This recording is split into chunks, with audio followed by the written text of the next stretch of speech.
Welcome to the Kaizorian experience. Over here, we're going to be talking about everything African. We're going to be having debates, discussions, entertainment, as well as learning about business, art, history, and everything in between. Cultural, tribalism, and everything. We're going to be out here debating with some really interesting stuff. So, like the video, share the video, and make sure you subscribe. Make sure you subscribe. Subscribe for the best experience ever. This is the biggest channel on the Afrosphere. So come and join the team, become a Kaizorian, and join the Kaizorian Empire.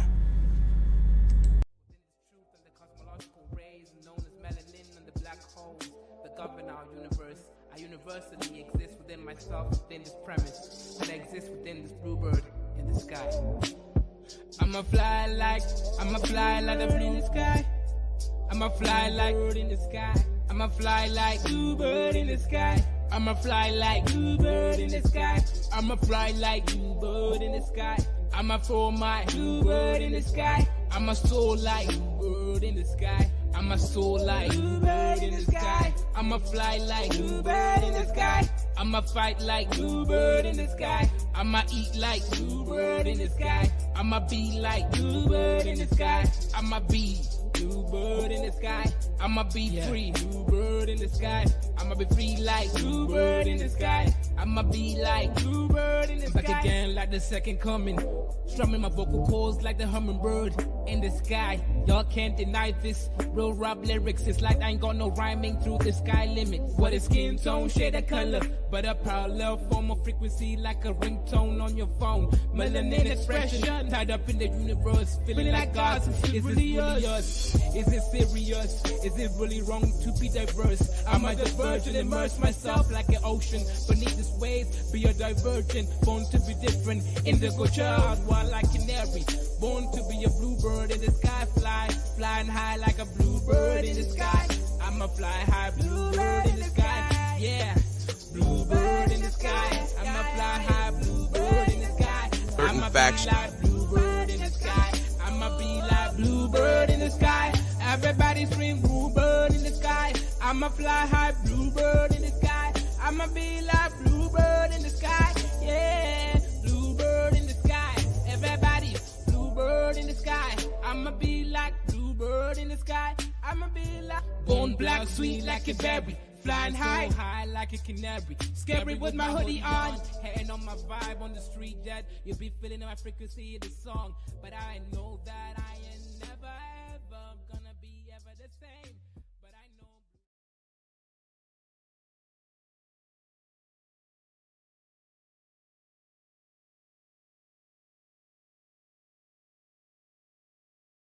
What's good, guys? Shout out to Bopelo over there saying you spelling ruling it wrong. You spell ruling it wrong. Why South Africans want to free Cape Town from the monkeys ruling it? Okay, shout out to Bopelo over there. So let's go ahead and let's see why are South African over here mad at the white South Africans who don't want to be ruled by people from that demographic. Why is it? Is it because of economic? Let's go figure out and let's find out. And parties in South Africa want to break and divide the country? Well, that's hard to believe, but you would have heard about Cape Independence in the news. More and more people are talking about separating Cape Town from South Africa and making it a new country in the region. So I'm here today to tell you Why South Africans are tired? They're tired of the black South Africans having their communist-esque, socialist-esque policies that are going to break down the country, and they want to go back to the way that they were before the government now that is ruled by the black majority, right? They want to be able to control their own region. So what's really going on? Why do white South Africans want to break away from South Africa? And if they do this, should they be allowed? Should they, South Africa, say, hey, you know what, Cape Town, you have access to the sea over there in the coast, the Cape Coast. You do what you want with your region. Or would the blacks get jealous and say, hang on. We don't want you to leave because at the end of the day, we know that you are the economic powerhouse. Should black South Africans force the white South Africans from not leaving, because they claim that white South Africans are racist. They don't give them jobs. Yet at the same time, they want white South Africans to stay in their country. Why can't they let the white South Africans leave and they themselves rule South Africa? Well, the answer is quite simple. They're afraid that the whites will rule themselves better and will create an even larger economic issue where blacks would be leaving South Africa to go into Cape Town, Pretoria, and other white towns, white and colored towns. And that is unfortunately what's really going on here. Should black towns prevent the whites from leaving? That guy is not South African. He is British, guy who came in 2004 and married a Boer. But here's the thing, whether he is or isn't white South African, right? The white South Africans don't want to be part of South Africa anymore. They want to be part of their own independent nation. Enough is enough, and it's time for a revolution. My name's Phil Craig, and I'm going to be leading a new political party called the Referendum Party, which is going to launch on the 9th of November. The Referendum Party is a battle cry. It's a call to arms. It's the start of the next chapter in our history. As South Africans, we've been shamed into silence. Being called racist has become a shock collar that's used to control us. We've reached the point where nobody wants to say the emperor is naked. Well, the emperor is naked. Our country is run by arrogant, incompetent, corrupt imbeciles. Cyril Ramaphosa might be my president on paper, but in my heart, and in the hearts of many listening today, he is the lead clown in the world's least funny circus. Our government is a total disgrace, and in the Western Cape, the majority He's really coming in hard at the South Africans. He's saying, nope, Ramaphosa is just a president in name only, but in his heart of hearts, he does not even recognize that guy. Instead, he really thinks of them as monkey. This is crazy, right? How are you going to have within your own country, you have people like this who want to leave your country, and South Africa can't do anything about it? Otherwise, they will end up with sanctions just like Zimbabwe. Zimbabwe took the lands from the white farmers, gave it to the black farmers, and they were under heavy sanctions since 2003. South Africa can't afford that, right? South Africa thinks they have BRICS, but BRICS is nothing but an idea yet. It has not actualized. The bank can't really do anything. Trade between these nations still rely on the dollar. So the BRICS nation, unfortunately, has not reached its potential, its peak. Unfortunately, BRICS is still just an idea. So what will the South Africans do? Will they rise? Will they fight against white supremacy? South Africans and Black Americans have always been having this issue. And why can't they fight back against imperialism? I think it's because they are unfortunately weak, right? South Africans and Black Americans. But anyways, let's go ahead and let's see what Dwight Man says. But if you agree with me, if you disagree with me, make sure you click the link and come and join the discussion. have never once in 30 years voted for it. And that government cannot and must not get a free pass just because it's black. And neither should the majority of black voters who repeatedly insist on electing it simply because they're too racist to vote for a party led by somebody of a different race. The issue of Cape independence is a threat to everybody. Cape independence is equivalent to putting an Israel in South Africa. Because once that Israel is established and the Cape colony establishes itself as it did in the 1800s, you will see that the West will arm it, they will give it nuclear weapons, they'll give it weapons to start attacking its neighbors, and guess whose neighbors? It's South Africa, so that they can begin to take land once again as they did when... I told you, this is a lands issue, right? It's a clear lands issue where white South Africans colonized South Africa, claimed that the Bantus in South Africa were nothing but invaders, and then they intermarried with the Cape Coloreds and formulated a new race over there. But this is a history that keeps repeating itself. Why are white South Africans ruling South Africa to the point whereby now they're gaining momentum? They don't want to be ruled by those monkeys anymore. They said that they want to be free from being ruled by the blacks, and this should not happen. This is unfortunately why South Africa and Black Americans still continue to suffer, right? They continue to be under the boots of white men. The British and the Voortrekkers came here. It's completely understandable that South Africans are very frustrated by a failed national government and an opposition that appears to be comfortable in being an opposition in perpetuity. That is what has brought about the frustration. But this particular idea to say that the solution is secession is completely offensive. And most fundamentally because it's based on this elitism and segregationist kind of idea that the Western Cape is distinct from the rest of South Africa, that it can survive economically and socially separately from South Africa, which I think is entirely false. But, I think it's based on an experience of certain people in the Western Cape as well. Because there's no doubt that those who are arguing for secession tend to live on a particular side of the mountain, and they have a particular experience of Western Cape and City of Cape Town government. However, one wonders why such a radical demand is being presented. What are the motives behind the demand to break the country's capital off the country? Above all, who are the people behind such a demand, and how do they consider themselves as different from the rest of South Africa? Let's find that out in this video.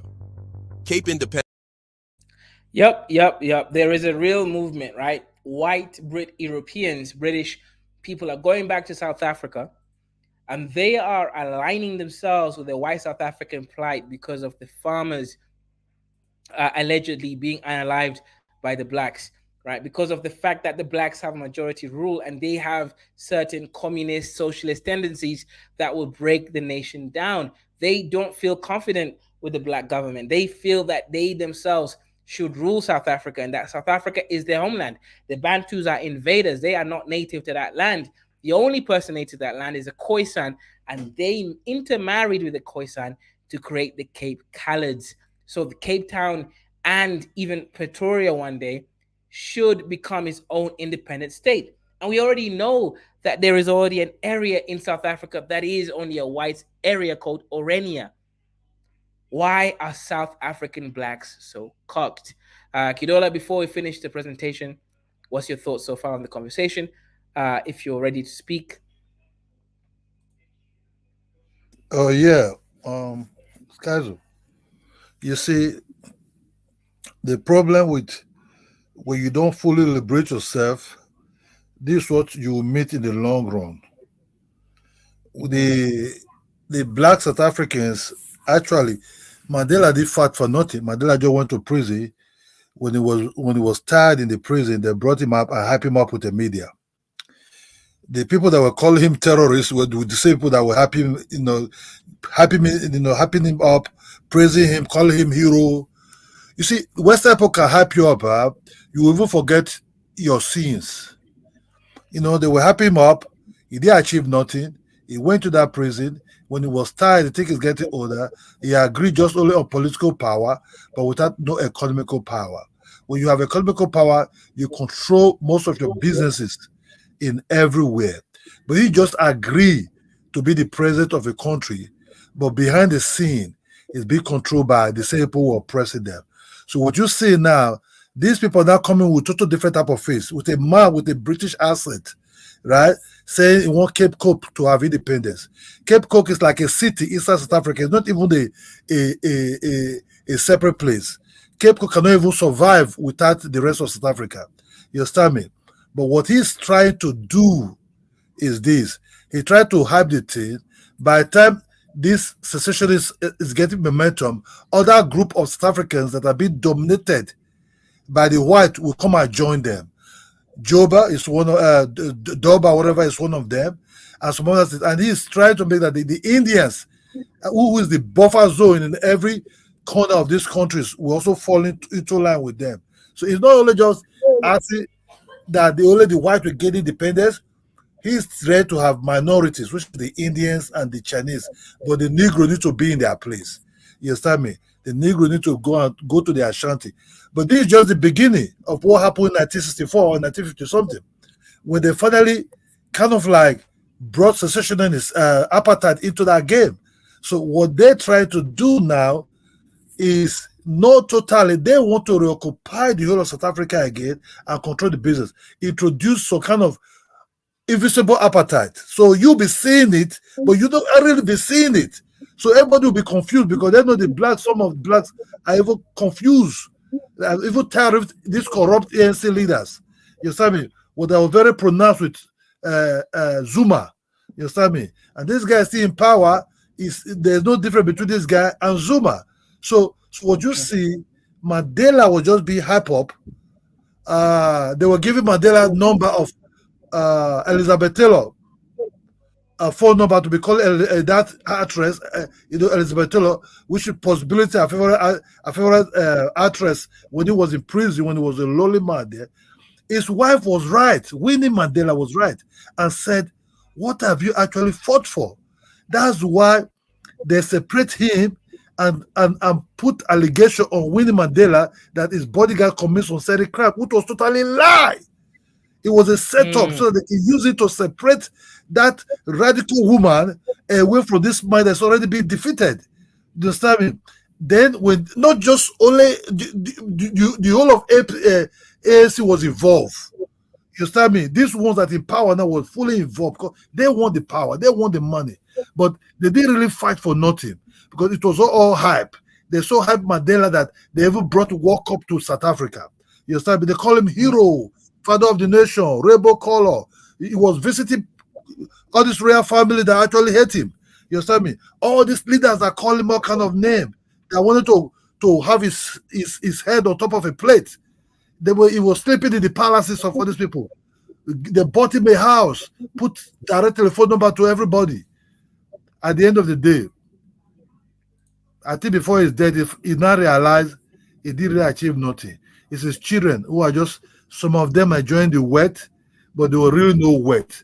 What have you really achieved that you fought for your people, but your people have no really independence? Look, these white people, until you totally defeat them and send them back to Europe where they're coming from, before you say they will leave you. They're not ready to leave you. They will take over that country one day. And these black South Africans who are coming here like people like they're lousy, come here to quote nonsense and nonsense. It will be like a bottle again in some of this Pretoria hotel, whereby you'll be wearing suit, black suit and the white shirt and the black bow tie, serving plate and serving wines and cheese and bacon, all kind of food, garlic butter, that he himself will not even recognize his own homeland again. Can you tell me where South Africa black real homeland? It's not really existing. Because they control the money. Lousy, if you listen to me, come here, come and quote your economical data again. That useless data you only quote. The white man want to take over your country now. Are you ready to be a butler? Yep, 100%, man. I think that was definitely a powerful intro, Kidola. You've really given us a huge, interesting look at this whole South African politics, right? Right now, they are being controlled, right? These people are still colonized. And I don't understand how, as the majority of your own nation, you allow yourself to be a second-class citizen. I've looked at the numbers, economics. I've looked at the numbers when it comes to anything important. And now here's the thing. If they secede and leave the country, what that basically means is that South Africa is powerless, that the majority of the nation can't keep itself together. Do you think if Texas wanted to leave America, Texas would leave America just like that? No, America and Texas will go to war, right? So why is it that South Africans feel that they can get away with this? And I do believe that they can, and that's the sad thing, right? The fact that I actually do think that they can get away with this is what is actually the scariest part of this whole process, right? What is going on? Why is Africa under the same issues that we're suffering from? Let's go ahead. Let's watch a couple more of this video and see. And guys, the link is opened. If you want to come in and give your opinion, just do so. Click on the StreamYard link. It's on the chat right now. Independence, also known as Cape Sit, is a political movement pushing for autonomy for the Western Cape Province from South Africa. Some proposals extend to parts of the Eastern and Northern Cape provinces. Put simply, they want to break Cape Town off from South Africa and make it an independent country. But who's behind the Cape Independence movement? Well, its story is quite fascinating. The Cape Independence Party, formerly known as the Cape Party, is a political entity in South Africa committed to achieving Cape independence through constitutional and legal means.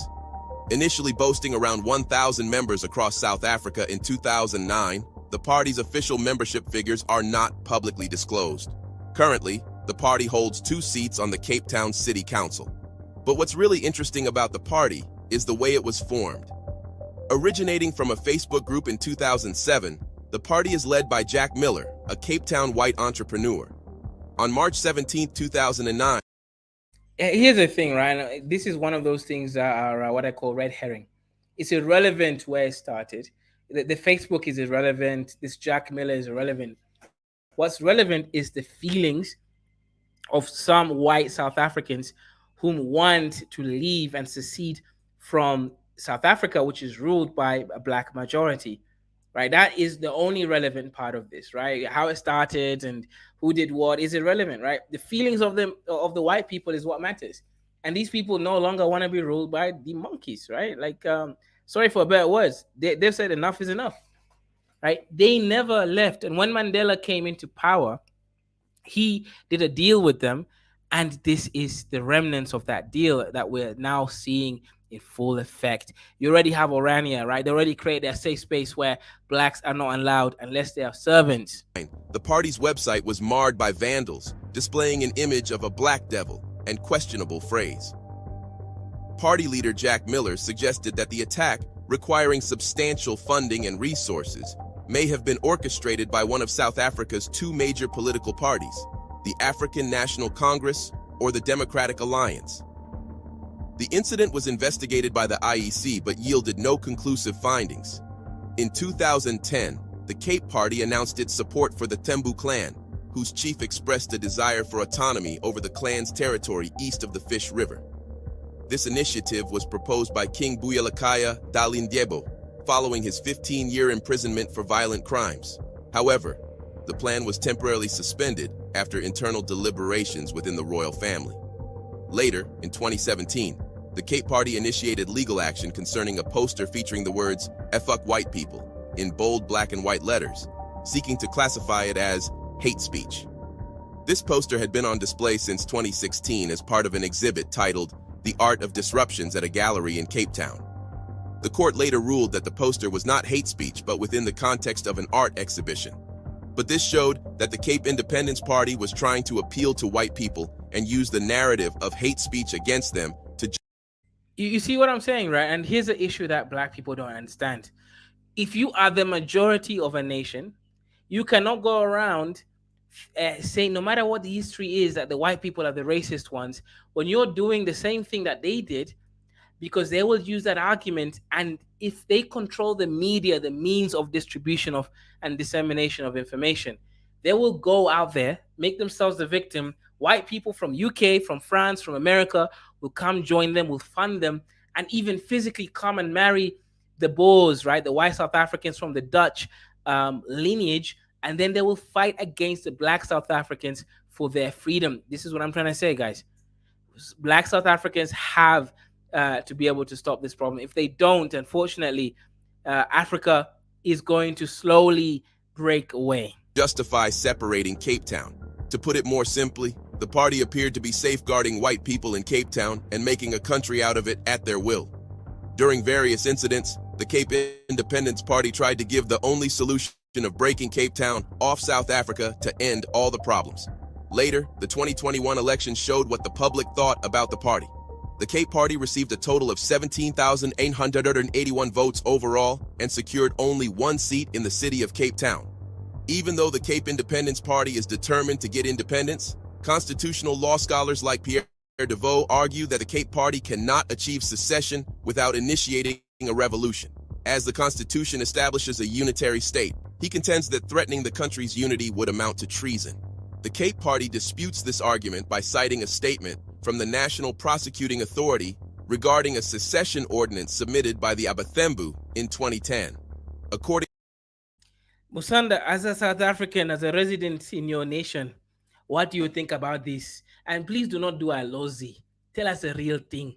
What is really going on in South Africa? Yeah, man. Kenya is a shithole. South Africa is the best. We win. Hallelujah. But okay, man. I'll be honest with you. I'm kidding, man. I'm kidding, bro. I'm kidding. Man, this is not real news. Why are you talking about this, man? This is like media, bro. This is just media, man. This guy won't get no vote, bro. It's like, this is nothing, man. your Malema might get more votes, yeah. But I think he'll get more votes just for punishment. On the way people are saying why, mainly for service delivery type of thing that people are feeling over the ANC. That's what I think. I think the ANC, I think EFF might maybe not second, but might be second opposition. But I also think ANC will win again. This is not like man, this is not even real news, guys. Man. This stop stop following media, bro. You see on the 29th of May, nothing will change, bro.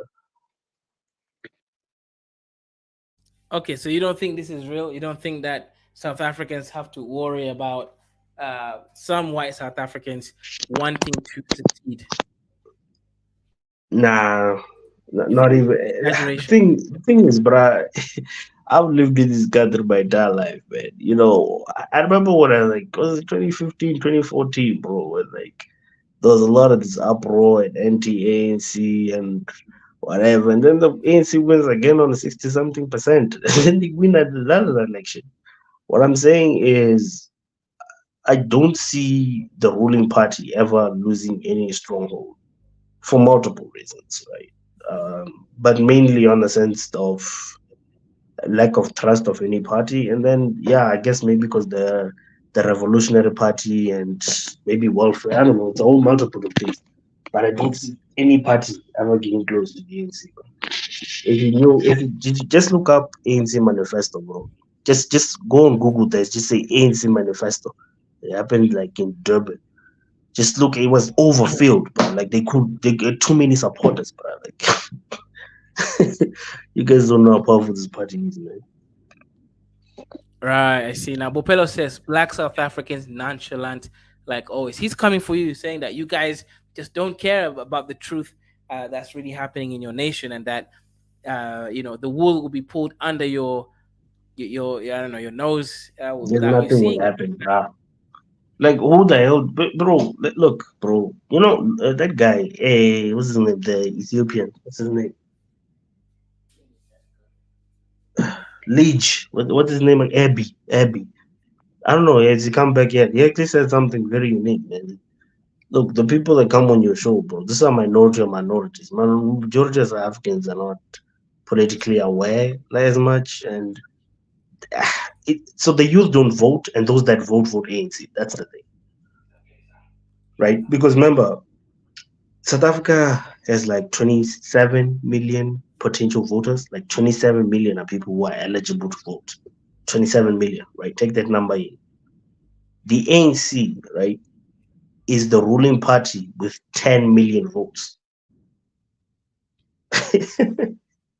Just what I'm saying, guys.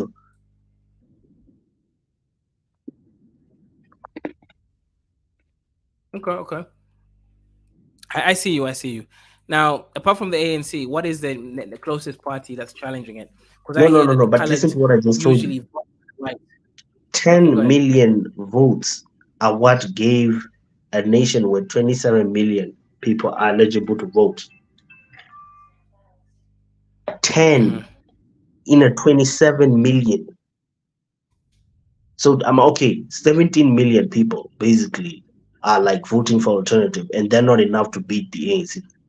Out of the 17 million, that means make the math yourself. Probably, I'll say definitely less than 8 million people are voting another party. So in a country Hmm. full of like 20, yeah, you know what I'm saying. So it's like a whole 10 million or whatever. It's not even thinking of voting or whatnot. So nothing Yeah, will right. change. But okay, that's a good point. But here's the thing, Musanda, right? These other parties have connections to white people around the whole world. What if they get the donations and they promise the black people anything that they want if they let themselves succeed?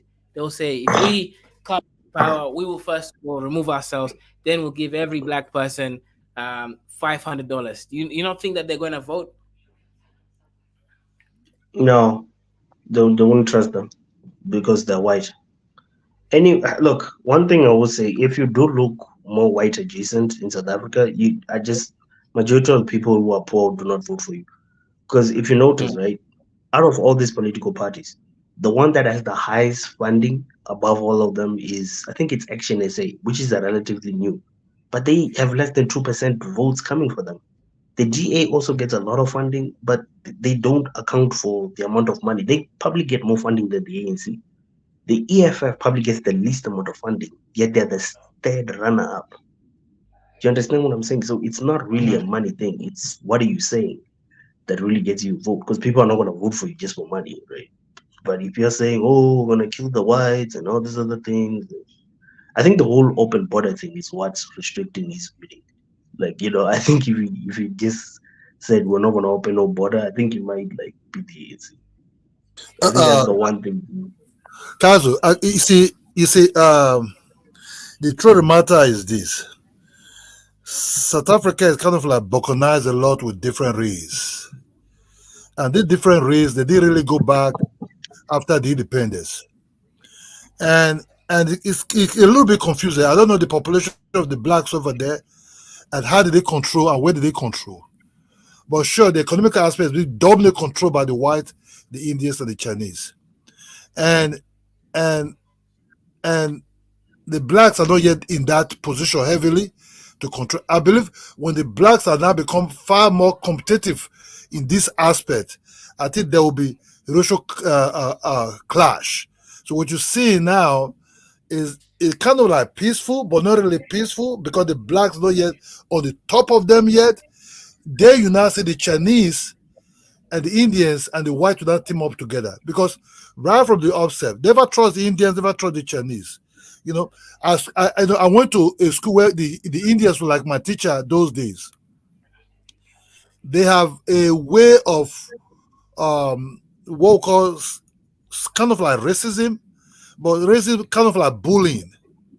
You understand me? So because they have already class system in their society where they're coming from, you can see it a little bit the way they behave.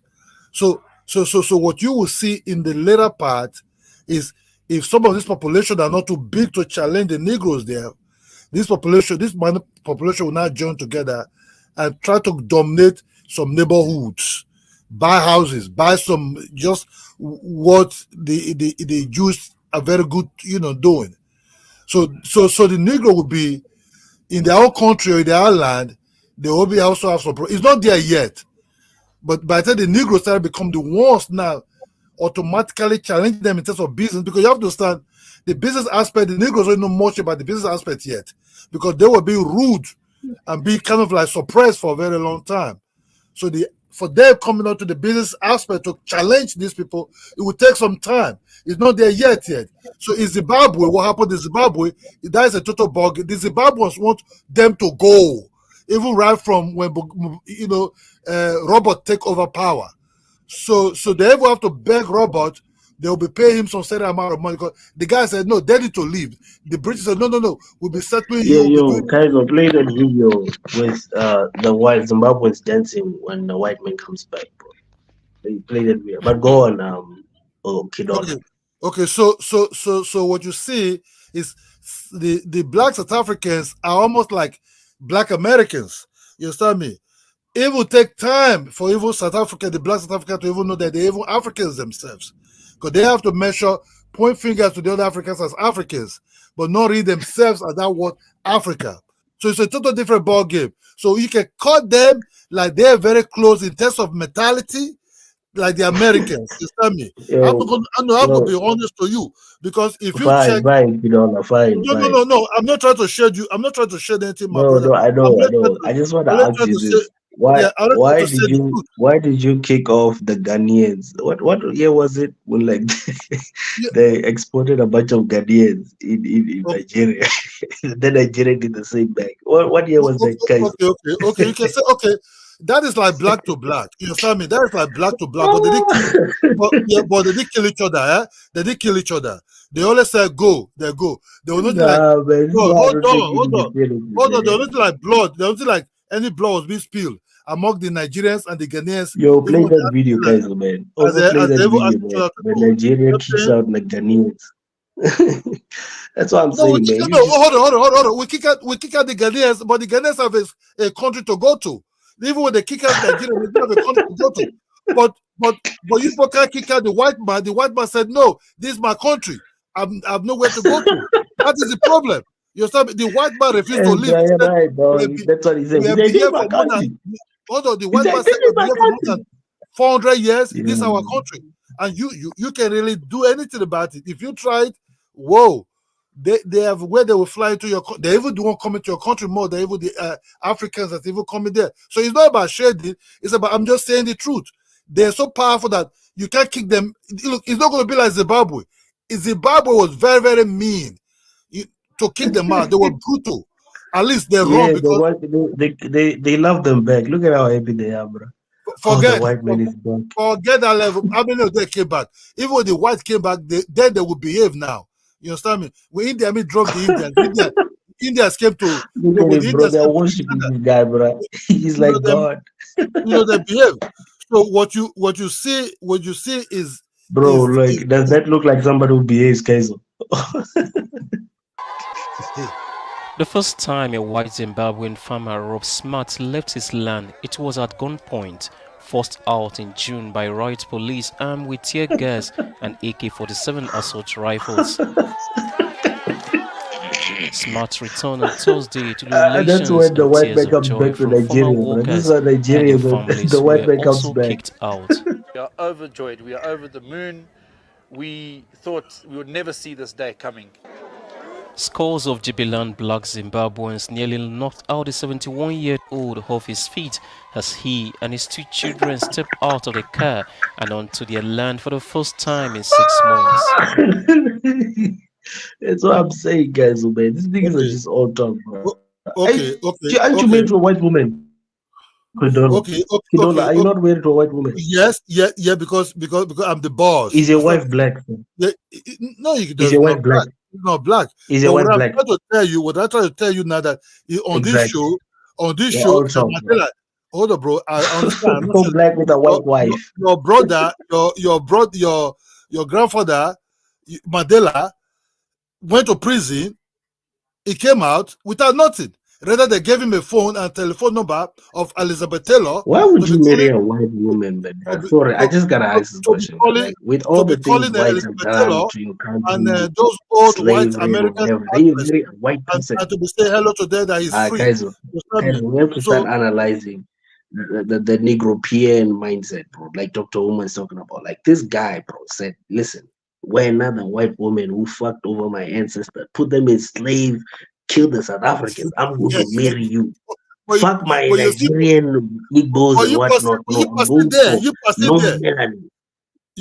still there. Kazo, are you there? Negro, think about it, bro. The best Nigeria can give me is a guy with a white wife, bro. That's a joke on its own. The best Nigeria can offer is a Nigeria. You see, you're your PCR. That is very low. You get all that money and then you marry a white woman. I understand. Instead of taking the women in Nigeria out of poverty, you marry a white woman. I understand it's painful that you have independence, but although that's what I said, which land did black body control in South Africa? I can't really tell because let's be honest. Don't talk about black people, bro. You got a white wife, bro. Don't talk about black people, man. It's kept a real for Negro, really. I don't understand. Kidola. So what happens when your half-breed son marries another white person? So they give birth to white people and black people don't exist. Do you ever think about that? Yeah, they will dominate. You're doing ethnocide. You know that, right? Like you are contributing to the black death. They will dominate my land that I keep for them. They will dominate my land. No, they will donate it to the white community. They will tell you, my grandfather is you are more of a sellout than any. Don't come here on you at your lifetime. Right? Maybe you are the one. You were born before the independence of South Africa. You saw that even the most. How can I take this guy seriously, bro? He literally breeds with a white woman. Forget that level. At least I'm the master. I'm the master, but you are the pool cleaner. That is the problem. You still keep on cleaning the pool. He sounded like a pool. You're the pool cleaner, unlike me with my white wife. The pool. In your country, you see, where do you live? Where do you live? You see, when Nigeria have independence, we take over our society. We never allow them to come and rule us or come and be declared independent somewhere in Port Harcourt, in Warri, or somewhere in Lagos. We ask them to go. Those that want to have residence. So why would you marry a black woman, bro? You understand me? So So even in your own Why country, didn't you marry a black woman? Why? What's wrong your with a hero black fought person? for, when your hero was Don't very tell me. I tired don't in want the to talk prison, pro-black with you. he I came out want to very old, understand. and he was Ganja, complaining. He was complaining. why You understand me? when did you marry a You white know, woman instead of a black woman? people come to the airport. White Why immigration man did will you be marry asking them a what slow they bunny coming to do. instead of a beautiful black queen? Uh, You married Kazu, a fridge. Kazu, You if married a you fridge. come I'm down, sure it's one of those Kazu, if you ugly come down in that hillbilly trailer neighborhood, park white you'll bitches. be Why? shocked. What is going on? Man. Free Nah, yourself. man. Stop I cleaning the rather have pool. Nigeria first, bro. Stop Not cleaning. you Stop fucking cleaning the pool. marrying a white woman type of thing. Stop Talking cleaning the about pool pro-blackness here. and become a butler. Dad, they want to put you back again as a butler. You get rich and then you run to Europe. Then now The you're black talking suit is about still waiting for pro-blackness you with the with bow your tie, white wife. with a naki. Is that what you want? You can't even be the master. You still clean the pool, become a butler. They won't even put you in the kitchen, not even the butler anymore. This nigga talking about being a master You'll and be he cooking married the a food white now. woman, bruh. Talking about black You'll be cooking the dominance and he food. married a white woman. Sometimes I feel sorry that South Africa sometimes see themselves, they say Zimbabwe is Africa. Well, that's why you probably oppressed by the Show so-called me, people that you supposed to drive. Kaiser, show me the most powerful white man and show me his black wife. You understand me? You gotta update to you. So free yourself so you can be equal to them. You're not equal to them, that's why you cannot marry them. You perceive very scared about them. You understand me? You want to kill only the black people see because those are the ones you think you can go after. Have you ever attacked the Indians? He said I should be rich. So you want me to get so if I get powerful, if I get powerful and rich, able to go after the Indians? No. Have you ever able to go to the Chinese? No. No, because people see the Zimbabweans as the weak ones, which they are far more powerful than you because they free themselves. You start want to clean the pool then. One day. Hey, Nigeria first, how are you, man? Hey, wait, I want to talk to a real Nigerian man. Hey, I don't have time for you. Nigeria first, how are you? You see Go talk to your white wife. I'm good. I think Musanda, you don't need to be angry. Just allow No, Mr. it's angry. You're talking about I'm only just pro-blackness with saying a the white truth to wife. them. It get Nigeria angry first, come on, bro. when you are angry. We have to respect ourselves sometimes, bro. I don't want to hear about pro-blackness with a Mr. White Then woman. you put if you want to go nasty, we'll go nasty. But I only just said this man is the face of what will come back maybe 20 I years will from now. even let King Tunaja judge me, but not you, bro. Not you with the white wife, bro. Because you see why? You see why I have far more powerful confidence because I already free myself, so I can deal with it equally. You understand? People to allow Nigerians to teach people how to do business, so people can compete with them in business way and in diplomatic way. No, you people start killing the Tanzanians, the Zimbabweans that's already there. You people are not already there at all. You people are still like, let me go to work and clean the master's house. Let me go to work and be a gate man. Let me go to work and be cleaning the pool. Let me go to work and maybe go to farm for a white man. But you can't sit on the table with the white man and shake the same pen the white man is shaking. You see the way I speak like South Africa now? This is how your leader that free you supposed to be doing. No, what happened? They left him out of the prison. They said, Mandela, you are a hero. Now, you're the father of the nation. You are a hero. Oh, okay, do you want to call those Hollywood stars? Elizabeth Taylor? This is the number. Mandela said, hello, Elizabeth Taylor. I'm out. His wife, that was really supposed to, the real woman, that was very powerful, is Winnie Mandela, that told him, what have you achieved? You achieved nothing. Go and die there in that prison. He said, hey, no. I like the house they bought for me. I like the driver. I like the cook. Oh, yeah. The wife of the man that died in the helicopter from Mozambique. Let it come and be my wife. Our leaders, they fought like that. They asked the white man, don't stay. Or what you bring, take it back. We prefer to be poor than come and be quoting statistics. You quote statistics when you rule your own place directly. And economically, the billboard will be showing your people's face, not face of Indians, Chinese, and the white.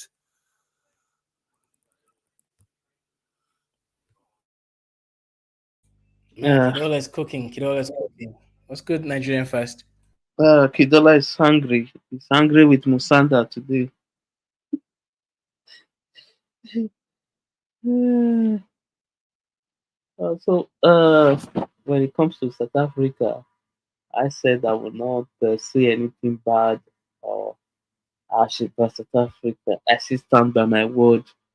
What they did concerning Palestinian, I think that was the right move, and they did that for Africa, and they did that for vulnerable people all over the world. So I'm not going to bash South Africa at all. So I will just stay and listen when if the topic shifts, then I will. What's wrong with my laptop?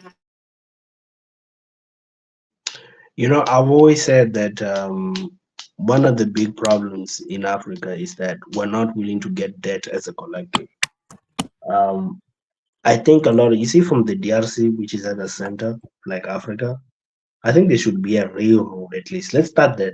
We'll expand later, but let's start there.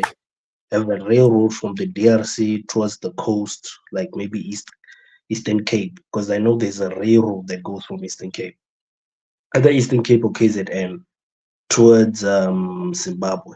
If we can get a railroad that can expand from Zimbabwe and maybe Mozambique towards the upside, towards up to DRC, I think things like that will really improve Africa a lot. I now understand. I think it was on the show. Lozi was mentioning how South Africa was the manufacturer of trains. I was like, really? I was like, yeah, man. You know that. Then I realized that it's actually true. So yeah, man. Outside of any solutions, since I know you guys just like going on the internet and complaining. Maybe you should have more conversations about that, man. Building a railroad.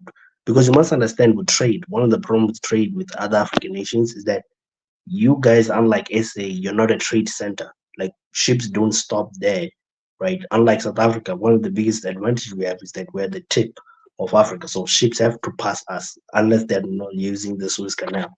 So if you had was this a train or rail, it would actually make trade a lot easier.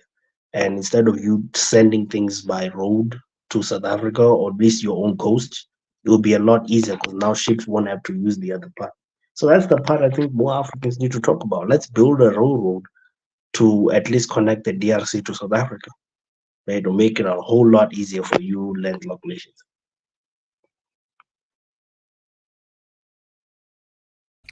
Yeah, but how are you gonna do that when whites control the means of production, the means of mining, the means of seceding, and they don't want to be part of you, and they're tired It of has nothing your. to do with white people, bro. It means you have to get loans. Like there were multiple loan suppliers. The thing is, it's a lot easier to get loans if you're sharing it. That's my other part that I want to mention is that you need to start off with loans as a shared thing instead of independent loans. My loan, his loan, and never saying, listen, we're all applying for this particular project and we're all going to be under its debt, right? You can apply with bricks, for example. You can actually apply this loan through bricks. It will be a lot easier that way. But that's if other African nations are willing to take that burden, right? Say we're creating this railroad that's gonna go from the DRC to South Africa. Done. That's how you fix Africa, or at least some southern part of Africa, at least. Yeah, but that's the simplest way I can think. And then maybe even something similar if this works within West Africa. You know, I know there's the coalition between Mali, Niger, and Burkina Faso. I'm not saying you should have like a train that goes through those countries, but maybe one easier railroad. I don't know if it already exists that goes from maybe the Niger going downwards or something like a central point where everyone instead of going directly to the coast, they just have to go to a railway and then it's transported. You know, one of the safest of those countries, maybe where there's no Boko Haram and stuff. Yeah, that's how you fix Africa, man. People want to concentrate on superficial things. You know, the budget or whatever. No, like have means of transport. Everything else is just fall in plan. You know, because everyone wants to make profit. I don't give a fuck how corrupt your society is. Everyone likes to make profit. You know. Yeah, man. Uh, my thing with South Africa is that uh, just like every other African country, is that they claim to be independent. They claim that they've had their independence. The people claim that you can speak to an African face to face and tell them you haven't won your independence yet. They'll argue with you up and down and tell you that they're independent. So uh, all of the companies that that were established uh,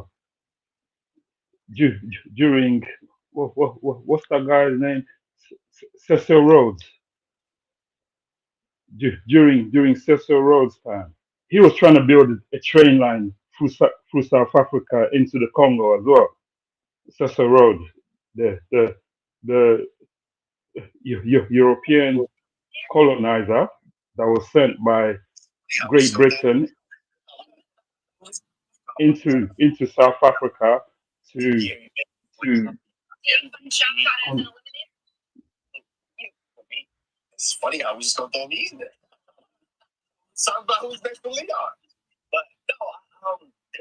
can somebody mute, please? Yeah, thank you. So Cecil Rhodes came into South Africa, uh, created a company for the Queen, and uh, diverted a lot of the resources that was in the hands of the Dutch to to Britain, and set up a lot of companies. I think it was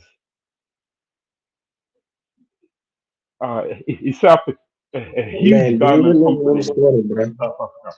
I think you should Yeah, but pause a little bit and remember so your so story. so so so so so so so yeah. So what I'm saying is all those companies that were in the hands of the European back then is still in the same hands of the same Europeans like today. I think I remember Okay. in 2008, in 2008, Yes. uh, South, Mm-hmm. South African South African Mm-hmm. miners. Can you mute, please? Can you Yeah. mute, please? Can you mute, please? Can you mute, And please? then whatever. We're having a conversation. If you can mute, when I finish speaking, then you can speak as well. If you could show some respect, please. Some decorum. That's what they call it. Mm-hmm. Okay. Like, what's Yeah, the there's point no of this? point Bro? of I'm sorry. I just wanna understand what's the point of this. The Queen, yes, everybody knows if this. It's all Google. if And everyone if knows almost every history of Africa. if you're not willing to let other people speak, I won't speak. I'll just What stop is the speaking. point of this? To point what? What are you trying to prove? That the British Uh, owned land in 11 SA or own? Like, what? I don't get this thing, bruh. So when you when guys when just when you on stop the app speaking, to try when to you say stop the same thing you speaking, know. I'll speak. Say, where are you from, sir? Are you from, where are you? A public Caribbean country, Jamaica. Are you from Jamaica? I'm not gonna go back and Where forth are with you you. from? I'm from If SA. You know if I'm from SA. Where are you from? Why are you if scared to if tell us if where you're if, from? if you're willing to let me speak, So why you uh, letting the Chinese own all the land in Jamaica? if I you're saw willing to a let me speak, documentary about I'll speak. where Africans are being kicked out Name of your coast. Don't about the Queen and South Africa, whatever. I'm like, bro, you're fucking Jamaican. You're not even allowed in your own beach.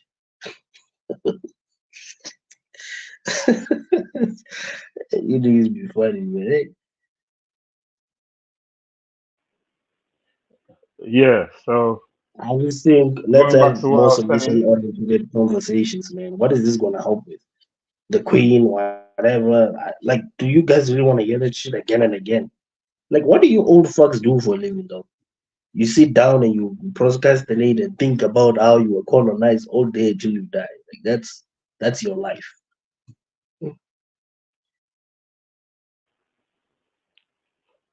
yeah. So like I was saying, in 2008, uh, a bunch of South African uh, employees who work for, I think it was the Beers, the Beers mine. They were protesting, and basically uh, after after they finished protesting. The government seeked a militia on them, shot a lot of people down. So what does that tell you? If the government is protecting uh, colonial contracts, old colonial contracts that have been existing there, uh, have been existing there since since like before the 19th century. So we all know that the government in South Africa are are, are a force that works with uh, the colonialists. So the Europeans in that country are well off. You can Google how many black people in South Africa are homeless compared to how many European people in South Africa are homeless. You'll see like 250,000 children, black children, are homeless compared to zero European children in South Africa. So the Europeans are living off of the old contracts, the farms, the the mines, etc. And they're good. They're not living in shanty towns like the rest of the South Africans. They're not living in shanty towns, and majority of South Africans have kind of become uh, used to that. They become used to that. So so like all I was saying, they're now working for uh, all of the European companies that are left there, and they're satisfied with that. So when other Africans come in and try to get jobs in South Africa, uh, there's not too many jobs to go around because all there are is the European companies, the European conglomerate companies. So we have like a little warfare. They kick other Africans out, but at the end of the day, I believe that that country is a powder keg because South Africans are showing that they're dissatisfied. They are taking out their frustration on other Africans, and sooner or later that frustration will be turned on the people who control all of the wealth. So we actually need to sort that out. Uh, the video that Kaiser was showing about the European guy, that's that's not really gonna happen. I say maybe in another 70 years when the European reach in South Africa reach like 70 million or 50 million, then they can have a voice. But there's not that many of them in South Africa to take control or or or seize land. But that's all I have to say anyway. Okay, shout out to you. And also, guys, make sure we support the Kaiser Empire. Send some super chats, make Kaiser happy over here. But we got a new panelist over here. We got Chuku Igwe. What's your thoughts on the whole situation in South Africa? Black liberation. You can bring in Congo. Go ahead. Mike is yours. Salute. Thank you again for having me up on the panel. I would really like to hear South Africans' opinions on this. Like, what is the situation on the ground and how do they experience this? From my point of view, this kind of is reminiscent of the delineation move by FBAs. It seems like white South Africans want to delineate from South Africa and have their own place. I don't know. To me, it seems disrespectful and unacceptable, but I can't see how the colonizer can get onto the continent and then, decide that they want to to break free and have their own homeland in the place that they colonize. Me personally, I don't like it, but I don't know enough about the South African political system to have a good opinion. So if M0nk can come back to the panel, I'd like to hear what he has to say about it. And, Can I go ahead and say something? okay, go ahead. Kaizo, how are you, man? Good. I'm gonna say something that I always shift. I always don't stick to what is happening. This is the thing, like, um, I don't have a problem white settling in Africa. I don't have a problem white, you know, looking for their own homeland in Africa.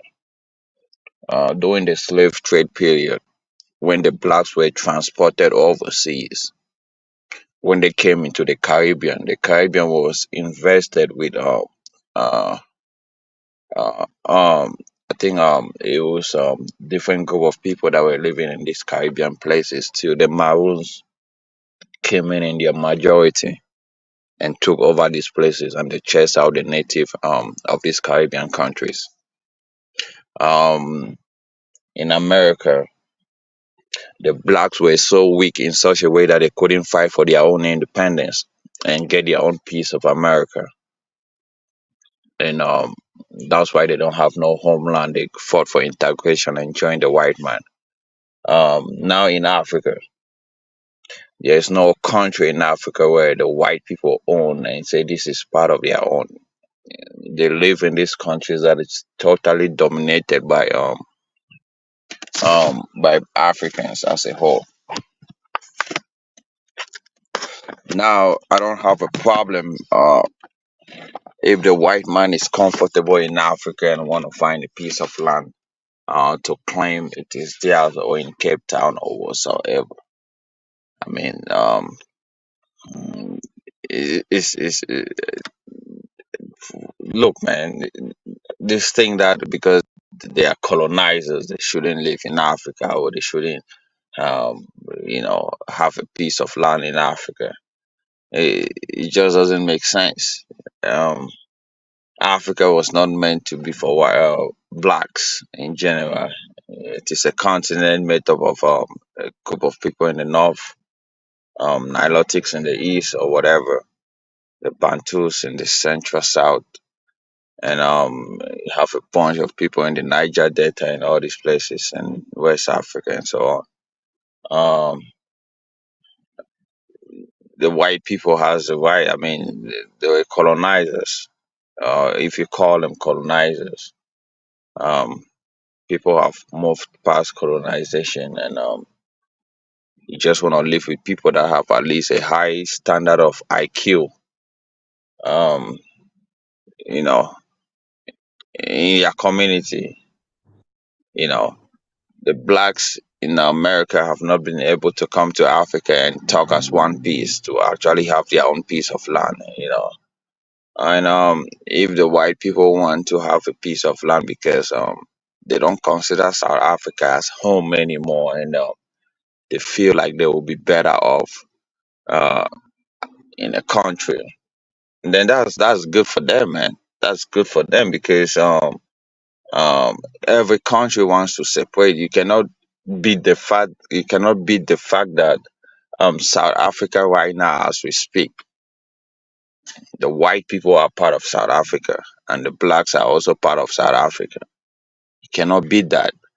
You cannot go into America and say the blacks Americans are not America anymore. The white are not. I mean, you cannot take that South African out of them anymore.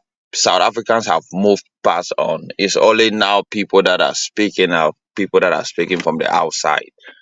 Um, it's like right now the blacks want to fight for their own independence or get a piece of America, and people will say they shouldn't do it. They should just fight for integration. I mean, that's on you, man. If you have been beaten by the white man, then stay under their umbrella. But the white man, feel that they might be prosperous and live good under their own country, you know. And that's why they want a piece of Cape Town. You go to Cape Town, even the governor of the province head of Cape Town is a mulatto. Um, is why they already govern that place. They already have a lot of businesses. Businesses invested by white people in South Africa surpass the whole Caribbean countries as a whole. Uh, they are number one in Africa compared to Nigeria and all these African countries. South Africa has a big landmass, bigger than Nigeria. The landmass of South Africa is huge, and the population is not up to 80 million. So they have a big landmass that could encompass so many people. They are bigger in landmass than Kenya, bigger in landmass Nigeria, and so on. So people, have the right to live where they want to live. Okay, So question. yeah, go ahead and ask a question. I wouldn't be here for long anyway. Oh yeah. Okay. So do you think the white South Africans should build a segregated uh, country for themselves with only white people in South Africa that competes for land and resources with the native Africans? You think that is a stable environment, or you don't think there will be conflict in that situation? Um, what you guys call segregation in America, which at first I thought segregation, I mean, not at first, segregation was a good thing because the black in America could have taken that opportunity to fight for independence, but instead they fought for integration. Now, what the white people are trying to do, say segregation in Cape Town. Um, Look, it's not gonna they're not gonna create that society where is they have that segregation because they are being surrounded by blacks. Blacks are able to go anywhere in in South Africa. They just want that place where they could actually elect their own president that could actually do things for their own people. And despite the fact, like I said, even if they fight have a segregated community, that's Uh-huh. on them because they're gonna be the one losing because you cannot build an enclosed, segregated community in a place like South Africa where you don't want to do business with your neighboring countries. If that happens, it's gonna be a downfall on their part when it comes to economic and a lot of even a lot of reasons. So I don't think that is gonna happen. Even if that happens, let's assume that it happens, right? And they build that economy and they become top-notch economy in Africa. That's still gonna benefit Africa. Their expertise, their IQ in developing machineries, their mindset of construction. I mean, you take for Uh-huh. instance, today the blacks in general do not have that mindset of construction, even machineries. There are no motor company in the world that is run by blacks or air transport that is run by blacks. There is nothing. So I mean, blacks in general are actually, we don't have nothing that we have done to show the world that, okay, this is what we did and this is what we still have and this is the establishment that is going on. So if the white are coming to establish that standard of doing things right, and then at least we should cut them that slacks on and let's see what they can. But calling them colonizers, we have moved past on. Maybe you can call them colonizers in America because you are still under colonization as well, the blacks in America. So because they run everything, they control you. But in Africa right now, the blacks are on the same level with the white man. We see them as business partners. We sit on round tables and discuss, as compared to America, where a white man cannot sit on the same table with a black guy to discuss business or political stuff. It's just meant for the white. So it's a whole different ball game, especially if you don't live from the on the continent or you're not from there. So Uh-huh. Okay, one last question though. Do you think that a whites only settlement in South Africa can enter into a positive sum relationship with its neighbors where they both benefit, or will it be a zero sum relationship where for them to win, everybody has to lose, and for everybody to win, they have to lose? Do you think it'll be a win win, or You think it'll be? Like I said, it's gonna be a win-win situation. You might claim that they are gonna do business with typically white people, but it's gonna. No one is an island. You cannot be in South Africa or on the continent and be an island. Even in North Okay. African countries, they tend to trade. They are the North Africans, the light-skinned Africans. They tend to trade with their neighboring countries as well. So all these things are happening. I mean, I just remember there's a road that has been constructed from Morocco all the way down to Senegal, and these are businesses that are going on. So these people, if they live inside, like we speak right now, you already have so many. You have white people living in that country. They are already doing trade. They are involved in sport. Most of the major sport in South Africa are done. They are run by. It's like black people dominate basketball. Sport in America. You're not gonna stop the white people from saying black people shouldn't dominate this sport. Is in South Africa is the same thing. People have mingled, people have mixed, they have come up with mixed babies, mulattoes, and all these places. You cannot just work on one money and chase them away. It's like saying get on one money and say let's chase blacks. No, even the Hmm. blacks in America, what do? They have their own business that they segregate from the white man. They're sponsoring these black to black businesses or do this, do that. I mean, the white man is not intervening on your part. I mean, let allow other people to also do the same on the continent as well. Like I said, it's huge. There's like if the blacks in America have that IQ of coming over and saying we want to have our own small piece of land where we can grow, do things together, mingle with our own people, and then do business with it. And then Africans will let that be. DRC Congo have a huge land mass. But I mean, I don't think Americans have that, level of saying they can come. Instead, since they love being integrated in the society of African American, then let's give them that opportunity. But the white man has done it much. They feel like they still want to do it. They feel like the insecurity that is growing in Africa is rampant, and they want to build that community where it's small, it's easy to govern.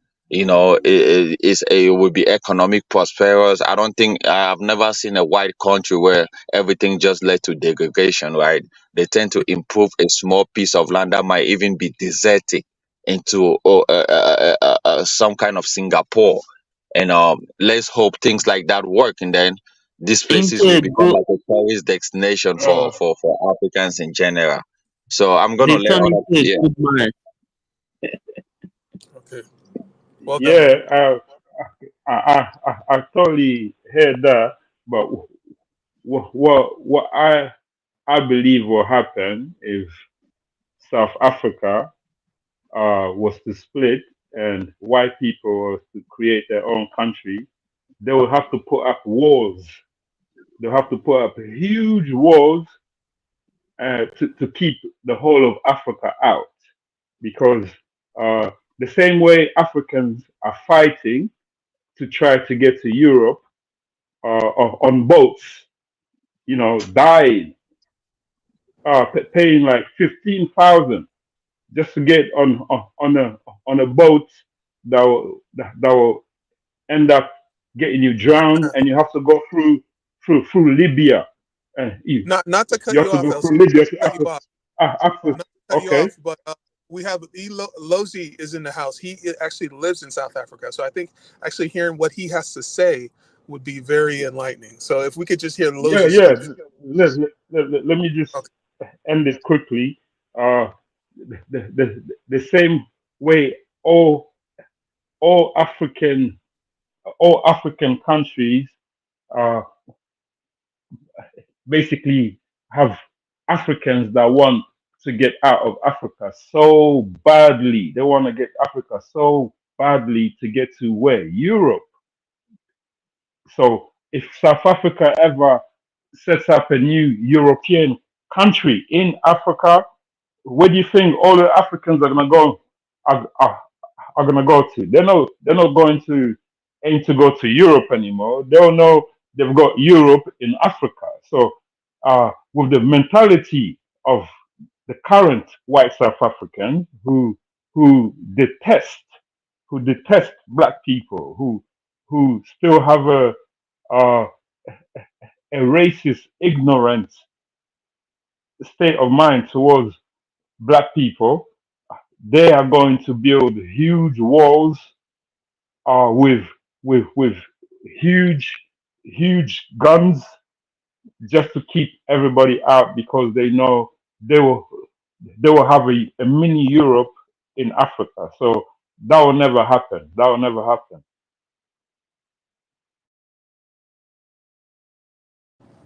Okay, go ahead, Lozi.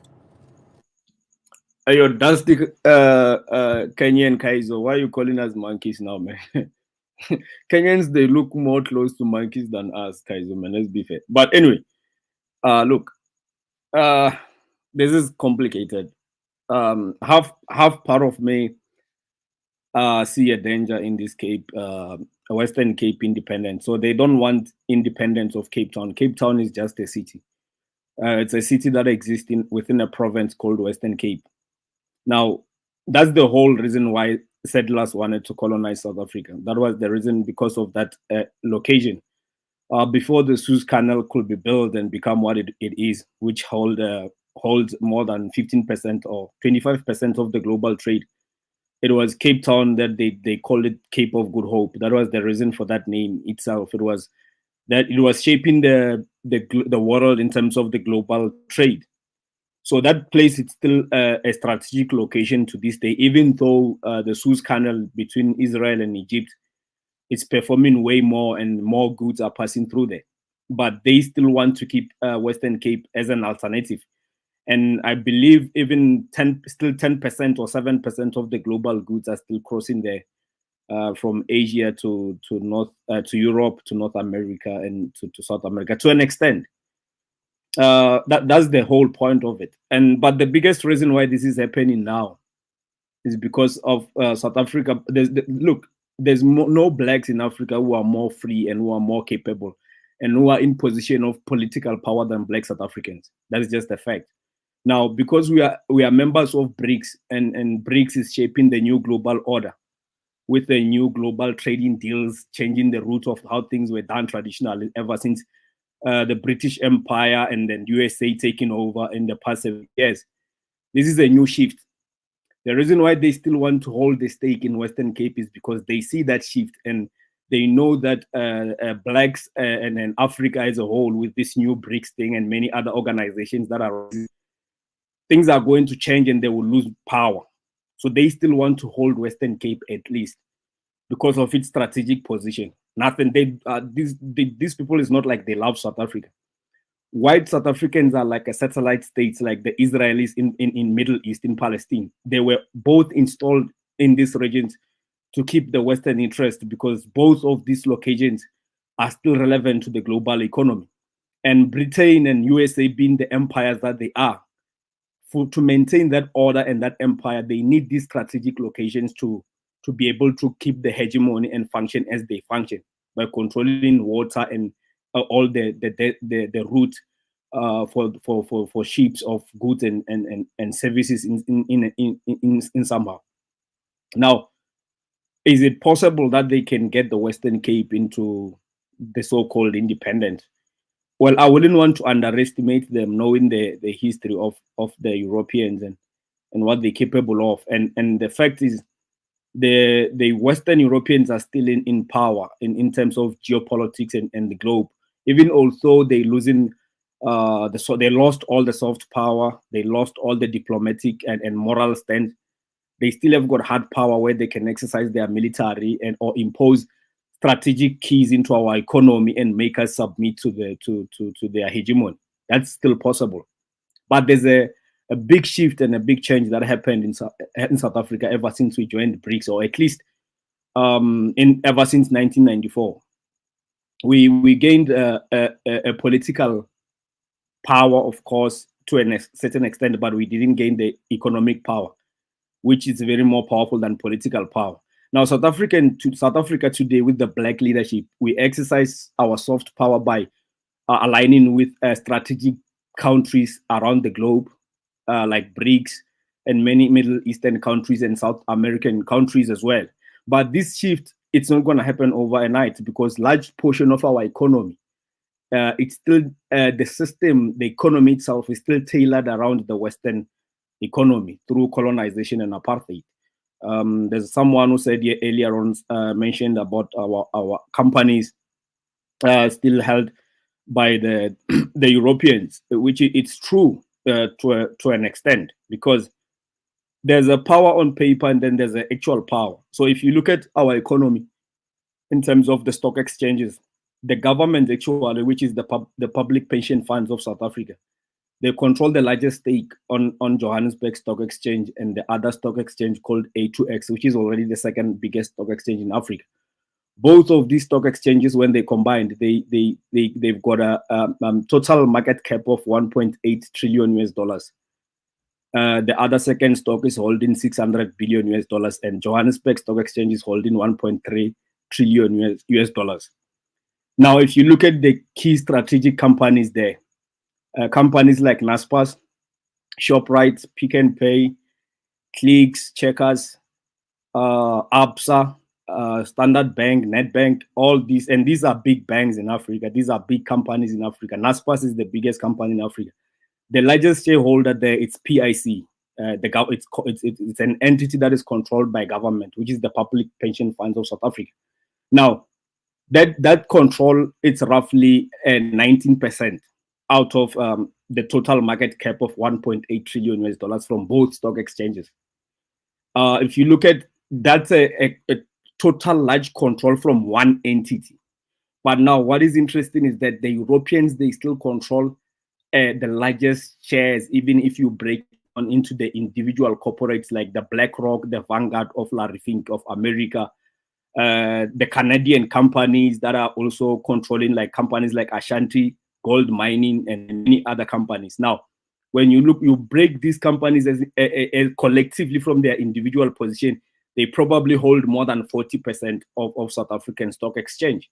And you also have got other Asian companies as well. It's a global stock, but at the end of the day, the largest control is within the Europeans.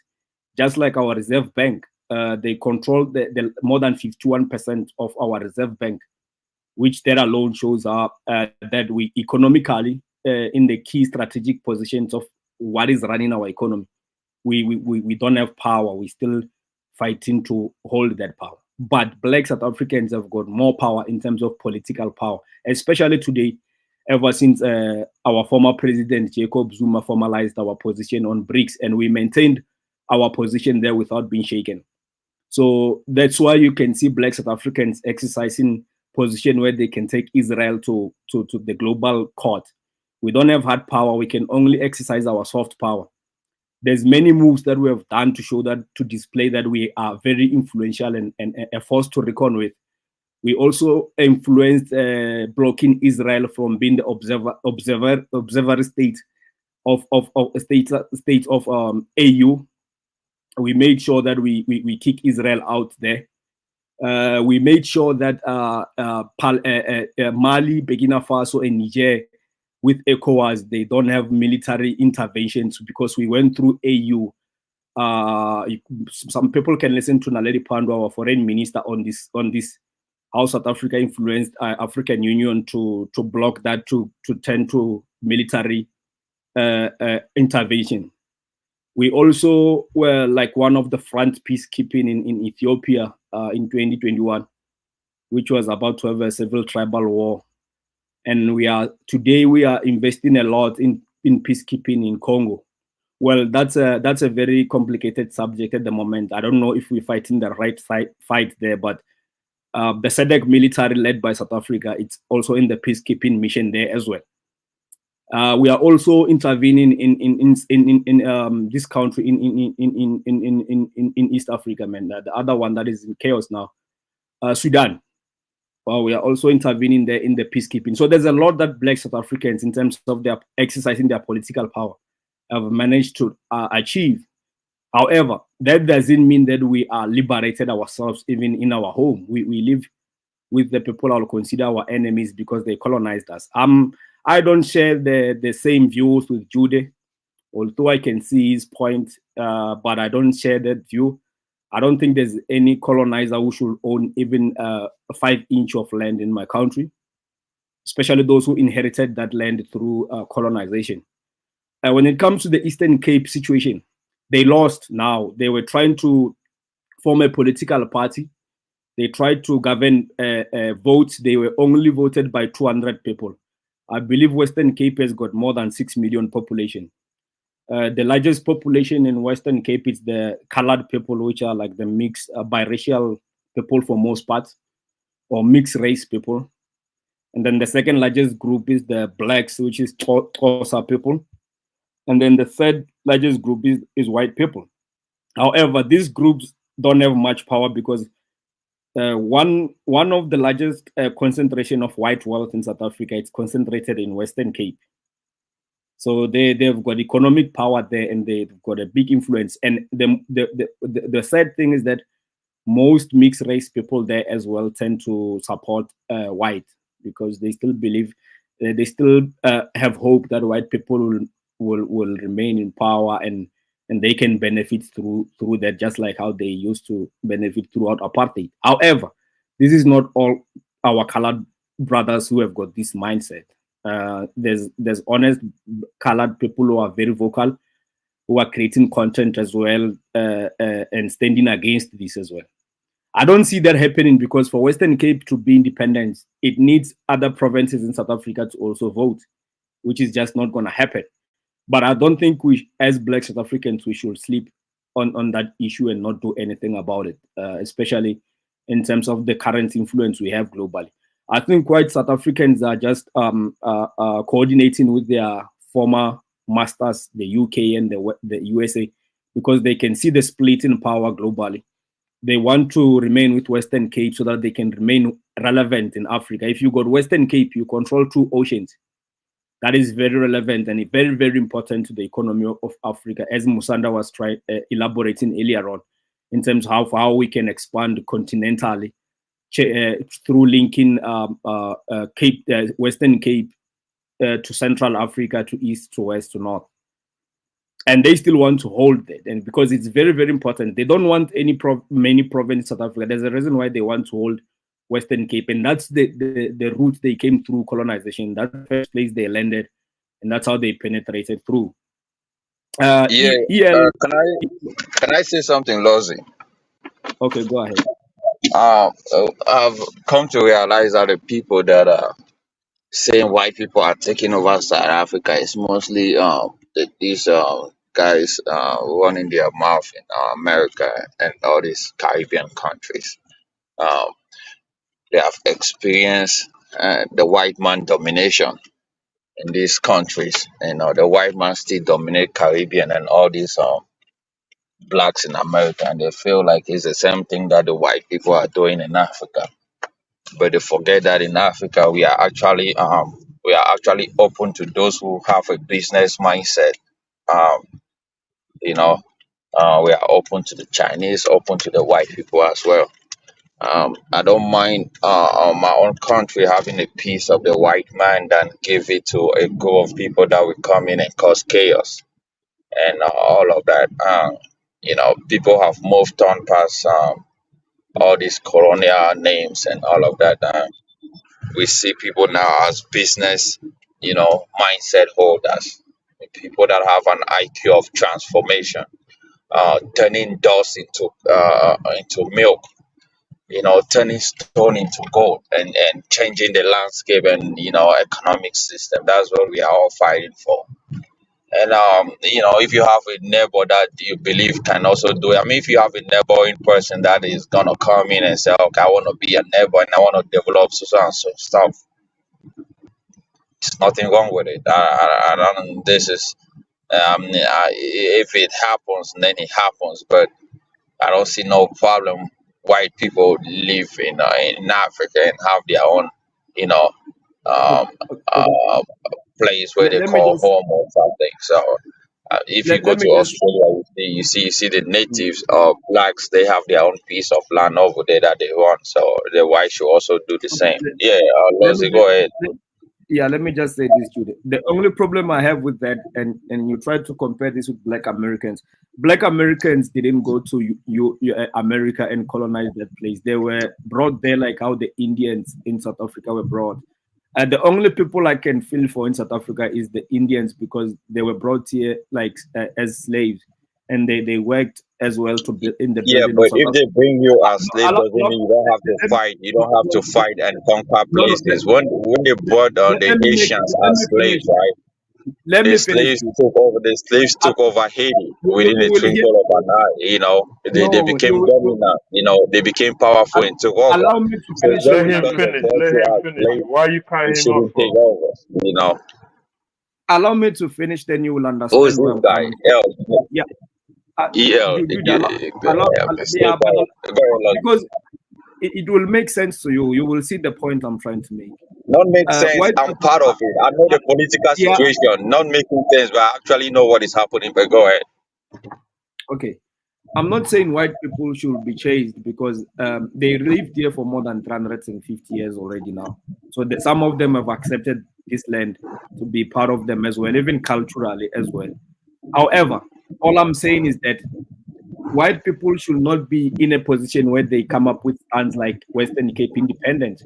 And just know this: the flipping guy who came up with this Western Cape independence is not even a white South African. Is a white British who came here as a migrant.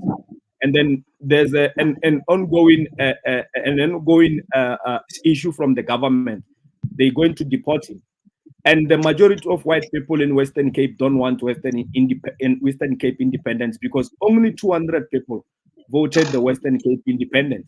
The white people in Western Cape, who are I'm speaking about the ones who call themselves South Africans anyway.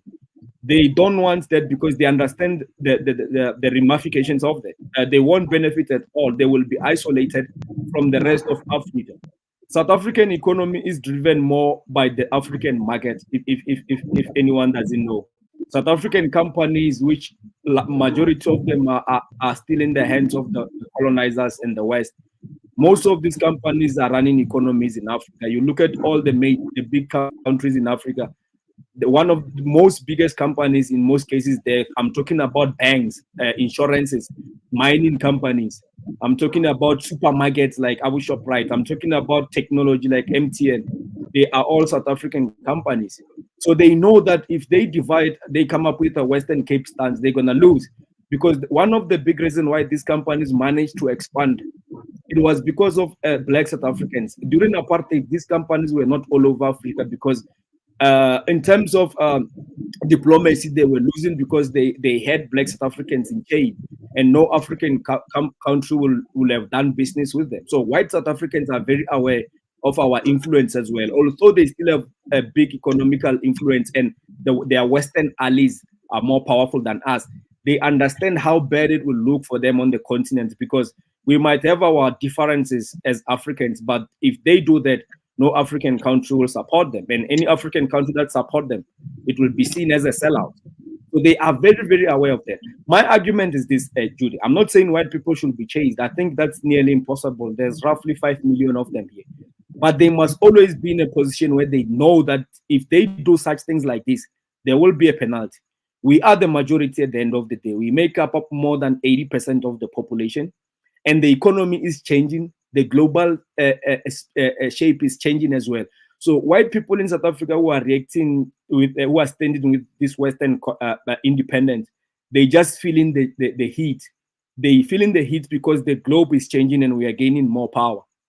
That we are member of BRICS. The reason why we are on BRICS is not because of white South Africans. We understood that you have talked for so wide, so allow other people to talk as well. I mean, you're not gonna do an. Judy, I have a lot to say because it's my country. Judy, I have a lot to say because I have to make people understand Yeah, what they're but talking let about. me make this point. I'm gonna be off.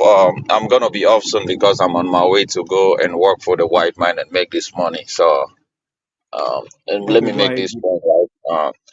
Let no Africans allowed non-Africans to come on this panel and talk down on Africans and what Africans have to do and what they have not have to do.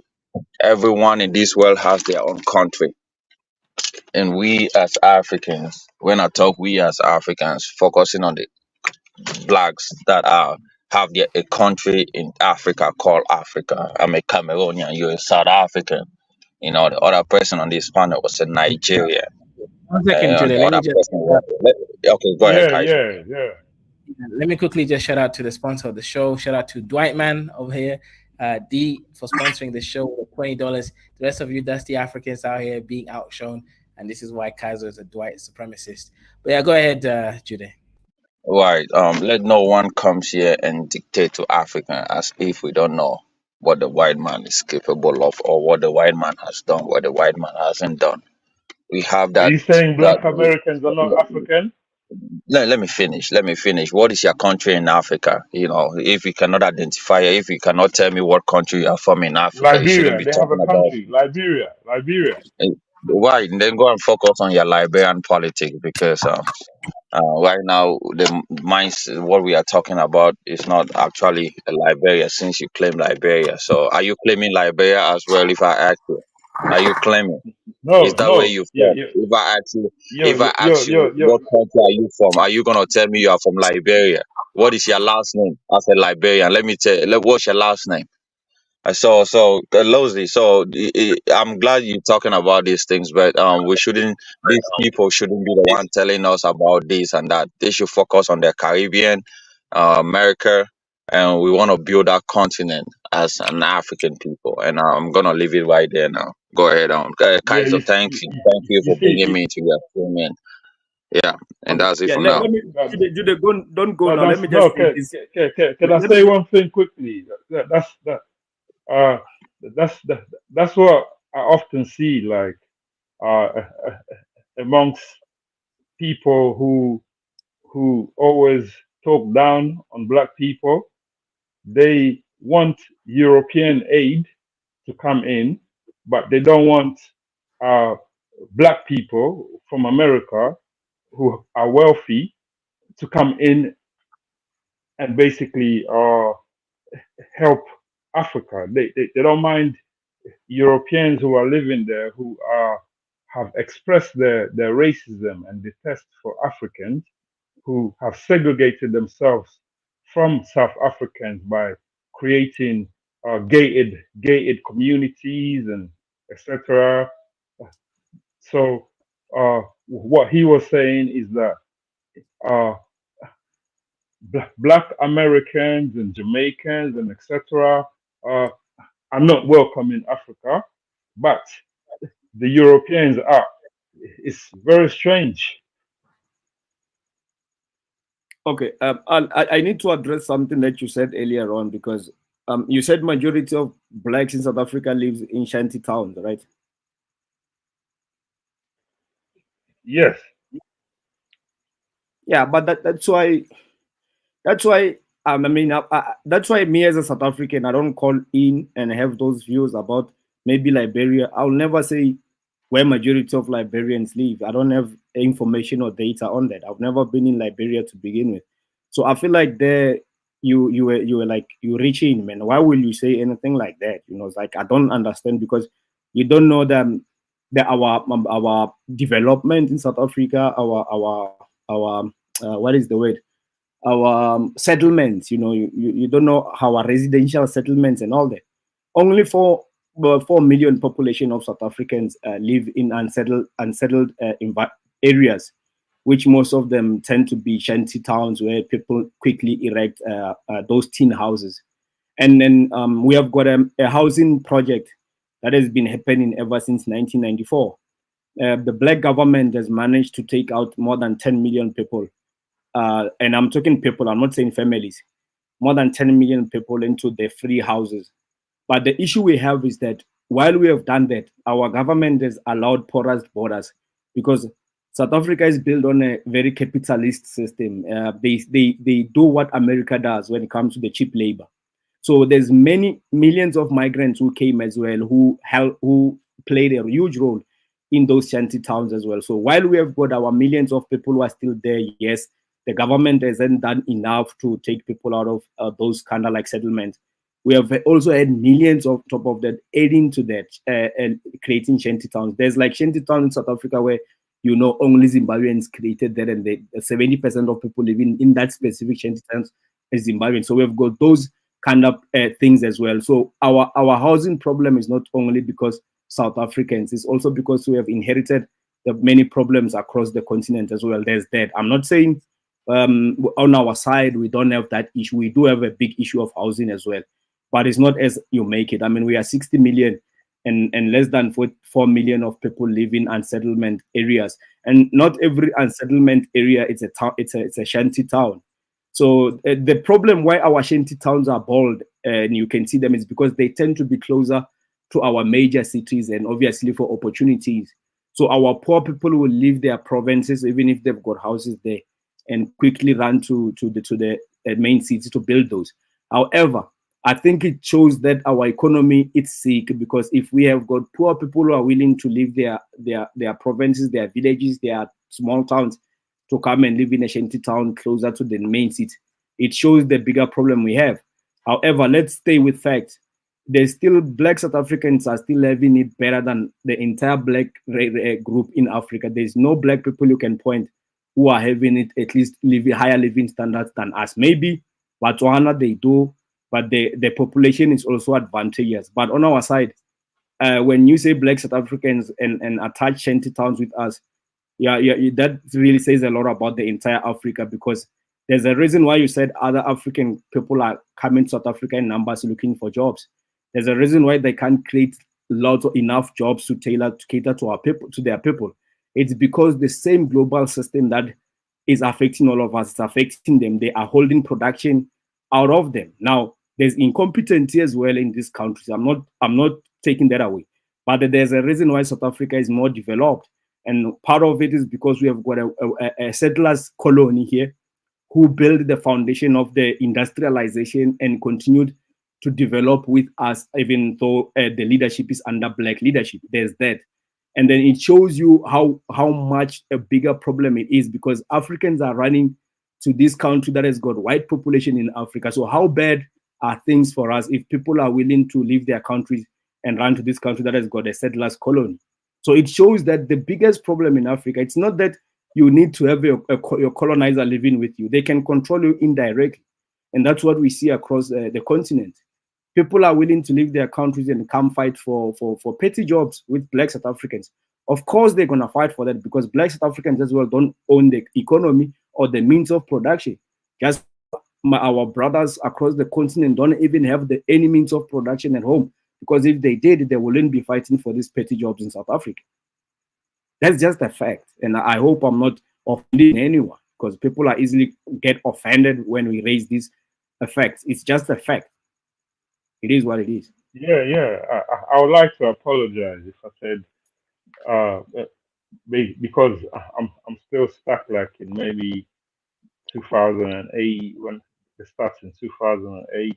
Because Okay, it was a hype Google our villages when we have time. And just Google South African villages or go on YouTube and check content where they talk about South African. I actually googled how many homeless children are in South Africa, and there's only 250 compared to Nigeria, which is 8 million.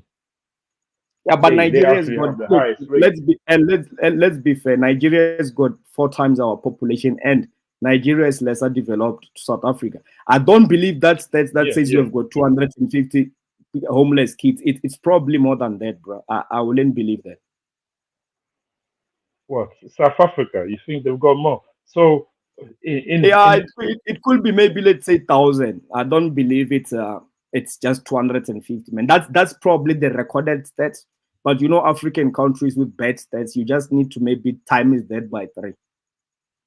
So how many of those children out of the 250 you think 250,000 do you think would be European or Asian? No, man. You hardly. I mean, Europeans are doing well, man. You're hardly gonna find a European who's poor, although they're there. And most of them who are poor, bro, they can only I don't feel sorry for them, because most of the time they come from they had a chance, you know what I mean. During apartheid, they had a chance to accumulate wealth. Although it's not all, you know, it's not all Europe. There's about 7 European shanty towns in South Africa where it's dominated by white people.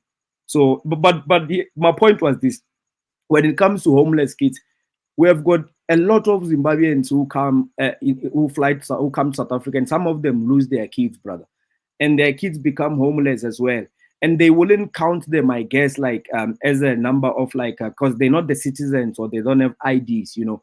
So I would say that number is very skewed. Like when you come to South Africa, sometimes you find people begging on the robot, a mother with kids or a grandmother with kids.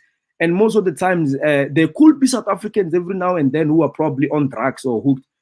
But most of these people will be our neighboring countries like Mozambique, Zimbabwe, Malawi. The reason why I say most won't be South Africans, not because we don't have our own poor people, is because poor South Africans tend to get grants or a lot of help from the government, whereas someone who's an illegal migrant in South Africa will barely get a help in that sense. But we have got shelters that also accommodate refugees and or people who are homeless regardless of their nationality. Yeah. So you said that you have run Ashanti Gold in South Africa. I'm from the Yeah, Congo, and whites dominated. We have Ashanti Gold as well. In the yeah, East Africa. Ashanti Gold in Ghana. What, in Ghana or Liberia? No, Congo. Oh yeah, look, Ashanti. So let me explain something that I know about that company. I might be wrong. Ashanti Gold Mining Company, I think the largest shareholder will be Canada or Australia, and then South African government is there as well with one. I think it's the second largest shareholder, or at least the leading in Africa in that company. That company is all over Africa, but mostly it's embedded in Ghana, where it's taking out the most gold, because Ghana is the leading gold manufacturer in South Africa. I mean, in Africa. At least that's what the stats I knew from 2022. However, that company is listed on Johannesburg Stock Exchange. But the last time I checked, the largest shareholder of that company and control was Canada, and I believe Australia is there as well. And South Africa, it's one of the largest shareholder. I mean, it shouldn't shock anyone, you know, as you said earlier on. I think it was you. If you look at South Africa Corporate, which was built by the colonizers and apartheid, it does have that black front, but we majority of control, and you know the roots of these companies, most of them are Western. So they sometimes they front with the black skin, but it's actually the Western. So Ashanti Gold Mining, it's a company that is, and in Ghana, if you go in Ghana, one of the kings there or the royal family as well has got shares in the one that is operating in Ghana, and I believe it's the same in Congo or Liberia, wherever they operate. I think they also give locals some shares. But go on, I don't want to speak over you, brother. I've been doing that. I think you want to say something. Go ahead. Yeah. So we have Ashanti Gold, Rand Gold, and the beers as well, all in the Congo. So what's happening in the East? If anybody wants to find out more, you just have to find out what companies are in the East, and Google the stock exchange and find out how many companies are in the east of Congo from the stock exchange, and then find out their history. Like Sony was created in the Congo. Sony started uh, from the King Leopold uh, massacred when he was sending people to collect rubber, and so Sony profited from that and started a company, a rubber company, and then they became a technology company later on, and they're still benefiting from the Congo till today. So we've got a lot of companies in Africa. Ashanti Gold is in uh, is in Ghana, South Africa, and Congo. And yeah, I believe they are in many countries. So the De Beers, they specialize in diamonds. I don't know if they are in Sierra Leone as well. But Ashanti, the name itself is Ashanti Gold. They are found in many African countries extracting gold. I mean, we all know this. The point here is that there's no any African country that is free, and there's no any African country can claim is more freer than South Africa. The only problem with South Africans, why we look bad, is that we live with the colonizers. The colonizers never left. They used any power they have to settle in South Africa. And we black South Africans, at the moment, at least at the moment, looking at the economy, we know what will happen to us if we move them out. So we're not stupid. We're not stupid to do those drastic moves, because at the end of the day, it will be us who suffer the most. I'll be honest on one thing.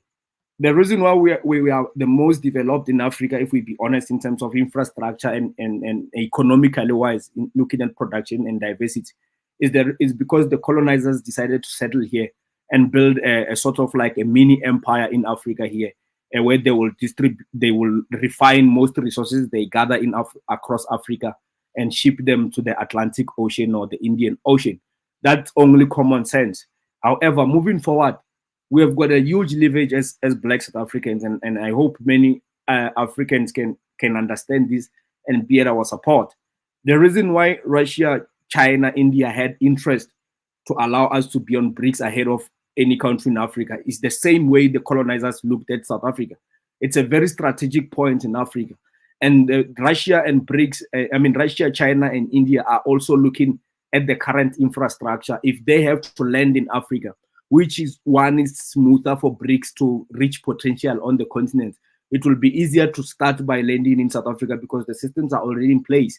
However, the big problem is that who owns the current systems, so we as black South Africans need to fight that, and the support from the continent could help. Than when we have to kind of like have Kaizo creating titles like the monkeys are ruling. We need to understand that the success of South Africa by moving from the colonial system and probably making sure that the colonizers don't stay in power is actually the benefit of the entire continent. Just like any other country in Africa, it's important. Now, South Africa at the moment hold that power geographical, and it has given us advantage in the global stage. Hence, our politicians can move with a better soft power than the rest of Africa, whereas many African countries, because of economy and the reality they have, they still have to be very submissive to the colonizers. Although I'm proud of Mali, Burkina Faso, and Niger, I think they are leading many African countries, and they're showing that it's possible. But every African country is suffering its own different circumstance, history, and background. Even although the enemy is the same, we need to approach this differently. Just like Nigeria, I'm not expecting Nigeria to deal with their issues like South Africa. They're sitting with more than 250 million people and lesser developed than South Africa. You can only imagine. I don't expect Kenya to approach this problem like South Africa. They are dealing with their issues in East Africa with their unique history. So every African country is going to have to look at their situation, just like us black South Africans. We have got our issue of settlers colony. And maybe you, brother, coming from outside, you might not understand our position as we do. But we know very well what will happen if we make certain moves. Now, you look at I always like to give this example by the movie called Long Walk to Freedom. That movie it was not about Mandela, and it was not about what happened. It was about what is about to happen, because Mandela and his comrades, they know that they did not liberate South Africa or any African country. However, they stopped the civil war that was about to emerge, and they stopped the bloodshed on the streets.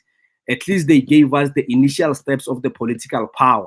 Mandela knew that maybe within 2 generations, my people will have a better position in education, maybe a better stake in economy. Then they will be able to make certain moves.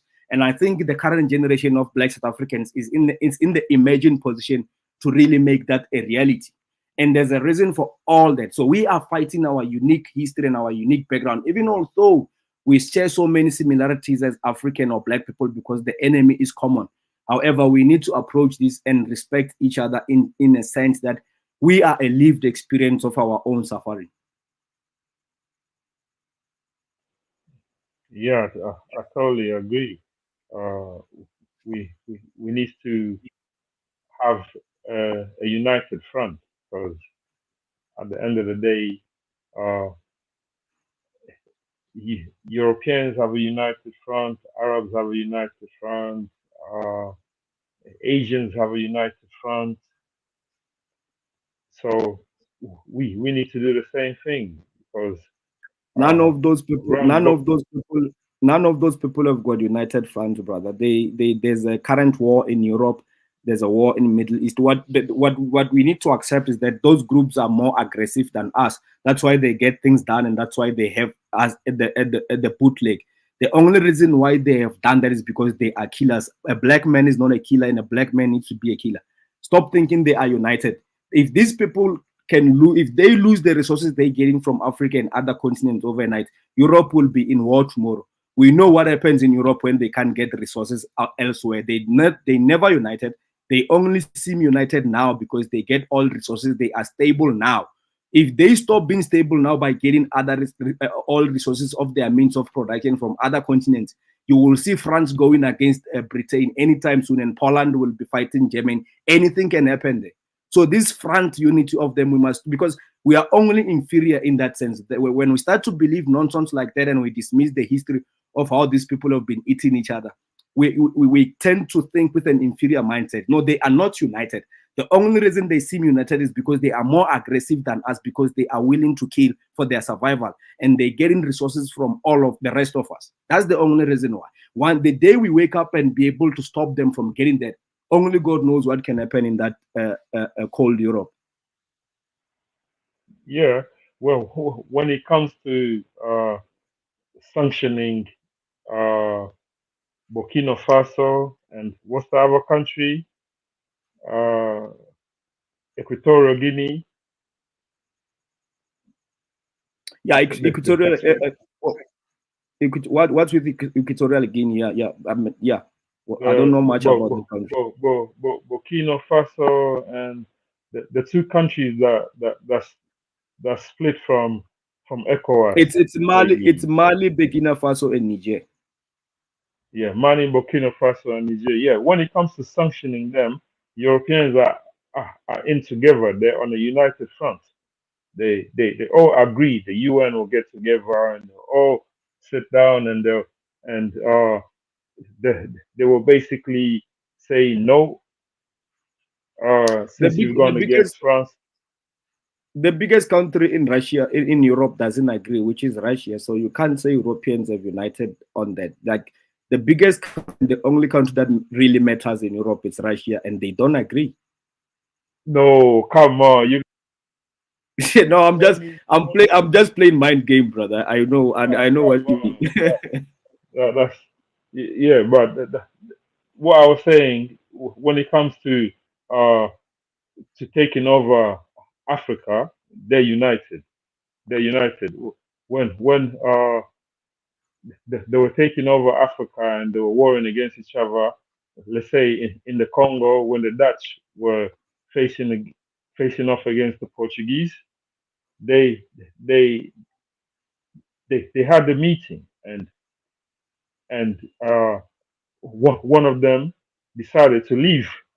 That's how deep the agreement was, because they agreed that we have to unite together to work to work better against these guys. So when it comes to Africans, uh,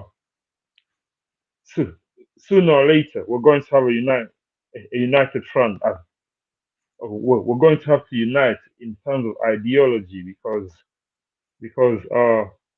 we're not talking about South Africa opening their border to other Africans. I don't care about that. I think they should only open their borders to other Africans when it's an emergency, when they're escaping from starvation, etc. Yeah. But I believe South Africa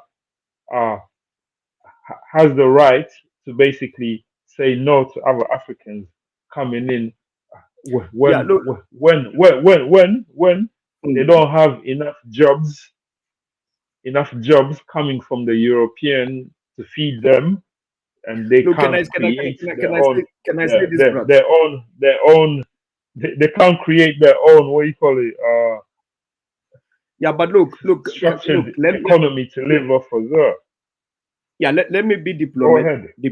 let me be diplomatic on one thing. Countries do sacrifice for other countries. I think many countries did sacrifice for us as well, and we also did sacrifice a lot ever since our independence for other countries. You mentioned one thing that I agree with. When other, in terms of emergency, if there's a war, refugees, and all that, we should play a role in one way or another way, because that's a very emergency position. And also even other countries that are not doing well at all, for only if we can provide certain jobs, we should. I think when we push South Africans to the corner and not listen to their cry, it becomes a problem. But in that sense, look, talking about Africa and how can we get to the level of unity and speaking in one voice, I wouldn't want to make this to that specific topic about South Africa. I will say this: we need to understand how the Europeans became together to expand and become the global giants that control the most resources. It was not done by the whole European coming together over one night. You look at countries like France and Britain, they were powerful, Spain as well, and Italy. So they were powerful in the front. So they were able to manipulate other countries to come under that one agenda that, look, if you stand with us on this, we go against everyone and we colonize all of them. If you are willing to fight on our side, when we get the resources, you will also eat. That was the deal. In Africa, we need to have countries that are currently powerful. They have to force themselves on other small countries or countries that are weak. They have to sell the ideology to these countries and show them the promised land. That if you stand with us on this one voice, this is what is going to happen. We will be able to eat this and this. Because many of these countries, if they are left loose, they are going to sell out every minute you walk out of their door. So we need to enforce, to use force, and also probably win them diplomatically. We need to show them that, look, there's a bigger catch there. You look at West Africa, I expect Nigeria, Ghana, Ivory Coast to be able to play a bigger role in what I'm saying. You look at East Africa, you expect Ethiopia, Kenya, Tanzania to be able to play a bigger role in this. You look at South, expect South Africa, Mozambique, and Zimbabwe to play a bigger role in this. Same in Central. So we cannot have Africa imagine over one night that we're just gonna agree. No, we have to be technical about it, break it down, and explain how that can be possible. Because even in Europe, they did not wake up one day and they were all in this one kumbaya ship where Poland agreed with Ukraine and Britain that they were all gonna colonize us. That's not what happened. Britain was an empire already that time, and they could force certain things on other countries. So that's the mindset we should adopt. Yeah. What's going to unite us is uh, what we're currently facing anyway. Whether we like it or not, if we don't come together and start developing uh, ideas or political organizations like Julius Malema, Julius Malema has done in South Africa, to create like a hub for Africans to have a voice, and then he's trying to spread that throughout the whole of Africa. So okay, let me make one clear point about Malema. Malema doesn't care about you or any African person or a black. Malema doesn't even care about South Africans, and specifically black South Africans. Here's what is Malema. Malema is not a socialist. Malema is a capitalist. Let me introduce you to Malema because I know him very well. I've been observing him. Malema is a capitalist. Malema do business with white people, and Malema understands the economy of South Africa at the core. So he understands that after 1994, black South Africans introduced with their political power, they introduced labor laws that protects black South Africans from exploitation. The only reason why Malema preaches open borders in South Africa, it's because of economic benefits for the elite group, which he's part of it. When you have got open borders, it encourages illegal migrants. Illegal migrants, they tend to be desperate people who will do anything for a job. That's good for the white corporate structure and infrastructure in South Africa, because now They are back in apartheid where they can still get black people who are slaves who are willing to work for next to nothing, and they will package those final products and send them to their cousins in Europe. That's the market they have, and that's the market they're willing to sustain by all means necessary. And Malema is part of that. Malema now is paid to go out there and confuse you people. Malema, if he cared about any black person, he will be sitting down with the African leaders, telling them how can they manage to make their economy stable so that he doesn't absorb the people who are smart and willing to work into South Africa. He will have ideas of how can they stabilize the country so that people don't run away from their countries. Now, let's talk about open borders in the ideology that he uses. The current borders in Africa are not holding anyone from doing trade. The problem we have in Africa, it's not the borders, it's the trading laws, because we are still stuck with the colonial laws and colonial embargoes that used to not allow me to trade with Mozambique, for example, because Mozambique was colonized by Portuguese and now was colonized by the British. We are still using those laws in a sense. So when we talk about dismantling the borders, it's not about removing the physical borders. It's about changing the trading laws. Malema is manipulating everyone in this because Malema knows the game. He's a capitalist. If you don't know Malema, Malema stays in Sandton, the richest square mile in Africa. His neighbors are white people. He goes to white, his kids goes to white schools. He wears Gucci, Dolce and Gabbana, Louis Vuitton. That Malema, everything about Malema is Western. Lozi, can I say something before I leave? I'm gonna leave. Go ahead. Like I said, man, look, um, uh, where is this guy? Iski, what country are you from? I'm I from don't the know. Congo. You're not from the Congo, man. Who's the Congolese president right now as we speak? I'm from the Congo. Yeah, what's the president's name right now as we speak from Congo? The president of the Congo. Yeah. The president of the He's Congo. typing on Google. You're not from Congo, Bright Kisigedi. I'm not from Congo and I know it. You're typing. See, Lozi, we have these guys. They have You no. didn't even let me speak. Let me finish, man. Yeah, I cannot be talking on African politics with people from the Caribbean. There's a current war going on in Haiti, and these Jamaicans are not even helping the Haitians. They are not even standing, calling for their CARICOM to unite and send troops over there. You want to come and preach? You want to come and preach unity in Africa? What do you know about unity? You have not even been able to settle the peace that is happening in your own country, where Jamaicans warlord. Jamaicans, as we speak, is one of the most brutal countries to live in when it comes to killings and all this stuff. Not to talk of them not being able to help their Haitian brothers.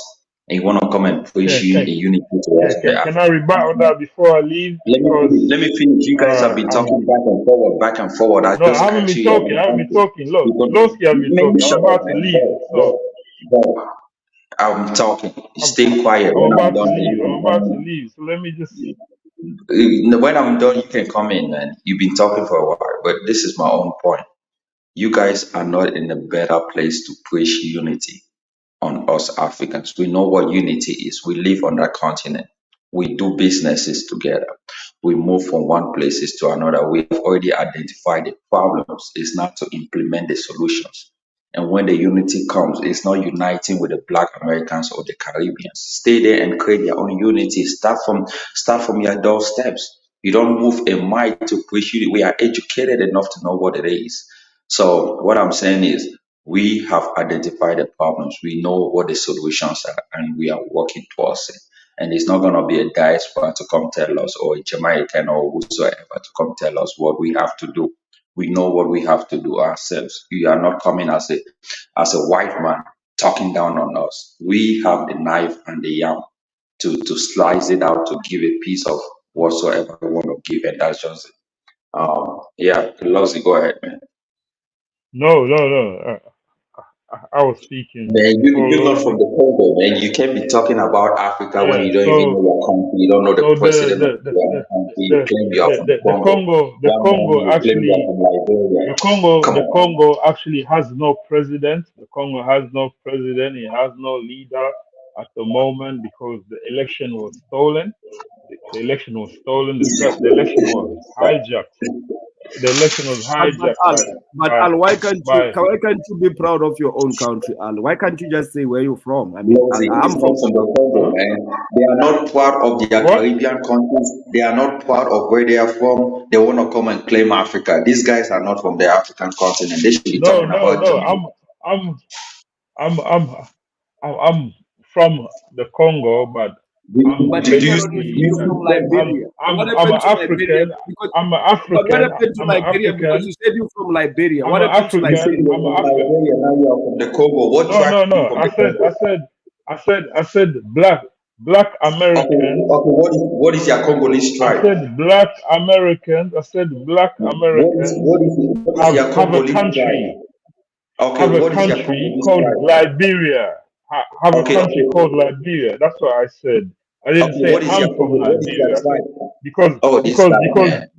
because Judah What is your Almighty tribe, man?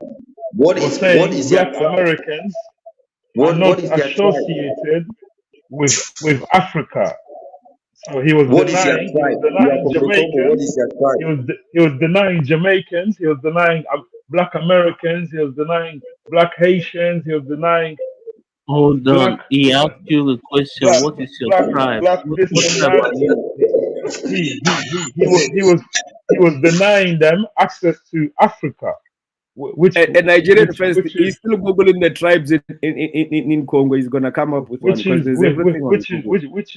which is something that you can't do I see. because He already using Google to search tribe in Congo. So let's see. Let as Topic as pronounce that name when he finds it. no You no can you it's pronounce. getting a bit disorganized. It's getting a bit disorganized. One person at a time, please. So Yeah, but you need to tell us where. Like, just be honest. We can't no be no like no engaging no no someone who no can't be no honest. no no no no. Can I finish speaking, please? So what I was saying, Judah was telling us that Jamaicans, Black Americans, and Okay, other he asked a Africans. simple question. No, What no, tribe? no, don't interrupt me, please, please. Thank you. So, uh, so Judah was telling us that other Africans who are outside of Africa, who have African genetics, who have the same genetics as us, who are facing the same experience as us, but outside of Africa, uh, What is your tribe, man? That is the question. they, What is your they, tribe? If you cannot identify your tribe in the Congo they, or where you are claiming you are from, you don't even know the president, and then stop talking about African politics, man. We come here on this they, planet they, to they, discuss, to they, dissect what is happening on the continent. Go they discuss should not, Jamaican. they should not participate on this panel and discuss what do you call it? Discuss African politics with us. That's that's nonsensical because uh, they, they've they've got a history. They've got a history to do with Africa that Europeans shame them about every day. They shame them about slavery. They point out that you're from Africa. You should be ashamed of being from Africa. And then once a black person embraces that, then to have an African who has left Africa, is no longer in Africa, tell them that they are not welcome. They are not welcome to discuss African politics. It's a bit of a crazy way Look, to the look at problem things. is not because you are not from Africa. The problem is the But no, dishonest. no, Why no, no, can't no. you I'm not just saying tell I'm us not the from. I'm country not you're saying I'm from? not from Africa. No, no, no. I was saying to dismiss other black people But you obviously from not coming from Africa. You can't name your president. You can't name your from coming tribe. to help I mean, come black on, dude. people is imbecilic. Is No, but nonsensical, you bro. still It doesn't lying make after sense. lying. You put in lie after lie. You obviously don't know your president. You don't know your tribe. That's because you're not from Africa. or are you a lost cousin of Africa that has went, like, where you born in the West, you've never been in Africa, So where you don't even know the so president of the so country? so so so why are you calling me? Why are you calling me a liar? That's But what you you're like, basically calling me. So, okay, you're telling me I'm a what is your liar. tribe from For Congo? what What is your reason? tribe from Congo? It's a simple question. What is your tribe For from Congo? I've been on other shows. Go and look at No, but Kaiser's other shows. I don't have time to go When search I've for it. answered it, I'm when asking I've you a simple answered it, when question. I've answered it.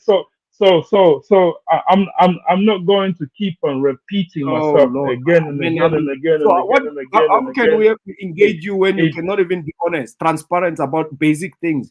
We're not asking your No, identity. We're not asking we're any. here to we're here to discuss a topic that has nothing to do with where I'm from. We have to discuss That's the topic, fine, even if but Jude raised even if a concern listen, now. listen, Look, listen. it's Even just if a concerning you European was to come on you the cannot even say where you're from. Like, it's just concerning that even I didn't mind, but you cannot even say where you're even from. if a European even if a European was to come on this show, I'm sure Kaiser would welcome them. So Yeah, but why wouldn't you want to tell us where Almighty you're from? Judah is dismissing black Americans, Jamaicans. That's just nonsensical. So No, man. uh, No. That's I view. say That's good the night, view. good night, But the fact good that you night, cannot and say where I you're will from, speak to you it's guys concerning. soon. Goodbye. It's worrisome that you cannot be honest about where you're from, brother. That's like, who are we engaging here? Yeah, I mean, look, I think some Caribbeans have a shout out to Elski, right? Some Caribbeans want to pretend that they're African. This is kind of interesting. Um, yeah, this is kind of crazy, right? Okay, Kaizo, can I ask you something? I'll ask you in the chat, man. You know what I'm gonna ask you, man. Yeah. Okay, Yeah, okay. let me just ask you in the chat. Okay. Yeah, shout out. But you know what? I think today's show has been pretty productive. We actually went in, and shout out to you, Musanda. Musanda is a smart guy, but he doesn't have as much information. So we do appreciate that you came through Lozy to give us some of the hard facts about what's really going on the ground in South Africa, because you gave context. You showed the transformation of how everything was going. Actually, let me 1 second.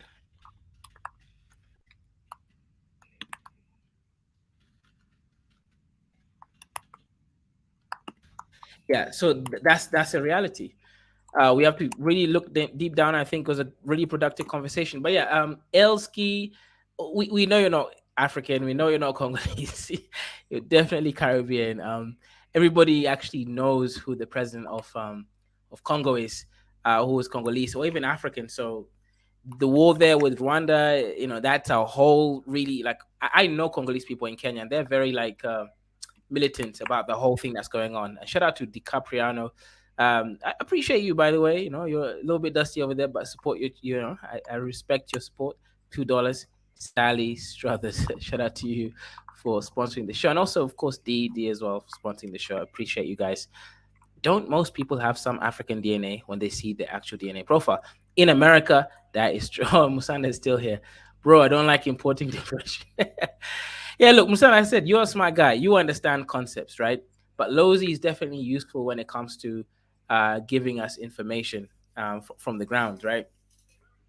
It really does give a slightly different sort of context. And Lozy is able to speak to idiots and then, like, make them submit. You, Musanda, you just call them idiots. You don't try to make them change their opinion. Okay, Kaizo, Right. just check that message quickly, read it, and then we'll take it from there. But I'll respond on the emails as well.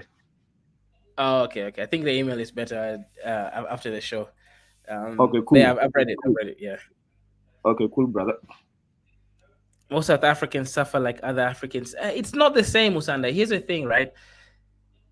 Look, the same way you can't compare Kenya to Ghana, Nigeria, and all those things. Right now, Nigeria, Ghana, these countries don't have internet. They don't have internet, right? The only reason why Nigeria first is even on this panel is because he's using Starlink, which is Elon Musk's company, which is really an American geopolitical spy company, right? That's the reality. You know, am I lying here, Nigeria first? You know, Okay, No, so you did are you not just say, lying. Kaizo, You are not lying Kaizo, at all. did you just say Starlink is an American spy? Now you make me want to support ANC because they don't want that shit in our country. no, that's an American spy company, man. Like, it's not even like a discussion. Starlink is there to spy on you, but it provides internet for But Africans, it's you know, fast, eh? and people. It's It's faster fast. than most African networks. Yeah. But No, Kaizo, I'm not. but I'm not Kaizo, joking. but, but, D. but Kaizo, Go we ahead. are using their cable anyway, man. Even without Starlink, we are using American cable. Like, That's true. That's true. You're 100% yeah, right. so it's the But same thing, man. Yeah. mhm. Go ahead. Yeah, go ahead, Kaizo. I was just saying it's the same thing. No, go ahead. Go ahead. Yeah, Oh, okay. So, Oh, right. See, here's the thing, right? If we Africans do need to start having our own database and then creating our own intracontinental cables because at this point, if you look at West Africa, we did a show earlier with Nigeria first before this one. wait, Kezo, please, before you guys Literally, so go, many countries are affected. Ghana is heavily affected. Mhm. Kezo, I want to quickly ask this question. Why is it that Yeah. the so-called Pan-Africanists, that some black that goes to Africa, when they don't succeed, all of a sudden they they just switch, like they become the biggest hater of Africa. Wait, when they go to Africa, repeat the last part. Ah yes, and when they go to Africa, they don't succeed. All of a sudden, they become Africa hater Okay, good question. Good question. So because I'll take it. hold Yeah, on. go Do ahead. you know a guy called JT? Yeah, I know JT. I think Oh, good. Oh, right now he hates Africa so much. yeah. You know, that's why I say, look, you can't trust people who just love Africa for the sake of loving Africa. You I'm need to telling love you. Africa because you've interacted with Africa. You get what I mean? Yep. Yeah. That Otherwise, love, these people. Yeah, go ahead. that love is not real. you That's see, fake love. Kaizo, Go I ahead. heard you. Yeah, thanks of Nigeria first. I heard you the other day. You were speaking with IC. What is that weird guy, the British guy who I wears see some name three. I tag? see three. I see Yeah, three. yeah, ICT. Yeah. Like, look, sometimes I like your realistic view of Africa as it is. You know, it's like, bruh, we are fucked, bruh. Like that's just an honest opinion. I mean, an honest fact. I think it's a fact. We are just screwed. You know, we're at the bottom of food chain, and it's like sometimes we want to be petty about this. We want to kind of like sell some fake reality out there. You know, at the end of the day, there's a reason why Africa is in this condition, bro.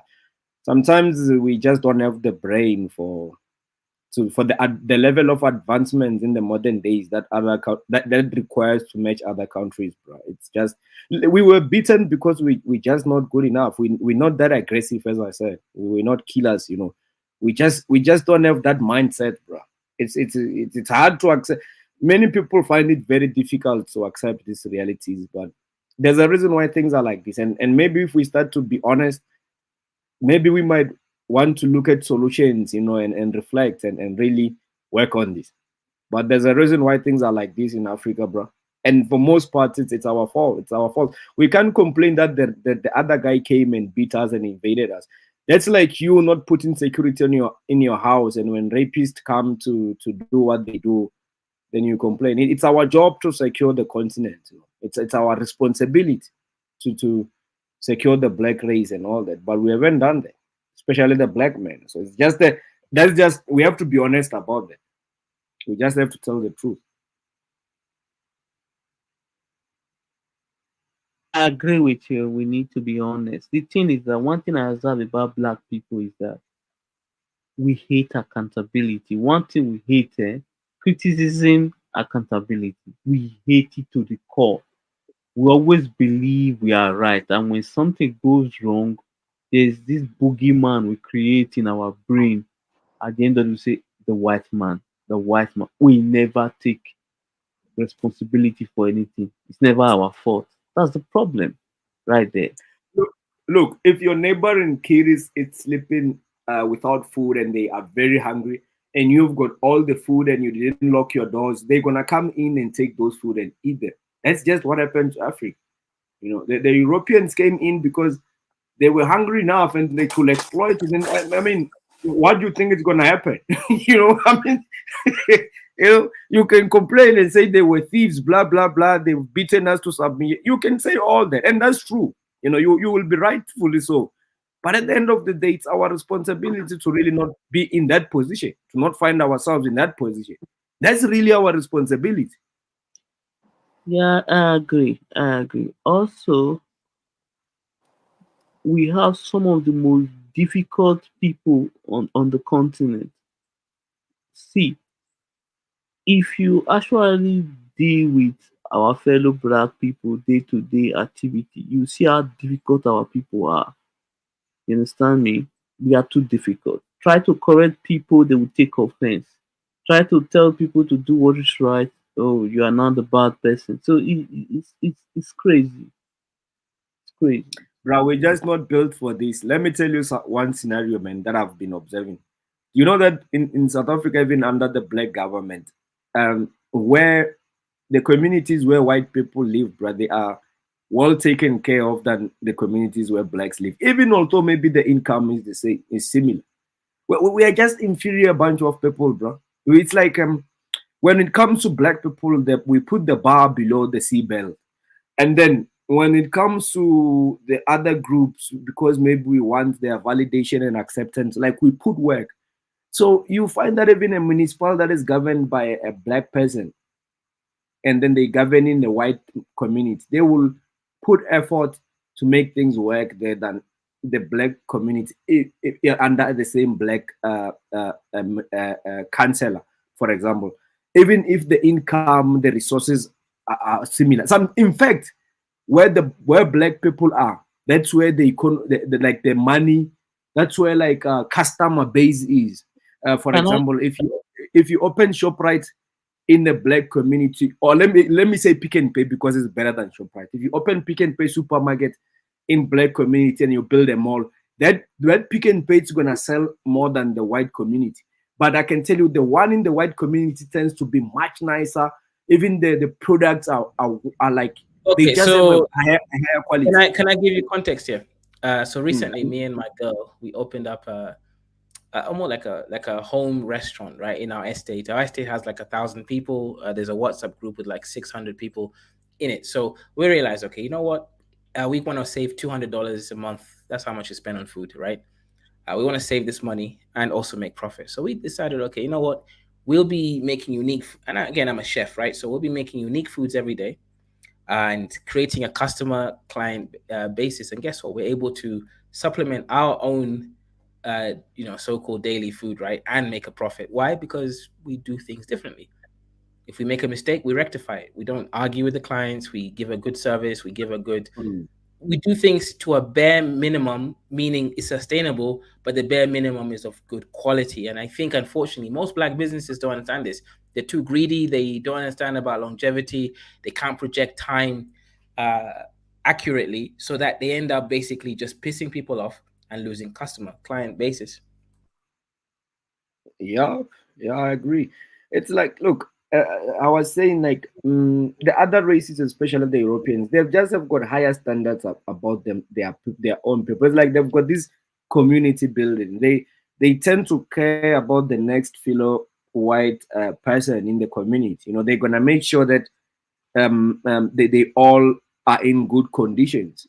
The communities that you see in South Africa, especially the low middle income areas, where they kind of like create, there's this new modern townships. I wouldn't call them townships. It's like a mix of township and a suburb, but there's like a low costing housing thing, like project, a low costing project. They are nice. They've got a bit of paved roads. There's services, but even the paved road, it's not as quality as the next white suburb that has got similar income to that neighborhood. And even if they bring a shopping center, it's still nice to general standards, but you will still see difference, like a difference in where the community is fully black and where the communities either mix or just white. You're gonna see that slight difference. If you don't stay here in South Africa, Kaizo, just to give you an example, you might not notice certain things because you might think, okay, it's just a shopping center, the shops are the same, the brands are the same.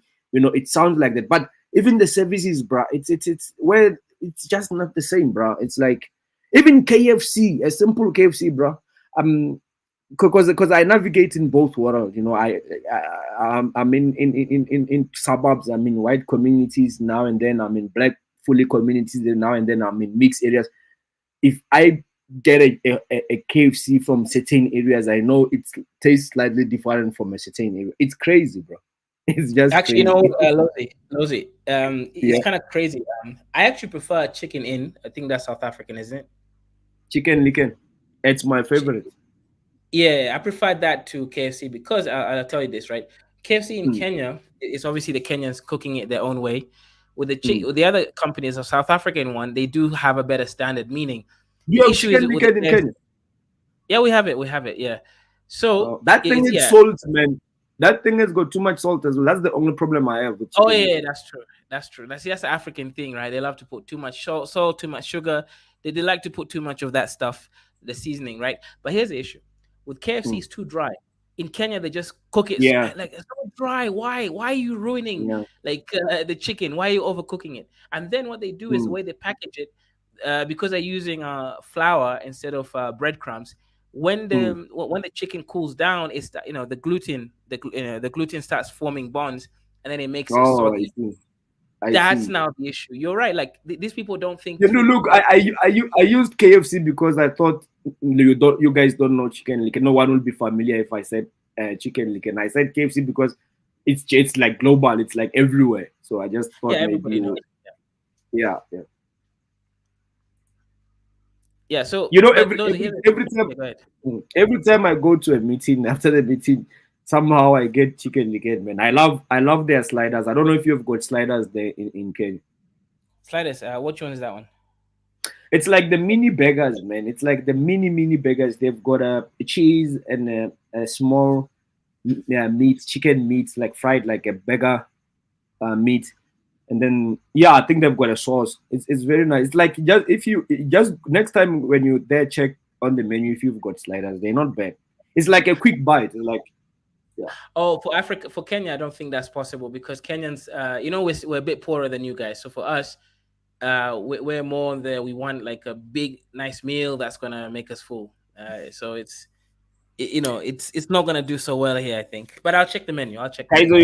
You guys have got more than 6.5 millionaires, but 6,500 millionaires. It's not far off, bro. It's like you guys have got but I mean, come on, you guys will afford Africa, we're definitely among the top countries with millionaires.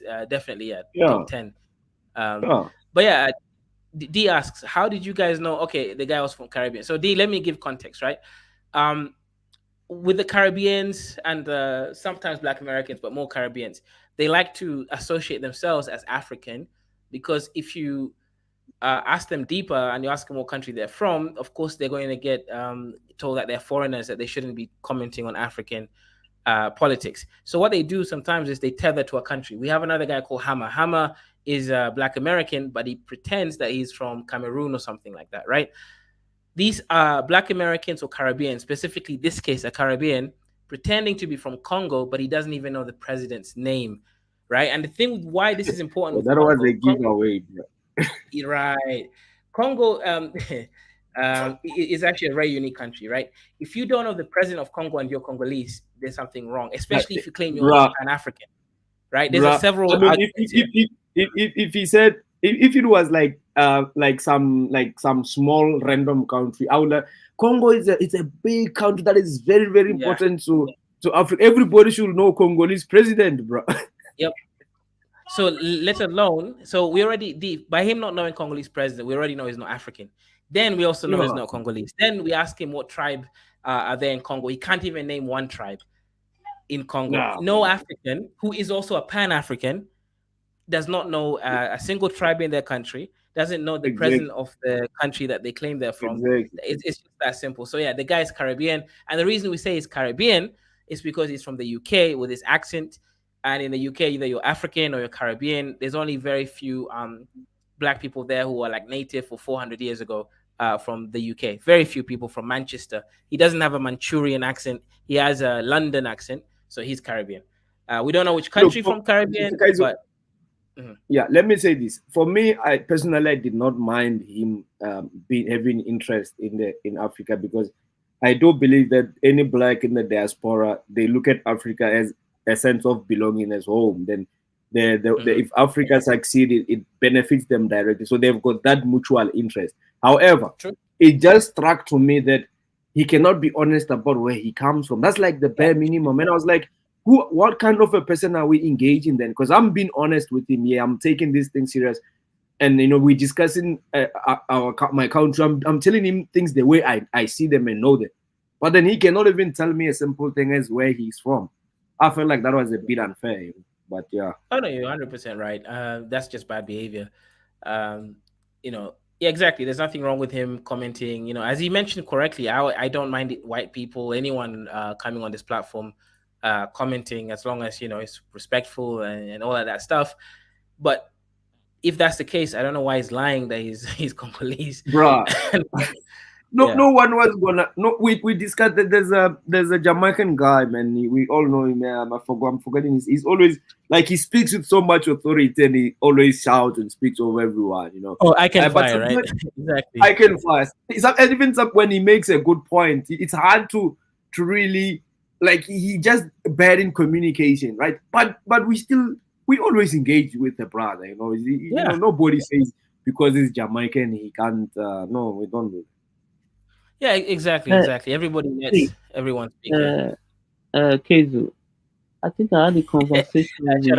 Ask Keys on the chat. Okay, Lucy, see what happened. I had a conversation with a guy from Haiti. You see, many of these people, one, they have no stake in their country. They have not visited their country of birth for the past 30 years. And they believe they know what's going on ground. These are people who just abandon their country of birth and be crying. One thing I respect Nigerians for is that many of our people that live abroad, and they always have a exit plan. You understand me? They will start building. If it's a business, maybe a hotel or whatever business, they will have like 10 years plan. They'll start little. When they are through, they set up the business, they will relocate finally. Nigerian first, you're starting with that Nigerian bubble, bro. I like you, but that's a Nigerian bubble, bro. Nigeria's got 200 million people. I'm really expecting a lot from you. What I'm trying to say is that you cannot complain that other people are dominating your country, whereby you that is in the diaspora, you are not investing in the country. So what do you expect? Sure, that people will dominate and control. That's just Nigerian first. We are all not investing enough in our own countries, bro. Like, you're not investing enough in Nigeria. Like, for me, I tend to look at like what I can do in my country before I can say what another person is doing in their country. I have to lead South Africa by an example. I cannot say much because we have got even white people here who are still in our ground and holding much power. So what more can I say about other countries? The moment I open my mouth, they just gonna tell me, look, South Africa, you are still held by white people. Keep sharp. You see, I always have to look within, brother, before I have to have a mouth for other countries. What you just said is we need to look within. That's the way to go. Look within and deal with our internal problem first before want to solve other people's problem. That's not going to work if you still have your own problem. Because they're going to look at you like you are crazy. Can I just clear my name? If I was to ask any of you who was the first king, and then second king, and then third king in the Zulu nation, or Nigerian first, who was the first king? I mean, I can try, but brother, be fair, man. Come on. We asked you about the current president in Nigeria. I asked you that, and then what you call it? No, but look, brother. If you could tell me that, if you could tell me that, if you could tell me that, I'll call you a true Nigerian. If you could tell me that right now, Lozi, I'll call you a true South African. How about that? No, you guys are measuring sticks. You guys are measuring sticks on who can be African and who cannot be African. And me personally, I am not going to close the gates on our Jamaican, on our American from brothers who want to be Caribbean issue. Don't you speak on Caribbean issue and focus on the issues there first before dabbling into Africa issue, because Africa issue is bigger than you. It's bigger than all of us. Look, Al, I've got a different. I've got my own mindset here. I did not have a problem engaging you, brother. It just raised the concern to me that now you kind of like hiding your identity, which is not a big deal still to me. But now, if I have to engage you and you cannot just tell us the basic thing like the country you're representing, it becomes a problem. You cannot be from GRC and not be able to name. Judah asked me that the last time. He asked me that all the time because what you call it, I hold him. What you call it? I basically demand that he. Okay, what is the capital city of Congo? Oh, come on, man. That's nonsensical. I'm not going to answer those questions. There is no point to me answering those questions. I'm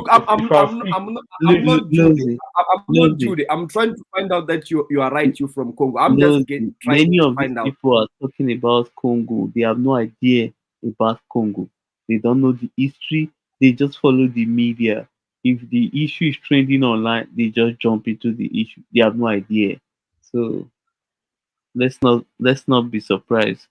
Yeah, but then Ali, you're just becoming a problem where it's unnecessary now. Because I did enjoy engaging you, brother. But now, why can't you just say where you're from? What's wrong with your country that you can? What Nigerian first keeps on saying? He keeps on saying that for you to be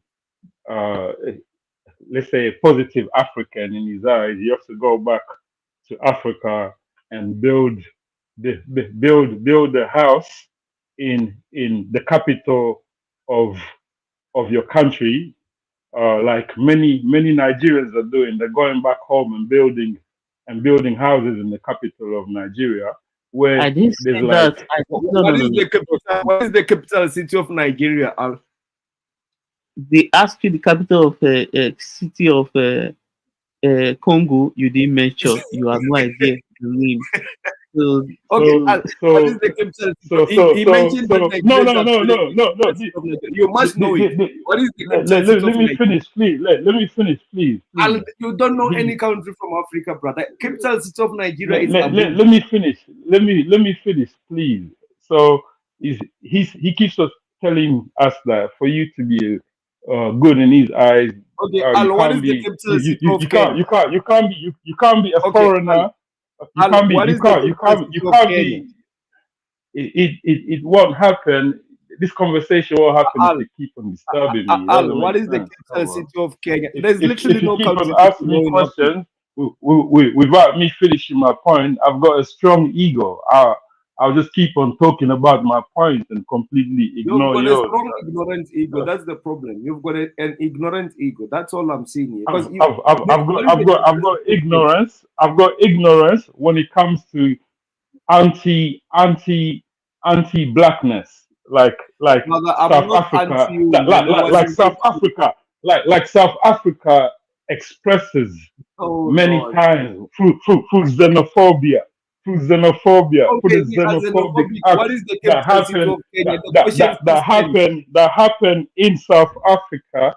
So okay. I know I know why you hate Julius All right, Malema, all right. because Julius Julius Okay, Malema is I like agree me. with you. Julius We Malema hate is like me. Julius we Malema as wants xenophobic. What wants. is the capital city of Kenya? The question still stands. We hate black people. We are xenophobic, fine, and we are black ourselves. So that means we hate ourselves. That's fine. What is the capital city of Kenya? It's really that simple. Oh no, I won't answer that. I'll keep on telling you the same thing. Africa needs to wipe out all borders, and basically turn into one country. That's my own opinion. So, although I was born in the Congo, I would still like to see that happen. I would also like to see Angola, uh, Cameroon, Gabon, Rwanda, and Namibia annexed into the Congo, paving the way for South Africa to be. Wait. Namibia. What is Namibia now? Say Namibia. You don't know where Namibia is. You are looking at the African map as you were reading all that. You still cannot get that you call it Namibia. I mean, you are reading the map. I can tell. I told you that, what you call it, I would like Namibia to be annexed into You see, you are not Angola. an So I've never heard anyone from Africa calling Namibia Namibia. Brother, why can't you just be honest? He said, I've never had any Africa calling Namibia Namibia. That's just, you are giving it away. So you are reading the African map. In the future, Namibia and South Africa can become one country. It's also with Zimbabwe, etc., It's Namibia. It's found in the west. In the west of southern Africa. It's Namibia. There's a at the end. Do you know why I say Namibia? No, I don't know, brother. Because the ancient Congo called it Namibia. They didn't call it Namibia. Oh, okay, all right. That's a foreign. That's a foreign. That's a foreign.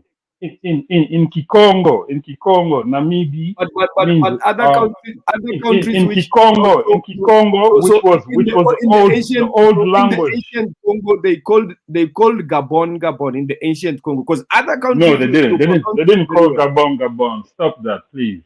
So the other regions, you pronounce them the way they are today. That's because in the ancient Congo they were calling them the correct way. Is that your argument? I'm just using the same argument you presented to me. I'm just reversing it to you. Like, you just said you call it Namibia because the ancient Congo apparently used to call, and I don't know which ancient Congo, because Congo is not that old, like into existence. I don't know ancient Congo. I only know that Congo probably is less than 100 years. Congo goes back to 2000. A country called Congo, or a nation called Congo. I don't know, man. Nigeria first. Maybe you might give me a better history here. How old is Congo?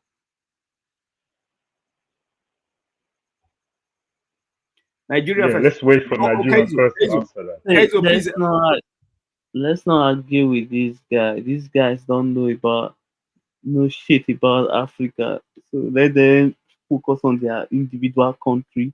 Let us focus on our own and deal with our problem. That's just my own opinion. That's your own opinion. But I'm against that opinion. Totally against that opinion. That's why I was saying the other guy, what's the name? Judah something. Judah Nazareth, Jesus Christ, whatever his name is. I always ask him, what is your solution? What is your solution? Because he's always criticizing black people outside of Africa. He's always criticizing black people outside of Africa, telling them to stay outside of African politics.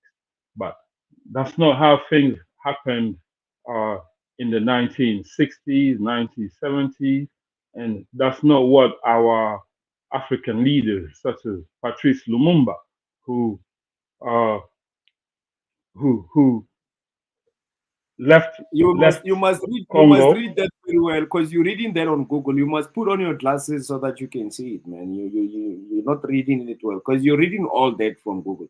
You did not even know Okay. Patrice. Okay, let's ask him what part of Caribbean, what country Caribbean are you from? Is it Jamaica, Suriname, No, Trinidad, there's no point answering.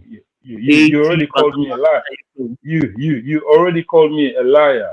So No, you are No, not it's from there. me. No. Nigerian first never called you for a me liar. to It was me. engage, for me to Why you engage, for me disrespecting me? to engage, I'm an African.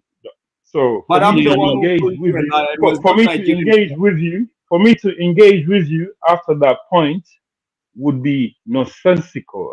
No, I'm but not it an was not idiot. Nigerian first. It was I'm me. not retarded. I'm not retarded. No, So but I you're was not just being coming fair. back on the show. Let me tell you something. You know what I I was just observe coming back now? on the show. I I was rather just coming back on the show to explain to what you call it people I and rather clear deal my with name people like and show you that I rather deal with I people know the like history of Congo. I rather deal with people I like know No, my Lozi. you don't know history. the history of Congo, dude. You're just reading all that now. You probably have heard about Patrice Lumumba, but you did not even know where he's from. You only reading all that now, and you're not even reading it well because you don't have your reading glasses. Put your reading glasses on so that you can read Elsky, that. Elsky, which tribe are Hmm. you in Congo? Which tribe are you? I'm related to Patrice Lumumba. Okay, so what's his tribe? He doesn't know. He's gonna Google Tetela, it fast, and he can't pronounce it. Tetela. I've said this before on the show. That's the last time I'm going to say it. You don't even know what tribe it is. You've never heard of that tribe in the Congo before. I know you haven't never heard of that No, tribe in the Congo. Probably I don't know haven't heard of Patrice any Lumumba. tribe in the Congo before. I don't know Patrice Lumumba That's how tribe. I bad it wouldn't is. lie. Unlike So you, I I know wouldn't it's lie. just Okay, so how do you say hello or greetings in Tetela? Moyo. But I'm not gonna listen. I'm not going to entertain that that that that line of question. I'm not gonna go that direction because, like I said, I'm an African, and I already know once things devolve to disrespect, I have to check out of the conversation, and people are calling me a liar. So good night, brothers. Okay, okay. Shout out to you, Elsky. No, shout out to you. Okay, I guess let's not talk about him when he's not here because he will be back and we'll go for 2 Okay, hours for him to tell us that he's from Congo. So let's not talk about the brother. you see, see one thing about Lozi, he will stand on his position. Tomorrow you won't see Lozi now decide to become Pan Africanism because he's not one. He's not going to tell you he's one. Another see people like him. I like people who stay true to their to who they are. Than people who will like love Africa today, hate him tomorrow. These are not for they see what they are doing is that they are just doing this thing to make money. Some of them have YouTube channel whereby they make revenue from this video they are making. They are not for Africa really. They never they are from the United States. They should go back and live their life there. They are not serious about anything. They are not. Some of them say they don't even have investment there. So it is just all talk and nothing else. You know what I think, Nigerian first? I think most of these people are just socially awkward, man. Like in real life, they just don't have friends. They don't talk with anyone. I agree. There's one thing I appreciate about Kaizo. Kaizo is mindset. He's business minded, and he understands the media and how to get to people. He can put a very controversial title because he knows the reaction will. Like Kaizo is smart in that. He does things intentionally. These fools are not doing it intentionally. They just socially awkward. Some of them never even had girlfriends in their lives. You can feel it, you know.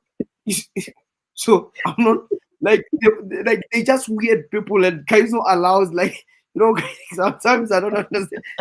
I wouldn't allow this in my channel, but Kaizo is good. He knows how to keep his channel relevant because even the degenerate, it's still making the channel pop, and that's why we call Bro, in Kaizo channel bro, along many African channels. Kaizo is interesting because he's allowing all these kind of weird people to come in, and then that's what makes his channel go on, man. Power to him, power to you, Kaizo. I Nosy. think Kaizo loves Africa, but it's gonna be controversial for sake of it if it's gonna benefit him. Kaizo is very selfish in that. Go ahead. Nosy. I was surprised. Go black to Africa. From Pan Africanism, he went to is it Malaysia, started bashing Africa.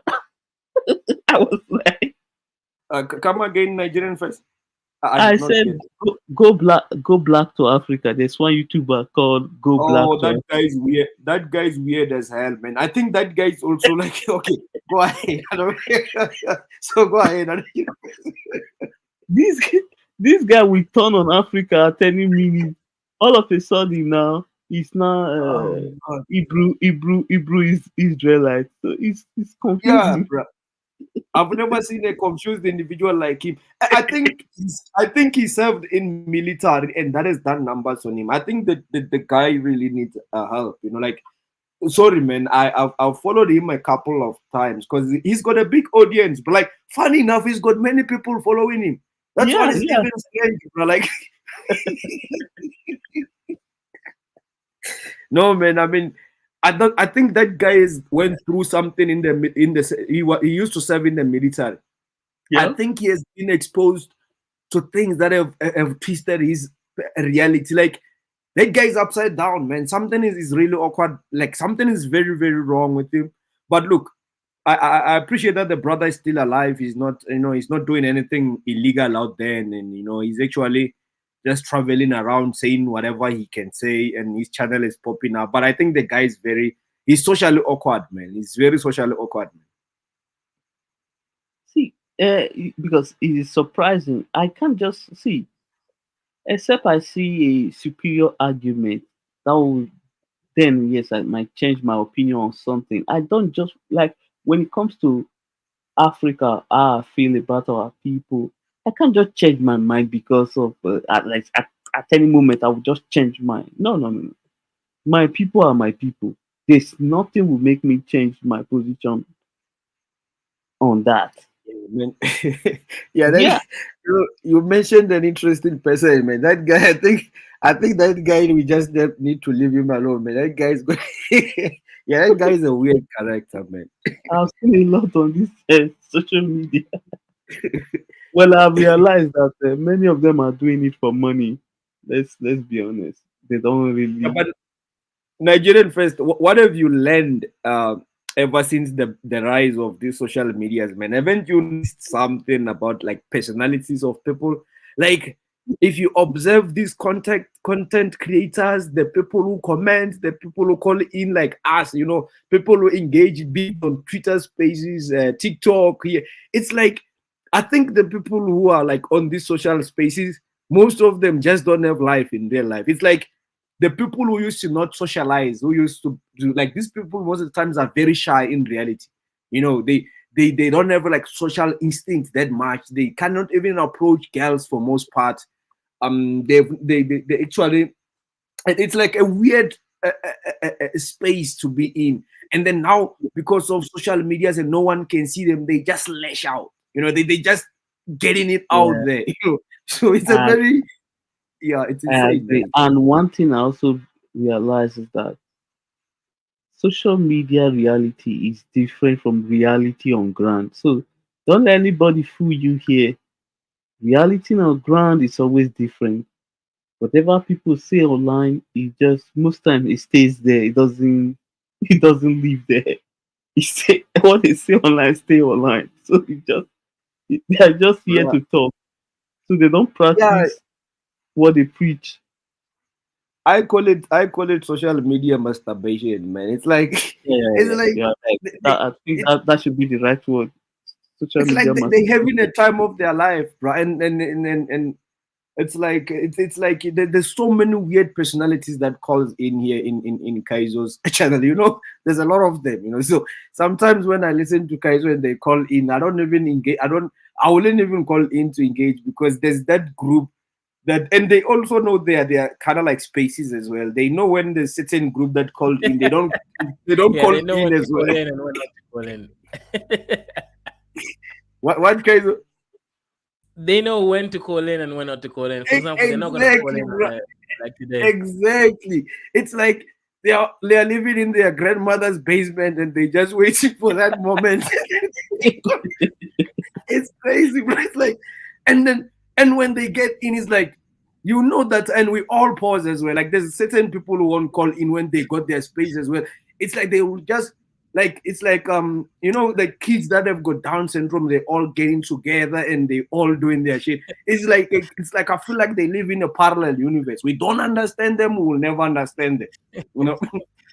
Yeah.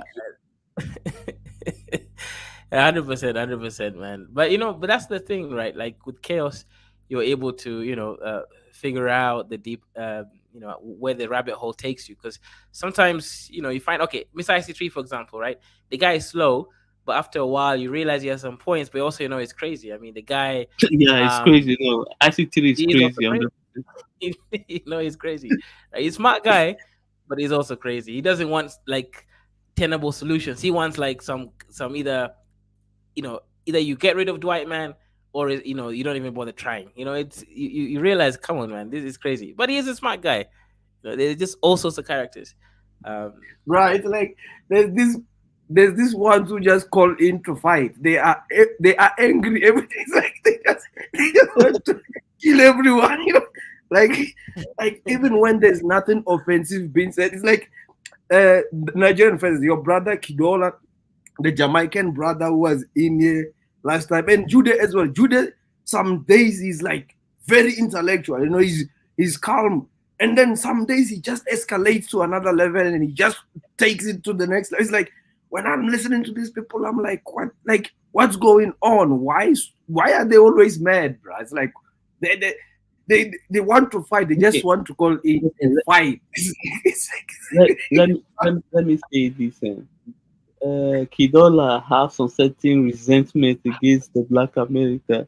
So, but I don't know what he did to him, but I think he will one day find a way to forgive them, but I don't know.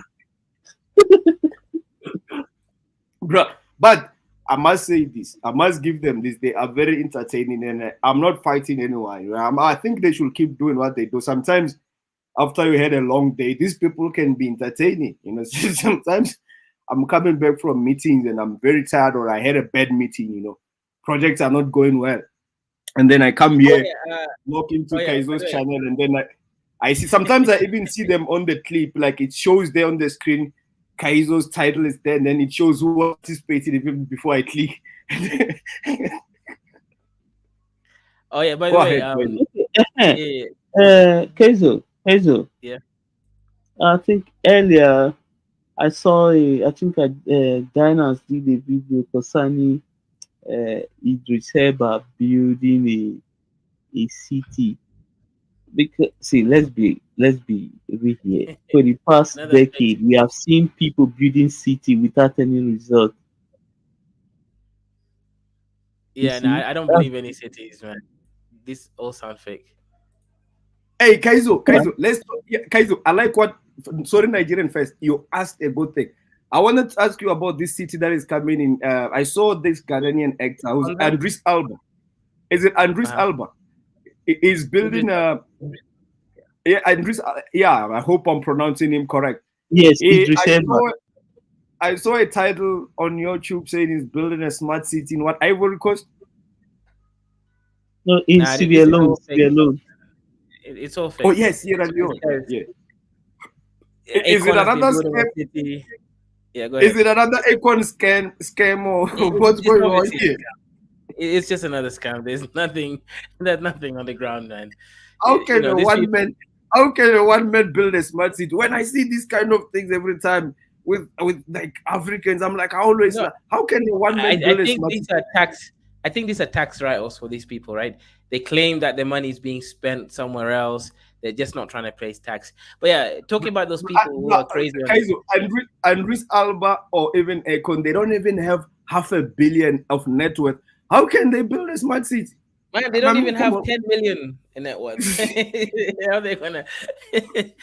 But yeah, look at this, right? These are the people I'm talking about. This guy called Matthew comments. Oh Africa shit. is not a country, brother. It's a continent. You know, when I always joke around, I'm like, "Oh, Africa is not it's not a continent. It's a country." Some people actually out here they really think I'm gonna have a whole channel talking about African issues. But the one thing I don't know is whether Africa is a continent or not. So it's actually really writing here, trying to correct me. These are the kinds of people you're talking about, Lozi. These are insane people, man. Kaizo, if you understand architecture, you could have seen that concept, the rendered pictures for Econ Smart City. You can tell that that's not even architectural. No one can build Oh those yeah, things it's at not this stage. Not possible. even Yeah, Dubai. Why will you buy that? Why will you even buy that? Because that concept looks like it was done by kids who just learned these architectural programs, and they can just in any kind of balloons or some funny shapes. It's like, why will you even buy into that? You know, like what's going on here? It's like when I saw that first time, I was like, okay, this is not good. The first thing I saw is like, this is just Akon trying to trend. I thought he was trying to be relevant. I thought maybe he's gonna release his album or last album, because artists like to do this. If they've been irrelevant for the longest time, they come up with something to trend. You know, I thought that was a trend, and people took it serious. right. Nah, these are scams, man. Look, for me, Lozi, I think these are tax write-offs because you have to ask yourself, right? Why are they pronouncing it? Why are they creating it? Why is there like one brick in the middle of some kind of semi desert in Senegal, claiming that it's a city? I think it's a tax write-off, right? He's That's claiming not that even he's how you investing there. develop a city. Yeah, You it's a don't tax write-off, man. Yeah. you don't go in the middle of nowhere and build a city. You just don't do that. Yep. There's Yeah, but logistics within development.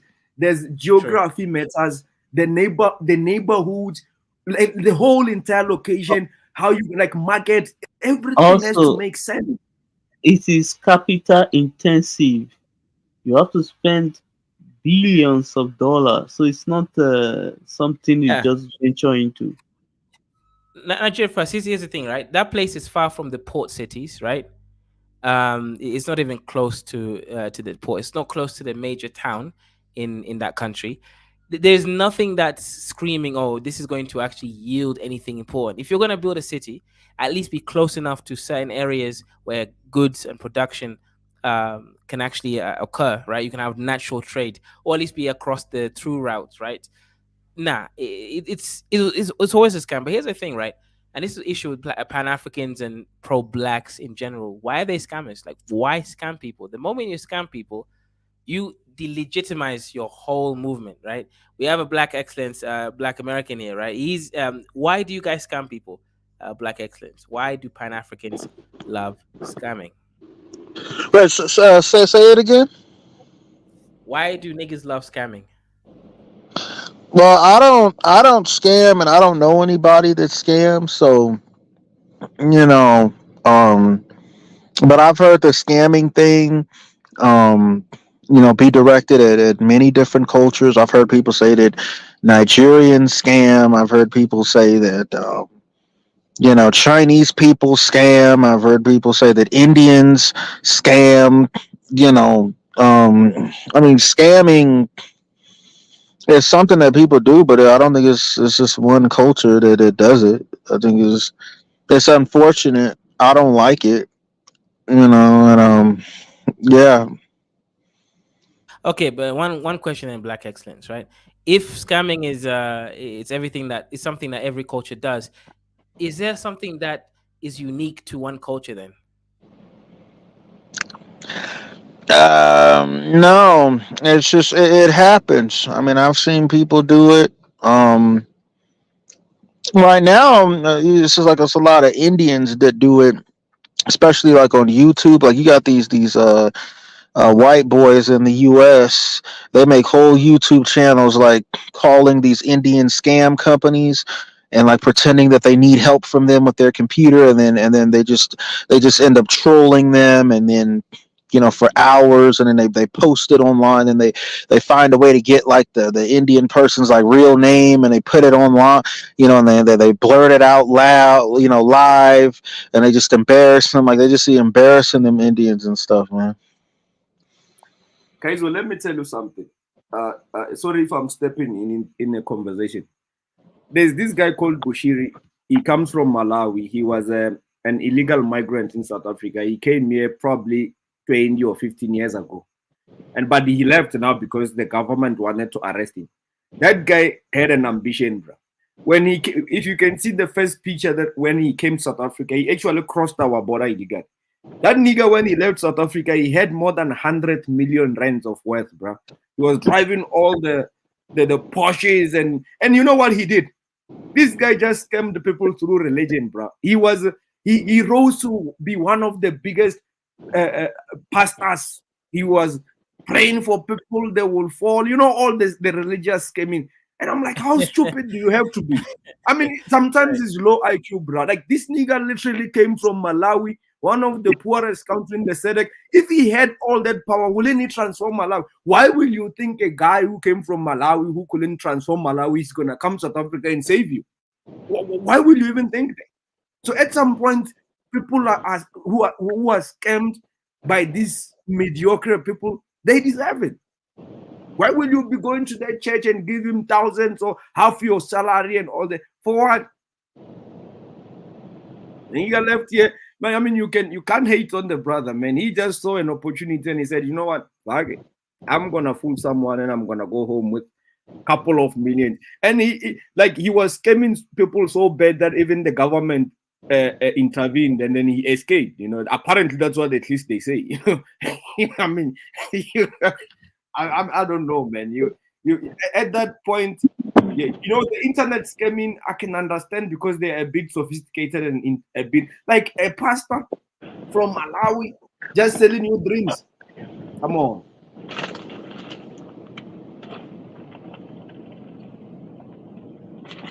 Nah, that's crazy. That's crazy, man. Look, I think unfortunately, here's the thing, right? It's an unpopular message. It's Ramadan. Shout out to the Muslims, Muslimans over there. Ramadan, Kareem, and all that good stuff. But look, religion, right? Organized religion was needed when we were basically in the dark ages, right? Because it was something. It was something for us to hold on to. However, if you look at modern days, it does nothing but hold us backwards, right? And I don't seem to understand why Africans are so hell bent on protecting these religions. Like I've seen some debates between Nigerian Igbos, Yorubas, and the Christians. The Christians are like, Christianity is the only true religion, and I'm like, nigga. So these Igbos didn't exist before Christianity. It's like even their reasoning is insane, right? Then the reasoning that they use for defending Christianity is through the Bible. It's like, so imagine, Lozi, we write a book, then we say that the book is infallible, then they will use that book in a circular argument. You're thinking, these niggas don't even have baseline logic. Just say, I believe in this shit, it is what it is, move on. But they're actually gonna try to defend their book using the book. And I'm just like, this is the most circular BS I've ever heard. But that's the mind of the religious man. It's insane. It's just all circular. Yeah, do you know that there's many black families will disown you if you leave their religion? It's really sad. I was fortunate enough because my mother, she's an atheist, and I wouldn't say an atheist because she never told me that, but she never told me that she believes in anything, including my father. So I was like, they always allowed me to do whatever I want, especially if it's not illegal. So they never chose anything for me, not a career, not someone to marry. They never chose for me. Religion, they never mentioned religion to me since I was born. So I was just happy, fortunate in that regard. Unfortunately, many people are born into this this indoctrination of. I mean, I suffered part of it because of my grandmother. She took me to church, but when it comes to my own parents, no, they never didn't care about that. Most people are just born into an environment where they are going to be indoctrinated, and these things are powerful, man. Yeah, that's true, 100%. But here's the thing, right? Let me ask Black Excellence and Nigeria UFC superfan, right? Do you guys believe in Lord Jesus, the personal slaver? Is your Here's the thing: is like the religion stuff. Like, I don't think there's anything wrong with just letting religious people be religious. Okay, if you're not religious, if you're an atheist, that's fine. But you know, you don't have to go and tell other people. Other people have their reasons for believing in what they believe in, and you just need to let other people do their thing. And you just do your thing. And like, religion to me is a personal matter. It has nothing to do with the state or the society as a whole. It's just a person's personal beliefs and stuff like that. So you know, I don't make a big deal about religion. Mhm. Okay. What about you, Nigeria first, right? Are you you're a Benin man? Do you believe in I Jesus agree with Christ, your Black. Lord and I, personal I agree flavor? with. I agree with Black Excellent. I don't care. Believe whatever you want to believe, and that's okay by me. Okay, so you're not a religious zealot. No, no, I'm not. I'm not. No, I'm not. Because I Why don't believe. you ask me, Kaizo? Ask I me, believe. Kaizo. Okay, How go. do I feel? Ask him. Yeah, Lozi, do you believe in Jesus Christ, that your Lord and personal slaver? If I become the president of Africa tomorrow, I'm banning all foreign religions out of Africa. Anyone found with the nonsense called Holy Bible or any Islamic Quran or anything like that, lifetime, double, triple lifetime in jail. Those religions must be wiped out of Africa by force, anything necessary, because those religions were forced in Africans in the first stage of it. The so-called missionaries and all that propaganda, that nonsense that is holding them. That those religions are dumbing down our people. That's why we're one of the docile people. If I become the president of Africa, no one will be religious. Science, technology, that's it. Science and Okay, technology will become a religion. Yeah. that's a good point. But Lozi, here's the thing, right? Before we get to the science and technology, you need to solve the lack of critical thinking in Africa. We are the If least you critical, if you relevant lack population. critical thinking, I'm sending you to the chamber, just like how Hitler was, the Nazis were doing to all the dummy Yeah, dummy of come the on, world. We don't need that in Africa. come on, I'm man. kidding. No, come on. You can't do that. You can't I'm do kidding. I'm joking. that. I'm joking. But hey, I'm saying intellectual will become a new religion in Africa. If you have time for Okay. nonsense, you're gonna suffer. You There know what? must be a penalty. We cannot be celebrating mediocrity. That's why this continent, like saying religion is a personal thing. It's not, because it's dumbing down our people and it's affecting everyone. Okay. We True. someone needs to be a leader and enforce these things out of our people. Someone Okay. needs to take the initial stage and actually, like, I like what Paul Kagame is doing in Rwanda. I'm not a big fan of Paul Kagame. I disagree with him in many ways. But when it comes to religion, he's sorting out that country. He's actually kicking it out. And I think that will benefit the people of Rwanda in the near future. They might even become the leaders of tomorrow in Africa if Let he me let me eradicates. let me respond to that. Here's I think that by you being like South African, I know that historically the ANC, they were Marxists and they didn't like things like religion. They also didn't like tribal identity in South Africa, and they condemn those things. Like Marxism does that. Like, it condemns religion, it condemns like ethnic traditionalism, and it tries to get everyone to be like this uniform like culture under Marxism, where there's no God and there's no traditions. It's just the Marxist ideology and the Marxist state. And I think that's where you're coming from. But I don't agree with that. I think that in society there is a place for religion. There's a place for it, and you don't have to be religious. But the people who are, let them have that. I don't think it dumbs people down or anything like I want that. Black. I think that's ridiculous. I want to say something. When you look at American society, both both sides those who support the left and those who support the right. They are as crazy as both sides are crazy. Because sometimes when I go to their this thing, when I listen to when they speak and listen to the other side, it man, who will see? I believe the only people to save America is those who are independent. They are the one. The ones who are Democrat or Republican, they are far, far gone. These people will believe anything and ride and die with it. It's crazy. It's crazy. So I think the Look, independence and all those I'm in saying, the middle. Go I'm ahead. serious. If I get an opportunity to be at least the president of South Africa, I'll go to the edge of the universe to eradicate religion out of South Africa. South Africa it's a Christian nation according to the stats. My Black American brother. So ANC is definitely not what you said. What ANC is, I can tell you what ANC is. ANC, they do whatever they can to be in power. If they have to entertain religious people to maintain their power and order, they will. They hardly mention anything about religion. They are not extremists. The extremist person in South Africa is mostly Julius Malema, but he wouldn't touch religion as well. I will be the first president who's going to eradicate religion out of this country. At least I won't speak for Africa or black people, but for my country and my people, we don't need that shit. We don't need any of this foreign religion, especially the Lazy. foreign religion. I would rather have the South African beliefs, the South African traditional or historical beliefs. As long as it's Ibrahimic religion or any foreign religion, it must be wiped out. Let me ask you a question. Because I've always wanted to speak with a South African about this. What do you think about the Zulus in South Africa? I actually respect the Zulus. I celebrate them for most part. I think they're one of the bravest tribes we have in South Africa, and they actually taught many of us something in terms of modern days. They actually embrace their tradition more than any tribes, and they're very proud.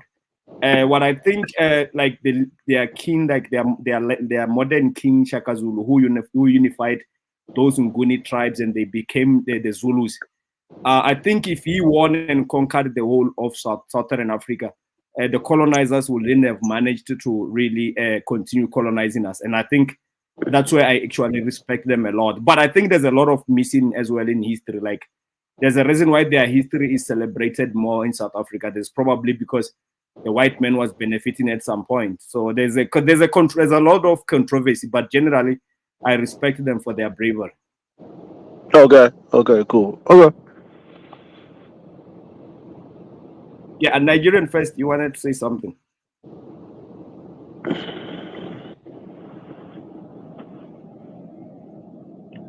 Nigerian first.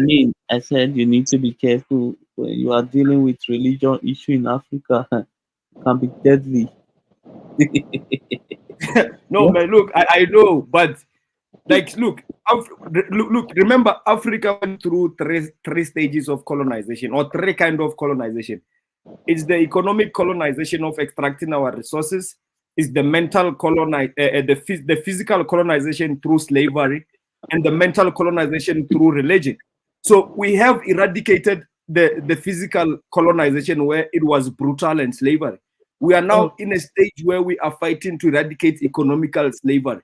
The last one is the mental slavery because it's the most difficult one. Remember, the slave is ready to defend religion. That's the biggest problem. No one is ready to defend a physical slavery. No one is ready to defend economical sabotage. But they are all ready to defend religious slavery, which was part of the system missionaries used to dummy down Africans to colonize us. They used religion was one of their biggest tactics they used as well. I agree, but the one people are not paying attention to is that the one that will make us become tenants in our own country, and that will happen. I promise you. Once they buy The up one that all will the make us land, become tenants in our own countries. yes, We are already our brother. What do you think? I agree. we're already tenants because we're not benefiting from our resources. Why do you think we're not benefiting much from our resources? Because we are the audience, we just, we no, man, we are already the tenants, man. We're already a tenant in our country. It's crazy. Yeah.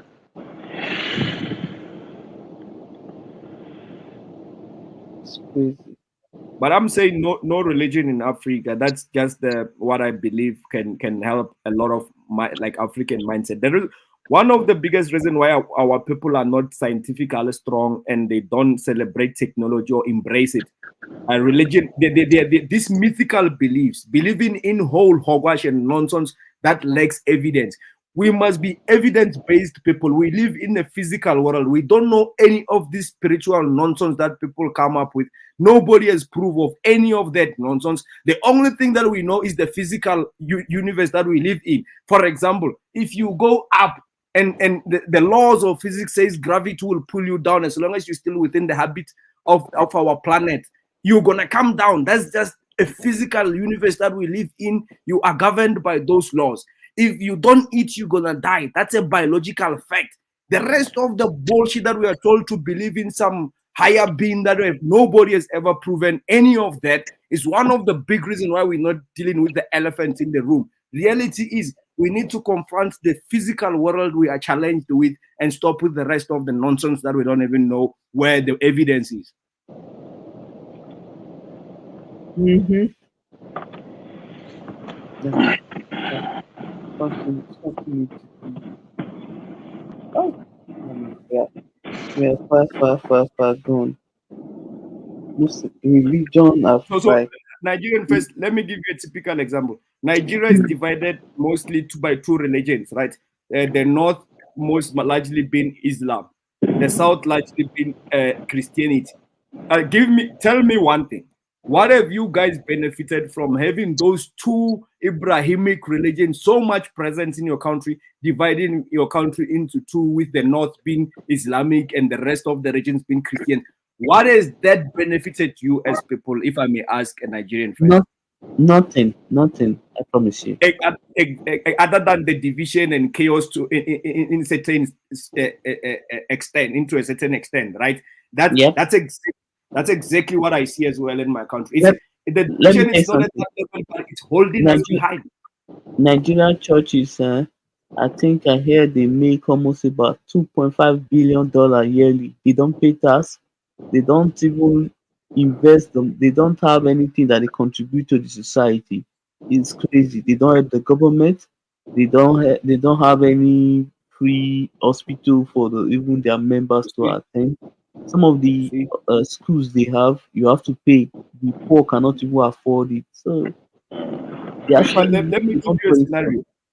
Let me give you a scenario. You close all the churches in Nigeria, life will still continue. People won't all die. You stop all the technology that we have now, or you stop the technological trade within Nigeria, many people are gonna die. That's just a fact. Science and technology, it's a fact. It's what we need now. Religion is not a fact of life. If we shut down religion, life will just continue most likely the same.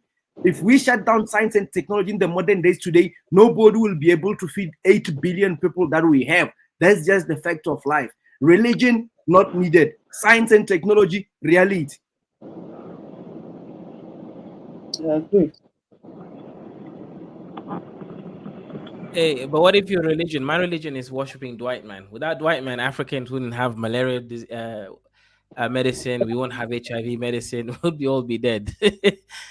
You are found worshiping the white man religion, life sentence in prison. If Lozi is the president of Africa.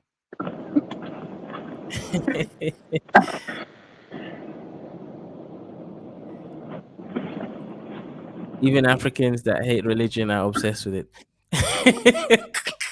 He's coming for you, Lozi. Look, guys, how can we not be obsessed with a tool that is used to dummy down these people who are protecting it? How can we not be obsessed? We have to be obsessed because these docile people, religion has numbed their brain down. The Africa is in this condition because religion is one of the tools that was used to dummy down them. That's why they are even here defending this foreign religion. They know that they have got nothing to do with Abrahamic religion. He knows that his great forefathers are not Ibrahim or Jacob. No ancestor from Africa, nobody who's an African originally has got an ancestor called Ibrahim. If we go back in time, none.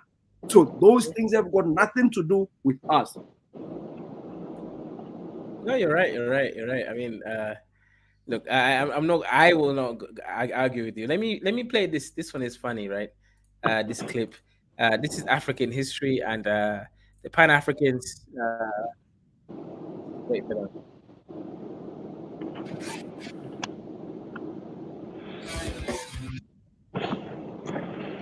In the 19th century, Africa was divided between European empires, which mercilessly oppressed the indigenous population. Modern-day Tanzania used to be a German colony. The Germans levied heavy taxes on local tribes and used them as free labor on cotton plantations. The peasants' protests turned into an uprising against the colonialists under the banner of the religious movement of the Maji Maji.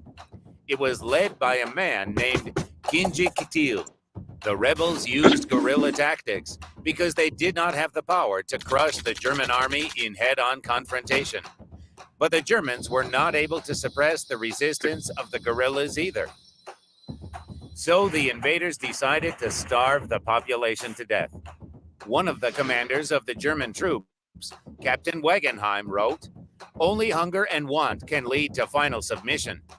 Military actions alone will remain more or less a drop in the ocean." Wait, hang on. 1 second. This is the wrong video. This is not the right video. Give me a second. But Kaizo, let me play this other video. How would we expect those people with those animal skin shields and arrows to fight those war machines that you just saw? No, it's worse. It's worse. The real story.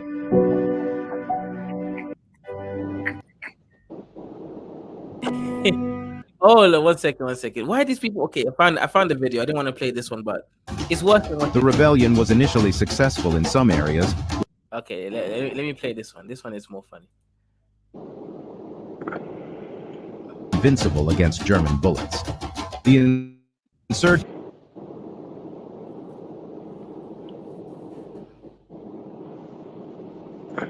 1905 and 1907 in the southeastern part of the country.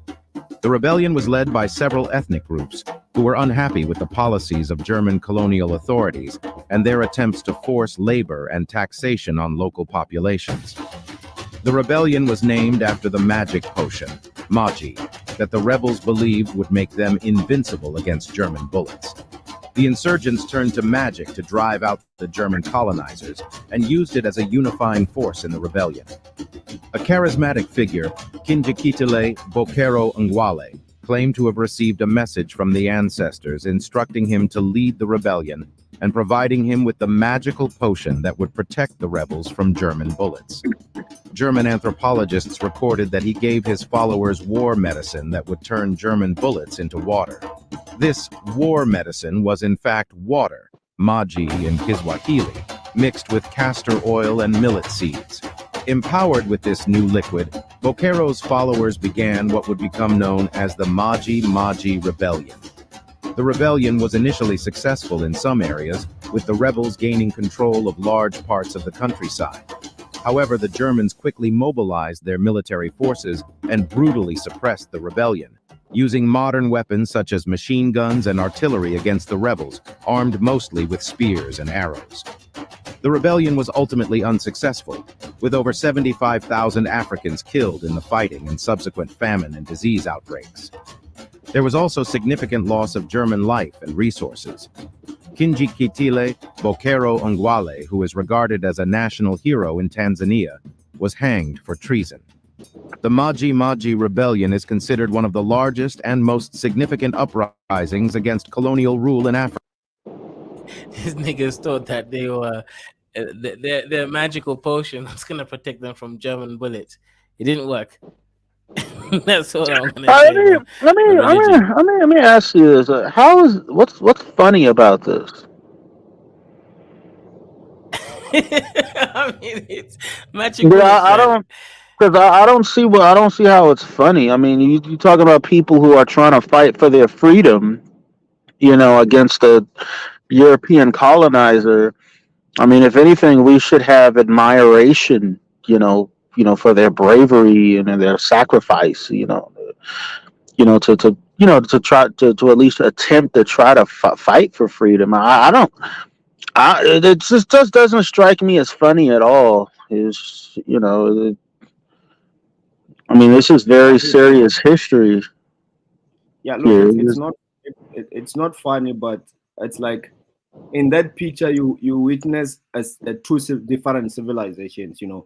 It's always like a concern to me, like how did these people get so advanced, and then we were left behind. Like there's a huge gap when you see what they had and what we didn't have, and that just something we can learn, as people, that if you are left behind, such happens. Life, it's a competition. We can moon, we can cry about how this is not funny. That's true, it's not funny, but it happened. What one group of people, when they're stronger than you, they're gonna do that if they could. That human beings are animals. That's why religious people are funny to me. They pray for the best, expecting the worst. Reality is we are not special as compared to other animals. We are just animals who are trying to survive. That's the end of it. That's why we were able to kill each other in millions, just like how other animals are butchering each other for survival. This thing of God and whatever of having high moral doesn't apply in reality. Reality is another group that wants resources to survive. It will do whatever it has to do, even at the expense of another group. As long as they can, they will.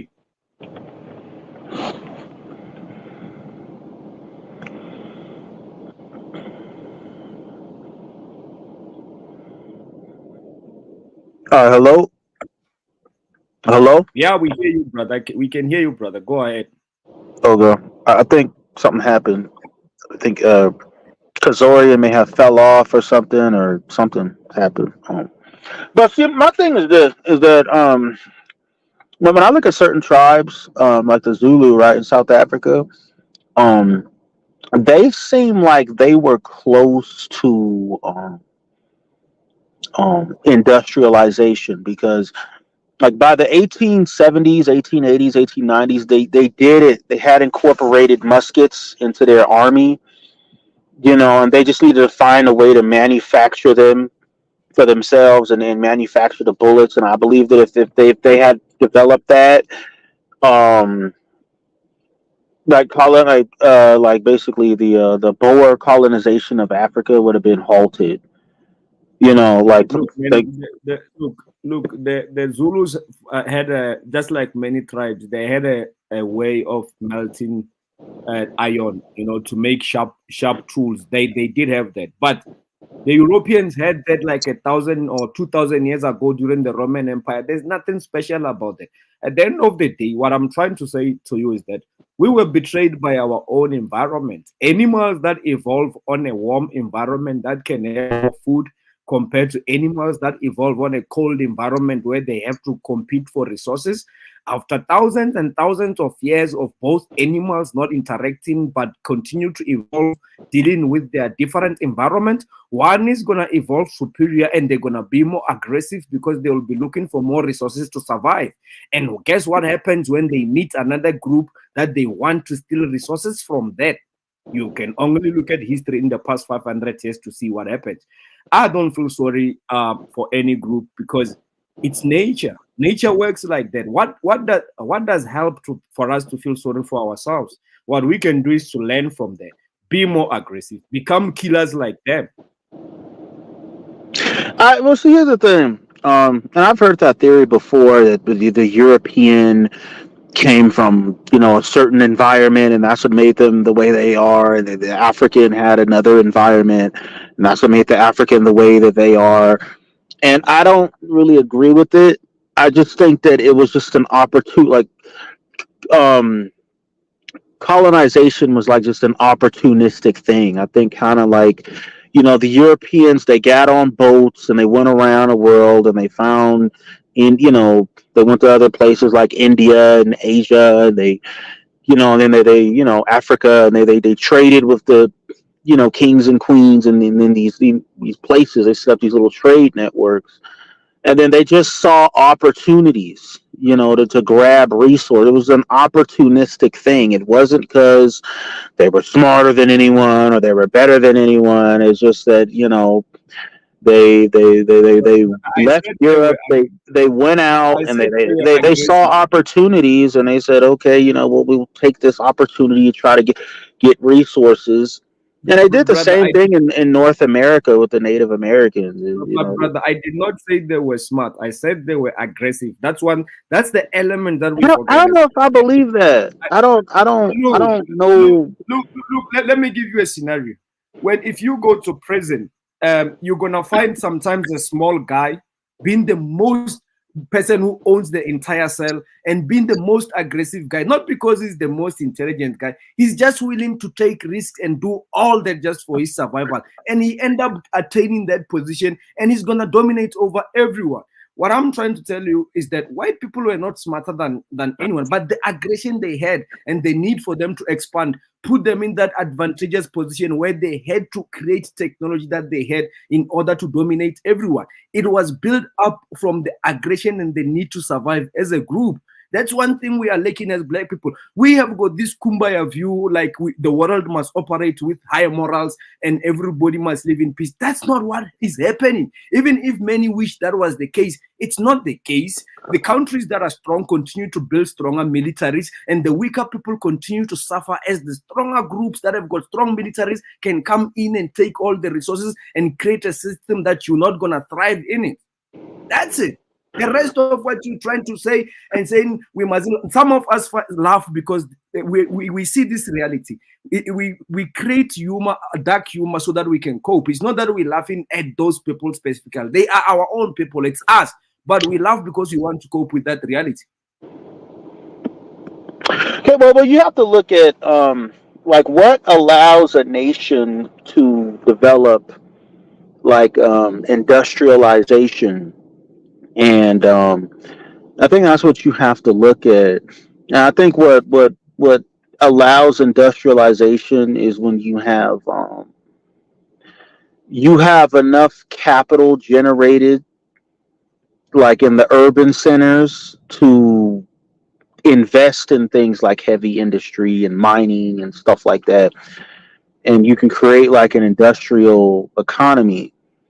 Um, that's what I really think it is. It's just the way that the capital and stuff is organized. It's like, the Zulu, like under Shaka Zulu, the Zulus became really, they got to a point where The I Zulus believe, were killing the Zulus were killing other tribes to dominate and push the agenda they had. That's what they were doing. Just that they didn't have yeah, technology that yeah, but I the feel Westerners like if, had. if they had been allowed to thrive, like if the Europeans had gotten there like a decade later, to be honest, it may have been a totally different story. Like I like the idea.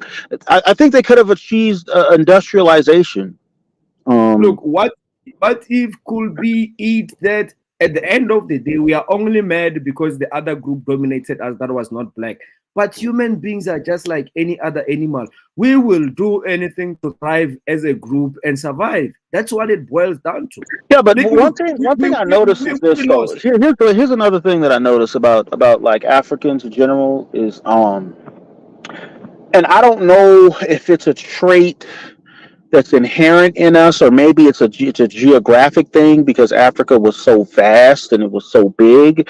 But it's like we have like this migratory, gene. Like we tend not to hold territory very well. We tend to, when things happen, we pick everything up and we migrate and we go somewhere else. That's why you have like Bantu But tribes like all over Africa. Like they're not just in one area. They're in East Africa. They're in South Africa. You know what I mean? There's like so many tribes in Africa were migratory. brother, You know. the point is a black man is not as aggressive enough. We're just not killers enough. Name me one black nation that can do to Palestine what Israel is doing. You think, like, name me one Well, black nation that can that's a result. The Israel thing is a result of Western monetary backing. Like that's the only reason Israel's doing what they're doing. They get wait, hold on, bro. Hold on, bro. However you They explain get it, wait, hold on, bro. it's They get $3 billion from the U.S. every year to fund their economy, to fund their but that's not my military, point. to fund their intelligence Brother, operation. you're not getting my point. My point is, no matter how hard you try to explain all this, the Europeans continue to dominate the globe. They control the global resources. No, That's they the point. don't. No, they don't. Have you heard of BRICS? BRICS is just now, brother. BRICS is 15 years old. I'm talking No, about their 500 years of BRICS is the dominance in the future. But global see, here's the thing: it's like these European nation. I mean, you're saying this, and France just got kicked out of Burkina Faso. It's like what's happening now is where we're entering the. Wait, but bro, you gotta let me finish.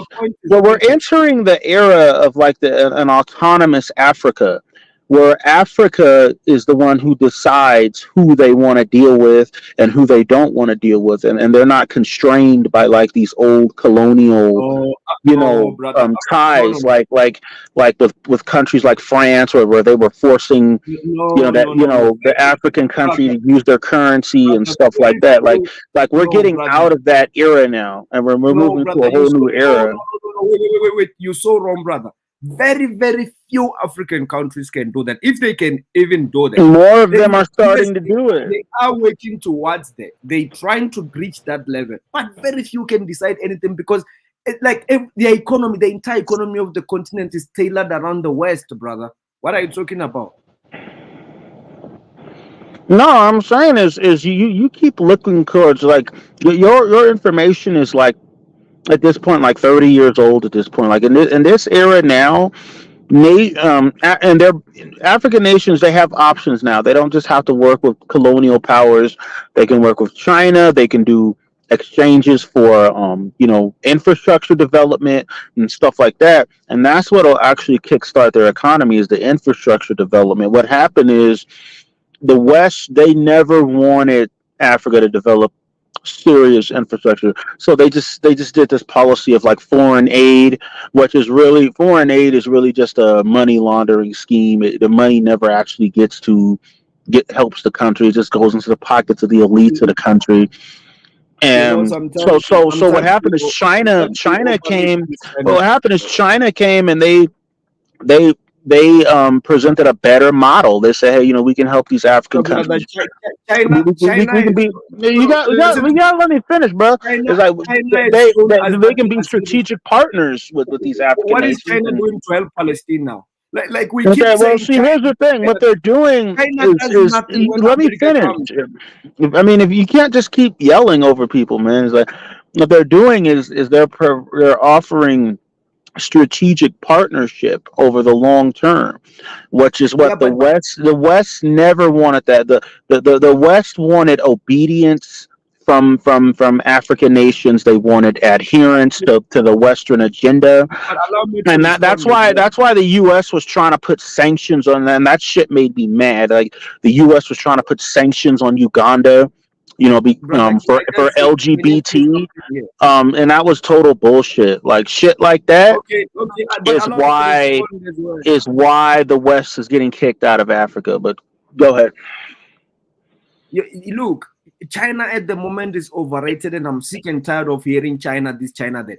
At the end of the day, China is yet actually a global powerhouse as they claim we want them to be. China is doing fuck all for Palestine now when Israel is invading them used by America. China is not there at the moment to help any country. The countries these small countries have to find ways to maneuver and navigate against the West that is still an imperial force. China has shown the whole world that they're gonna do nothing for countries that they claim that they want to become a superpower as well. China had an opportunity to stand up now and defend Palestine and do whatever they can to also compromise Israel. They have done nothing.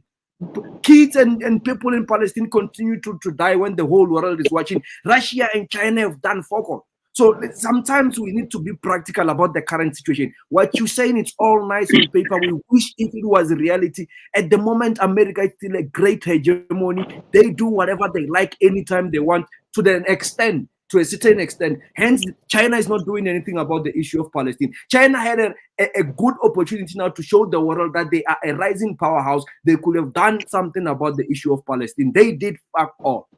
That's what China did. And that's what China is going to do Well, to see, many here's the countries. thing. China has put a lot of like anti like Israel propaganda and stuff through like the TikTok app and stuff like that. Like that's how they're doing it. But as far I as mean, like Africa, like I'm not. I the future of Africa is infrastructure development. Modern African leaders understand that, such as Ibrahim Traore, which is why he went to Rwanda to see how Rwanda manages like their nation and their economy, and how Rwanda's developing like a nuclear power industry, and he's looking to do something similar to that in Burkina Faso. So that is what I think is the future for Africa. It's not colonialism like these colonial powers like France and stuff like that. They're not getting any stronger. They're getting weaker by the day. Even the U.S. Even though the U.S. has just built a bunch of bases like in West Africa and even in East Africa and Somalia and stuff, the U.S.'s grip on Africa is going to get weaker over time because the U.S.'s policy towards Africa is an outdated policy. You're talking about Look, a developing. like the, We're talking about a I like developing Africa, which is not going. Is not interested in adhering to like Western, ideological dogma and geopolitical, strangling and stuff like that. look. One Look, second, one second. just to Shout out to 1 second. Shout out to Iko Giamin for $50. Please get rid of him. Sorry, Black Excellence. On this panel, we're capitalists, so if you are here talking shit, teaching us fifth grade geopolitics, someone's gonna get rid of you. But yeah, go ahead. Safe mode, and then Lozy. What's good, my South Sudanese? Sorry, my North Sudanese Nilotic brother. Go ahead. The microphone is yours. What do you think of the conversation so far? Oh yeah. What's up, bro? Yeah, no, not North Sudanese. I just say all of Sudan, bro. That's my whole country, No division. But no, I was gonna just ask. I think I kind of wanted to jump in because I believe we got to this conversation because of religion. I think uh, I think Lozi's his name. He was saying that basically that he would the first thing he would do if he became president of Africa, he will ban all religions. And I was just wanted to like look back in time as like, isn't the whole reason we're in this whole place is because other people had a stronger religious belief than all of us. I believe they said that it was a pope some, I don't know if his name was Pope Nicholas or something. He was the one that basically allowed Portugal to go all throughout Africa or all throughout the world to find people and convert them, or if they're non-believers, basically take their property and make them perpetual servitudes as well. I think he said. Um, do you do you think that religion is? I was going to ask. Do you think religion is 100% useless, either to you or to him? Oh, okay. So look. let me Nothing. answer. Do you want to answer first, Lozy? Okay, go ahead. Yeah, nothing is ever 100%. So everything is subjective, but it just depending on the scale, right? Religion for most parts has done damage for Africans, and specifically, I kept saying foreign religion. When you mention Pope or the entire European whatever they had going on, they have their own religion. Even although you can present an argument and say this religion was adopted from this empire, or it can date back to Egypt, it actually can date back to Africa. You can come up with those scenarios, but at the end of the day, they took it, twisted it, packaged it the way they want, and it served a greater purpose that they wanted. How they presented it, even in Africa, was a different approach, and they did it for a specific reason. There's a greater reason why they forced many people who they wanted to colonize to adopt to their religion. And if you know one thing about the Western Europeans, they don't do anything without intentions as a group of people. And that's one thing that they have that puts them on a better position in the grand scheme of things in the globe. So this religion, if we are going to be religious, at least we must have a religion that has got a roots and ideology at the core of our own, not adopting anything outside the borders of our ancestors. Because religion is a psychological war. It's nothing more than that. It's just a mental masturbation. So at the end of the day, when you adopt a religion of another man, you become inferior. You become inferior to that man. And that's one big reason they managed to conquer us. We were already defeated mentally. We went to a war thinking the white man is better than us, because already these missionaries were pushing this propaganda that they've got a greater God and our God is inferior and we actually worshiping a wrong God. That was the idea of it. It's the propaganda machine behind religion that is put there, and there's a great purpose for that. And that's why they did it. It was serving a greater purpose in the agenda of colonizing us. So, Saifo, let me ask you a question. You are, I'm guessing, Christian, right?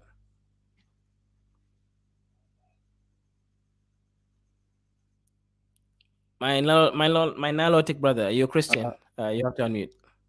Can you hear me? Yes. Are you Christian? Yeah.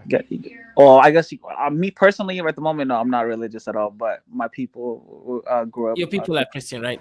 Yeah. So the point here is, you know that your people went into war, still are actually technically to this day with the Muslims. So you guys are Africans. You're fighting over Arab-Hamic faiths, right? So these are two Arab gods, right? You got Jesus, that's an Arab. You got Muhammad, that's an Arab. So you guys are fighting over two different Arabs. So does that really make sense, from your mindset? And also, to answer your question, religion can be useful if you create the right kind of religion. Religion is not just limited to, believing in some God. Religion can be just a lifestyle choice or something that you propagate. Like today, for example, you have the LGBT. That's a religion, right? So religion is just any sort of set of ideals that everyone believes is unquestionable and is culturally constrained in a certain area. So yeah, it can be useful to herd the masses, right? And I think that's important. I only have issues with the Arab Hamic faiths, right? These two Arab religions, actually three of them really, that have taken over control of everyone's mind like a mind virus. Yeah. But yeah, I was gonna say for example, yes, like my country, there's the South, North fighting. It, to be honest, it appears as if they're fighting over religion, but it's actually a little bit more complex than that. And then even to this, what's going on right now, and I guess Israel and Palestine, it's a religious war. There's the whole backing of the reason why America is supporting Israel and all that. It's not really just because of just because they're white people, because Arabs are white people as well. It's more so a religious aspect to it. There's that support system there. So I don't have really a problem with religion. I just kind of thought it was interesting that he said the first thing he would do is if he became president of Africa, he would eliminate these religions. And if we did create our own religion in the future, well, who's to say that somebody else, might, and another person in Africa might create their own religion, and then we have the same exact thing again, where Africans are having a religious war with other Africans. It's like, so religion is, huh? Brother, in fact, I went further and I said, if you are found, Lozi becoming the president of Africa, he's a president of Africa. If you are found holding a holy Bible, the so-called Christian book of James or wara, that nonsense, that black book, and you are holding Quran, whatever they call it, if you are found with those books, any of those books, you get life sentence in prison and you're not coming back. We might as well just end your life there. That's how I'm going to eradicate it. At the far extreme position of it. That's how much I take it serious, that it is a fundamental problem to the black race. That's how much I have to get rid of that. I look at the Bible, it's a disease, right? The religion, it's a virus. The people who are following these religions are bacteria. I'm talking about these foreign religions in Africa. The Bible, it's a disease. Religion, or these organized religions, a virus. The people who are enabling these things, who are following this, from the pastors, the bishops, and these stupid people who are going to these churches, they are bacteria. And the sooner we get rid of all that, better for the black race. What's more important? I would ask both of you guys for the future of let's say all of Africa. Is it to get rid of religion, or is it to educate as much people as possible? Which one would you guys want? How you gonna educate these people with religion? It's obvious it's very difficult because if you can't, brother, religion is dumbing down people from thinking. Religion makes people accept things that they don't even understand as the truth. Religion makes people accept ignorance, nonsense as the truth. They are comfortable without knowing anything, and they wouldn't want to investigate because guess what? When we have got a weather changing in our regions, they wouldn't want to know because the great being, the super being, the almighty one has done it. So they don't even question anything because every answer that they can raise questions and investigate and use science and technology to approach this, they don't have to, because one guy who's playing the chase and hide and seek and all that, he's done it all. So why will they bother? Because they know all the answers.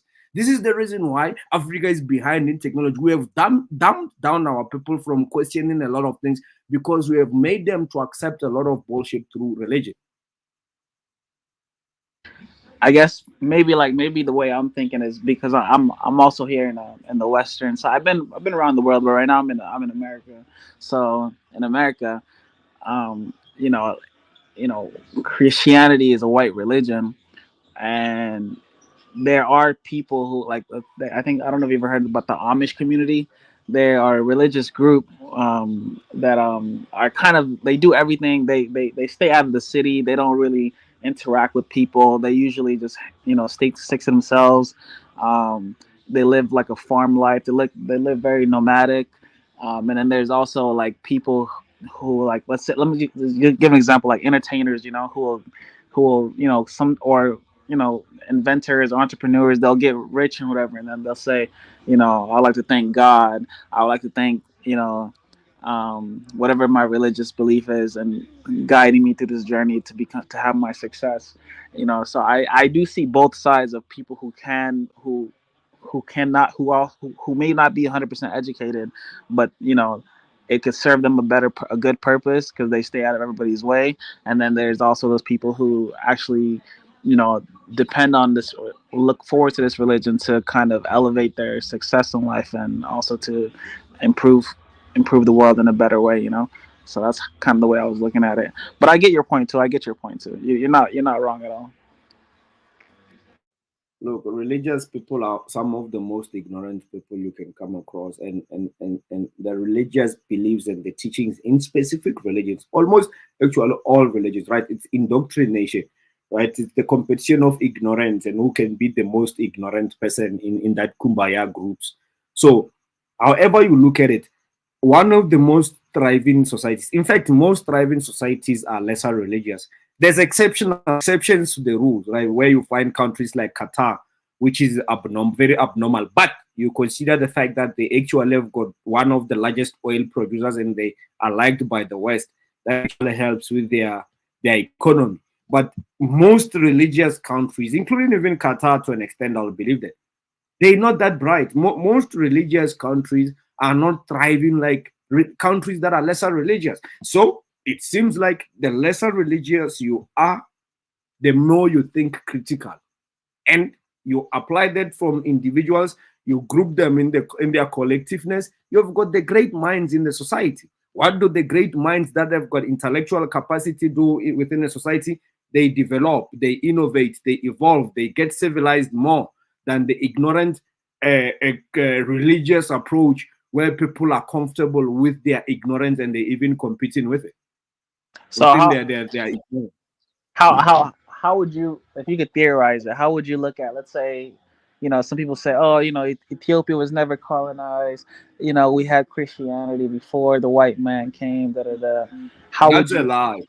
I That's a big lie.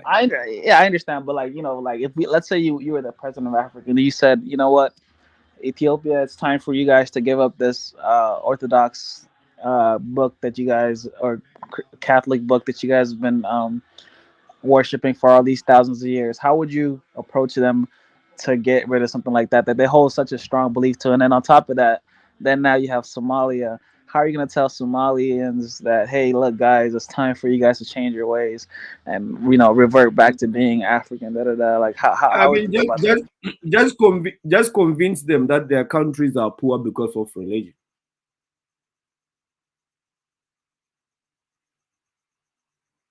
That's all you need to do. Make them believe. You just reverse psychology. Make them believe, as much as they've got energy to believe in these unproven things, like with no evidence, like God. Make them believe without evidence that the reason why they are poor and not thriving is because of religion. Just do reverse psychology on them.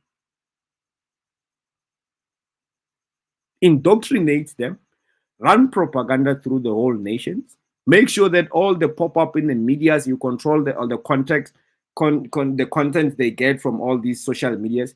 It's all like religion bad. The reason why you are suffering and poor and not educated is because of religion. Then eventually the next generation will get rid of religion themselves. They won't even need you to do anything at that point. There's also this thing. I don't know if you're aware of something called like genetic memories, where some people, they may never have actually, swam before, but they fear water. I've seen videos and pictures, and I've heard stories back in my place from people, elders of mine. They say that exactly what used to happen to Somali, or not the Somali people, but just Muslims in general, how they get converted into Islam is like these people get beat at a young age just to believe in this religion. So sometimes it's like these things they're gonna be generational in a way where, like, maybe even in the future, or if when the kids come out, they're gonna be afraid Okay, to. look, brother, I think we're jumping around the bush here and we're gonna do this the whole night. Let's get to the bottom of it. Do you think Africa is better with religion or without religion? Do you think Africa will thrive if they prioritize science and technology and get rid of religion, or you think we should continue to be very religious and that's fine? Which one do you think is the best idea? Get rid of religion, or religion must be there? I think I think religion and science can be, if people are educated properly on how to use both of them for spiritual. Because even if you, Educate yes, but even though fully educated people can't be religious. If you know too much, you can't be religious. even though we're physical people, of course we live in reality, but there's also the spiritual aspect to a human being. We look up the stars and we wonder. We look at children that are born and we wonder. So these things have to have some kind of answer, not that has to cater to certain people. So I feel like some people deserve to actually have a religion. It doesn't have to be 100% foreign religion. It could be, like you said, African religions or whatever. But I believe that African people in general do need a spiritual sense of the world as well. It's, of course, science and all that stuff is fine, but it also needs. But too much of that can also lead to like how things are over here in America, where people are being The poisoned through more their food. Like you have to kind of be aware of certain things like that. So the more you equip people with knowledge, the lesser religious they become, because more knowledge will expose how bullshitting religion is. So the more people know about lots of stuff that has to do with reality, the lesser religious they will become. So in that sense, you can't put exposure and knowledge with religion in the same sentence, because the more you educate people and teach them how to think for themselves and go get right proper information that makes up our reality that we live in, the lesser religious they become. But the more you dummy down people and keep them in an ignorant loop, the more religious they become. The two cannot be mixed. You cannot become more knowledgeable, especially in science, maths, and technology, where you actually crack down the codes of reality. You understand the building blocks of life and how things mature to existence. Although we don't have all answers, of course, that's the point. But the more you expose people to the knowledge of reality, the lesser religious they will be, because religion is not conformed or informed by knowledge. Religion is just pure, proper hogwash bullshit made by chihuahuas. Of course, but like you have to understand, there's like I'm just speaking as like, how do I say, like I said, just like in a spiritual sense, like some people, like I guess I'm trying to say basically maybe like we need people do need morals and ethics to go off of. People do need a good example of of a good example of a better how do you say, how do I put my words together better? No, people don't need all that. You need to trust human beings that if they can think for themselves, they will do the best. Imagine if artificial intelligence reach its own general super artificial intelligence where it can have its own consciousness. This thing will be super intelligent that it will sit back and look at us like these species used to believe in religion. It will look at us like how we are looking at monkeys. Like it will be so weird that why did they even believe in stuff that don't even have evidence? That's how they're gonna look at us. All these things you are saying, it just shows the level of civilization that we are as human beings. We are not that smart. We are not that civilized. Because if we were civilized and advanced, we will get rid of all this bullshit that doesn't even have any evidence to back up all this claim. Any intelligent species won't build their fundamental belief based on a guess. They will follow evidence. And the more there's a lack of evidence on something, the lesser they will believe anything. You need to believe something because it lacks evidence and proof. You wouldn't need a belief if you had evidence of anything. Yeah, I like maybe because I'm an American, I can see the effects of the many like psychological effects on people without belief systems. There's people who like I don't know if I'm pretty sure there's probably a serial killer in Africa, but America probably has like the largest amount of serial killers in this world. People who do things without morale, people who do things without ethics, people who do things just because, just not because they have, not because they, just because, like they can do these things. It's like if there's a good example or a basis for some people to actually just fall under or believe in under, it could actually at least alleviate some of these dangerous threats. I believe even some of the most intelligent people could also be some of the most evilest people in this world.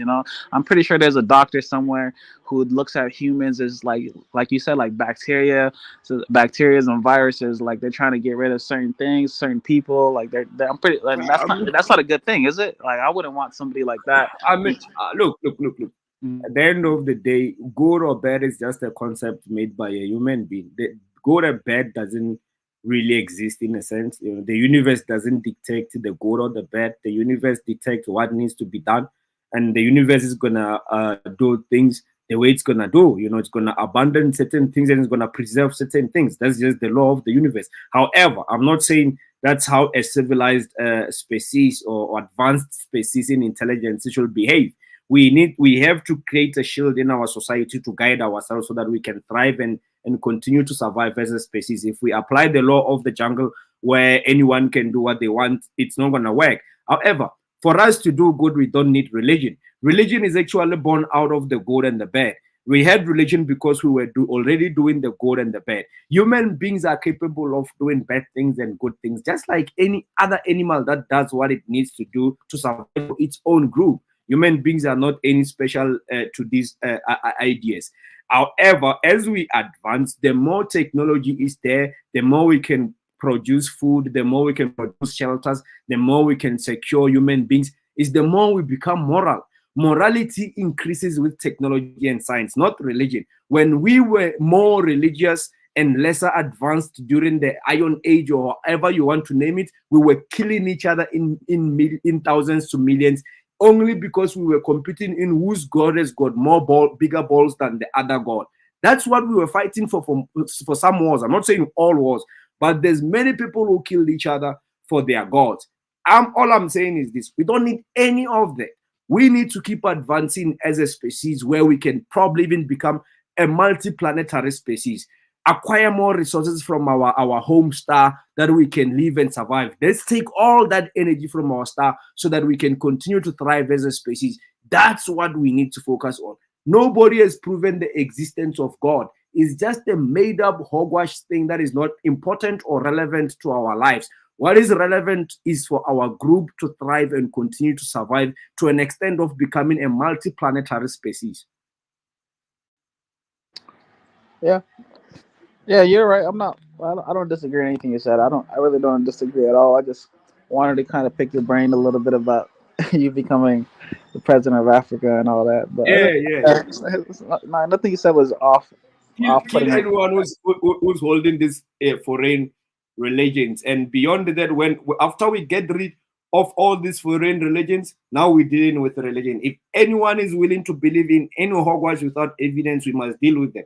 Evidence on the table. The black race must be a race that becomes intellectually stronger than any that follows evidence of reality in all the physical matters. We live in a physical world where nobody has ever seen other dimensions, be it you call them spirituality or whatever the soul you call it. No one has proof of any of this. What we know is that we live in reality where Africa gets fucked every day because we are behind in technology and science, and that's the reality that we have, people. But even the world, like let's say for example, America is a superpower in the world, but even their even the money that they print, it says "In God We Trust," you know. So like they from if they even though how big they are, they still kind of go in that route where they believe they have their own Because ideology. it's the system of control. You think Biden believes in God or his administration believes in God. Those are 1% of 1% that controls the world. They are smarter than what you think. But if religion is going to help them to continue controlling a certain portion of the world, they will use it. Look, I'll become a bishop tomorrow to preach gospel to the entire world if I'll become a billionaire. I don't give a damn about God or if God exists or not. If I'm going to survive and become a billionaire, I'll become a pastor tomorrow. If my way to become a billionaire is through becoming a pastor, I'll lie to any one of you stupid people who want to believe anything. If you're going to pay me to sell you lies, I will do it because you're stupid enough. Facts. That's a good point. That's a good point.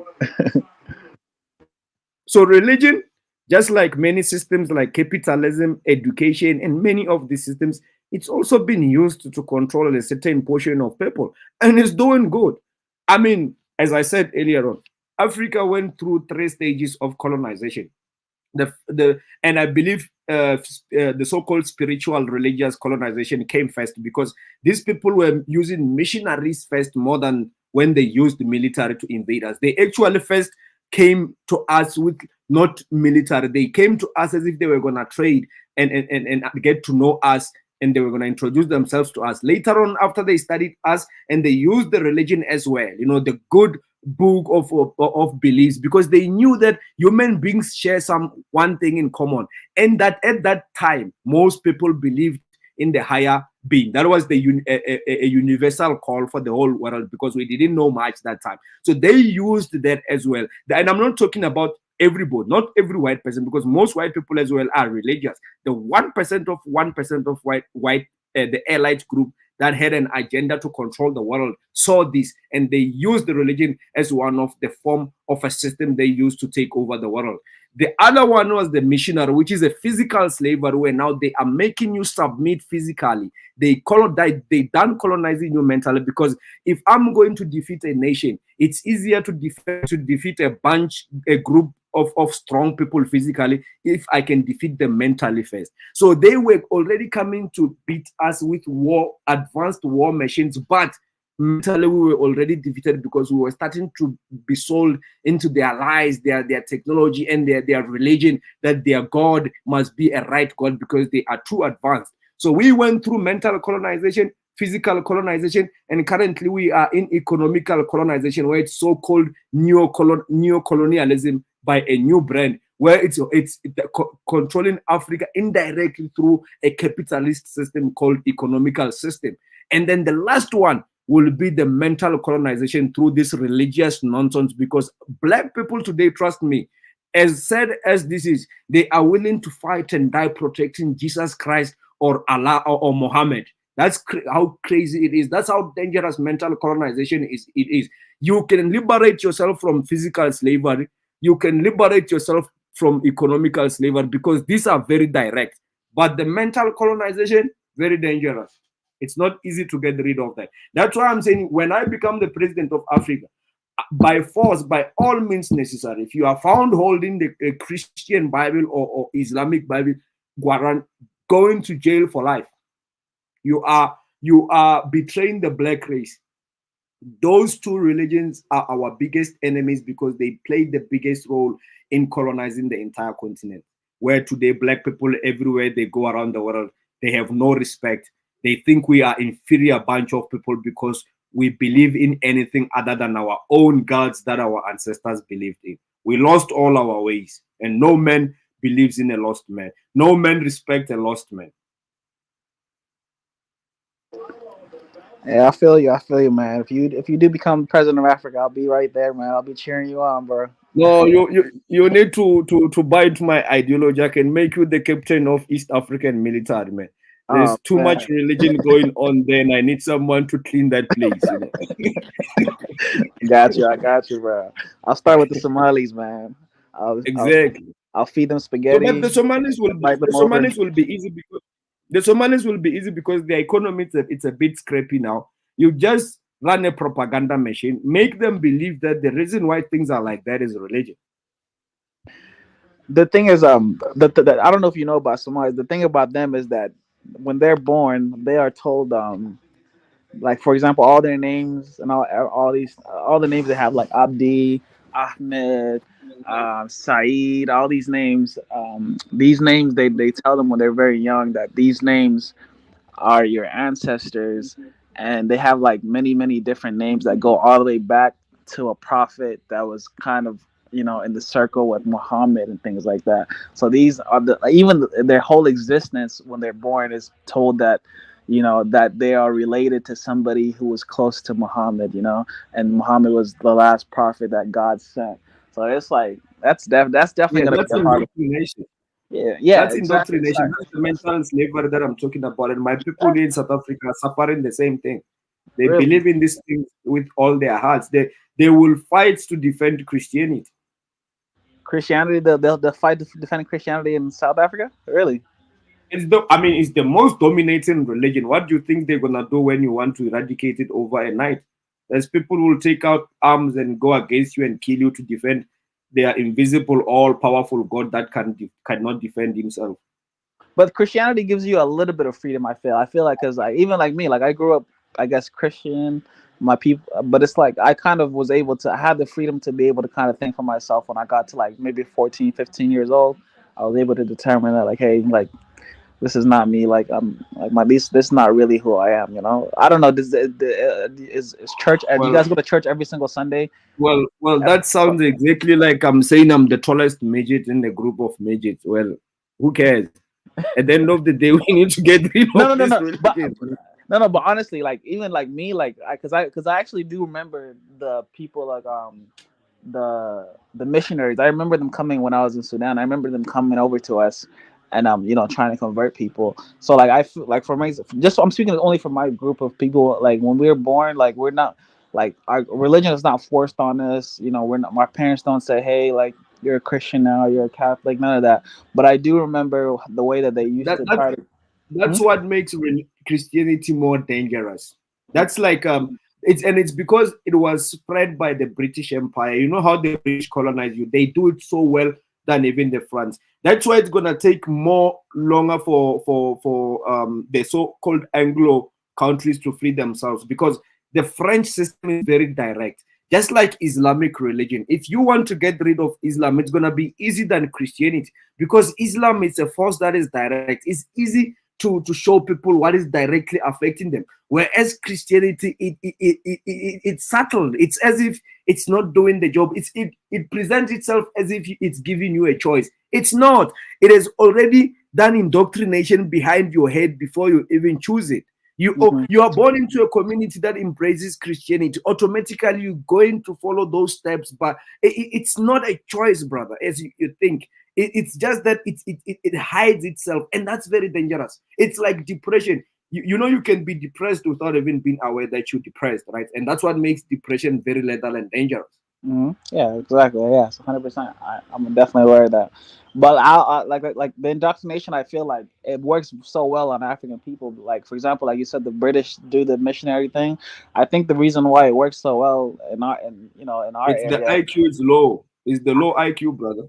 I think it's actually the fact that it comes like you said it hides itself like it's not even there. Like the way that they used to bring us food, they used to bring us clothes, Yeah, they used to bring yeah. us medicine and say, hey, this is for you guys. This is from God. Right? This is The from diplomatic tactics, right? They yeah. came with a soft power using diplomacy, and only when they caught you, they used the word military, right? hmm So that's my point. That's why I consider religion as the biggest threat, because religion was the first thing that they used to get to caught Africans. They didn't come with a direct military because that was going to waken up many tribes. They used many tactics other than direct military, which were mental tactics, psychological tactics, and religion is nothing other than psychological whatever, like structures and tactics. So they use psychology to defeat us before they can even come physically. Because how are you gonna defeat people physically who lived in their territory for thousands of years when you only studied that land for few decades? So you need to apply other forms of defeating them other than going directly, because if you go directly, even if you advance, they might stand a chance to wipe you out. So they had to use psychological approach through religion and many other things, and that's why they managed to also divide us through our tribes before they can do their dirty job.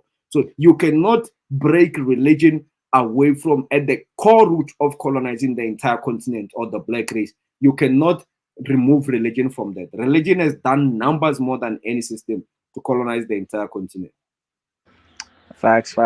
Yeah, you're definitely right. Yeah.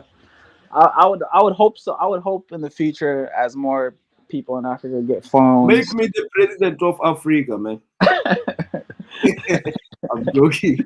If you Nah, want to see the job done, like if you want to see a dictator who will get the job done, put me. I'll be a good dictator, because there's bad dictators, there's good dictators. I'm pretty sure Biden I'm is. pretty sure every dictator said that they're a good dictator. So I don't know about you, man. We have to study for a couple of more years and see exactly I what mean, what you're Biden, saying. Biden is a good dictator. America continues to be a hegemon. It's the richest country on earth.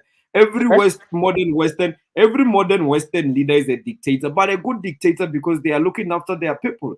Any leader is a dictator. You just need to be a leader that looks after its people. Any system you use that is gonna push your group of people, it's gonna be a forced system. Look, you can't move anything without power, and power, it's a force. So any leader you can think of is a dictator, because somewhere, somehow, whether we like it or not, they use force. That's true. That's true. But okay, let's say for example, all the you're done with the religion. You got people to drop the religion. The next problem you're gonna have in this world is you're gonna have Africa's gonna get shut down from the world. Nobody was gonna want to trade with Africa. Nobody's gonna want to trade technology, share information. What now? You're gonna have to start from ground Dude, zero. Are you prepared for that? Africans are starving while they trading with everyone, bro. So Africans have got nothing to lose, bro. It's like so Nah, funny.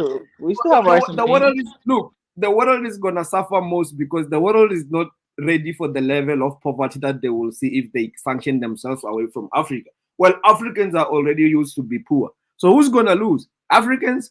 No, they're just gonna be a bit worse poor than now. But poverty won't be new to us. I feel you. I feel you. I feel you. I feel you. Yeah, that's facts. That's facts. But yeah, I mean, the only thing is that I would say that basically is like if the only problem, the only thing that I would forget the religion, forget everything else. The only thing I feel like about unifying Africa is I don't think it's a possible thing, just because of the simple fact that like everybody has too many different histories to try to erase all of that and start all over again. It's gonna be too hard. It's I, like I have a I have a solution in the unification of Africa, and it's a solution that works, but at the detriment of other groups. But that's what happens if Africa is gonna be more, it's gonna civilize. we need to make other regions more poorer than others, like more poorer than they are already. So that is gonna push a lot of competition among Africans. And if we start to have probably even wars to a certain extent and have an internal competition, a serious one, we're gonna advance fast. So my solution is this: the countries that are already in a position of power and forcing themselves on other countries that are weak need to do that more now. They need to get there and kick out the Western or the Asians out, make sure that they are out. The remaining resources that can be found there, utilize them, take all of them and take them to your country, put them on the group that is educated and they can industrialize, build from there. For every region, we've got 5 regions. Then in these 5 regions, we're going to have 5 powerhouses. Only 2 of them have to rise and control the continent. That means those 5 regions, the 2 have to suppress the 3 regions.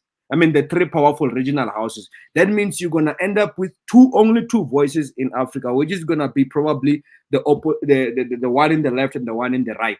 They're going to oppose each other, but they're going to compete. And those 2 forces, when they get to the global stage, they need to unify, just like how the Republicans and the Democrats will differ in their domestic issues, but unify when they have to fight other countries and get the resources from, other continents or countries to get the resources. So Africa needs to be very, very forceful and hegemonic inside by other African countries, not by other enemies. That's the only way we can unify and force these other countries to submit. Because if you don't do that, the moment you walk out the door of negotiating with them, they're gonna sell to the highest bidder, who's gonna give them more money.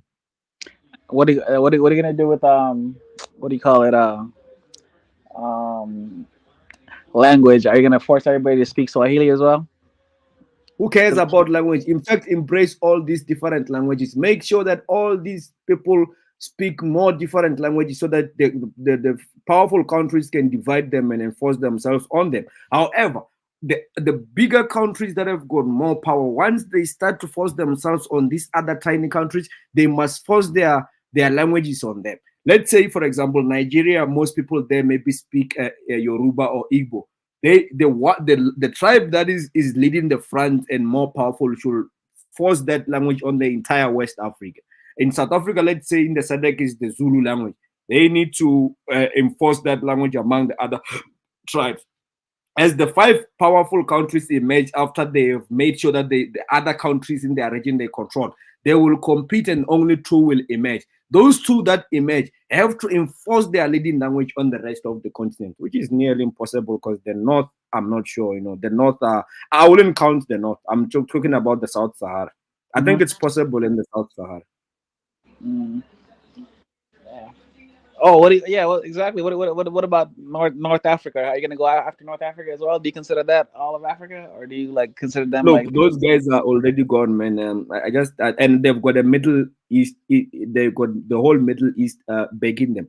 The only thing we can do with the North is that we have to align with Egypt, because Egypt can force itself on the rest. Maybe with exception of Algeria, it will be difficult, but Egypt can easily garner the rest, the remaining 3 or 4. Apart from Algeria, then eventually, and Algeria most of the time is on South African side. Actually, we agree with Algeria more than Egypt, but those 2 are the competing forces in the North.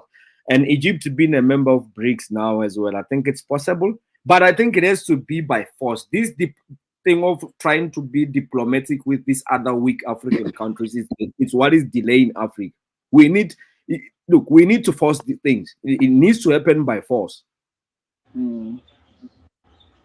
I get it. I of course, I'm pretty sure this bloodshed is gonna happen no matter what. If anytime rises, bloodshed will happen. The only thing is, who cares? Africans are already dying now. Have you seen what is happening in Congo? And many African they already died. Again, Africans have got nothing to lose. The only reason now it will be that African countries that are powerful will be killing Africans. That is already happening anyway. It's a sacrifice that people are going to have to make. You think you're going to force yourself on another country, nothing will happen. You just need to make sure that you are in position of having a stronger military, and that small country will then allow other powerful, strong external forces to help to back them up. If you can block that, you force yourself in them. Couple of people are going to die. It's a matter of time. When they see many bodies being dropped, they're all going to submit. They're not going to just wake up and say, okay, come, introduce your system, take over everything. No, somebody's going to have to die somewhere, somehow, as long as it's not me. Yeah, that's facts. That's facts. Though I would assume you would go for the coastal countries first, correct? From South Yeah, Africa, of course, you would they are the most strategic importance. Yes, yes, that's true. Yes, coastal countries. That's a good point. Yeah. yeah, and then after that, then it'll be working your way down. But yeah, that's I think the internal countries will actually submit because if you capture the coast, you can actually make them very difficult to trade. So once they can't trade internal, like when you block all the coast, they can't get anything. Automatically, they will submit. mm. Yeah, and I think I think maybe your plan might work to be honest if you do go through the coastal countries first. The only problem you're gonna have is the last coastal country is probably like Eritrea area, Ethiopia area. That's gonna be the hardest to fight because right next door you have the Arabs, and then you're gonna have to either work out a deal with them, or you're gonna have to actually really fight them to Look, control that the, area. the Arabs in the unification of Africa will become the biggest problem because their presence is actually more than the Western in Africa, and we're not we're not talking about this that much because their unification of Africa won't benefit them as well. Even although they are a secondary problem at the moment as compared to the West, but the West is a direct force. So again I said, it's easy to fight a direct force that it's already like a hegemony on you. You can feel the pressure, right? But a force that is not direct, like a bit like what is the word? I'm running my English is being depleted here. What is the word?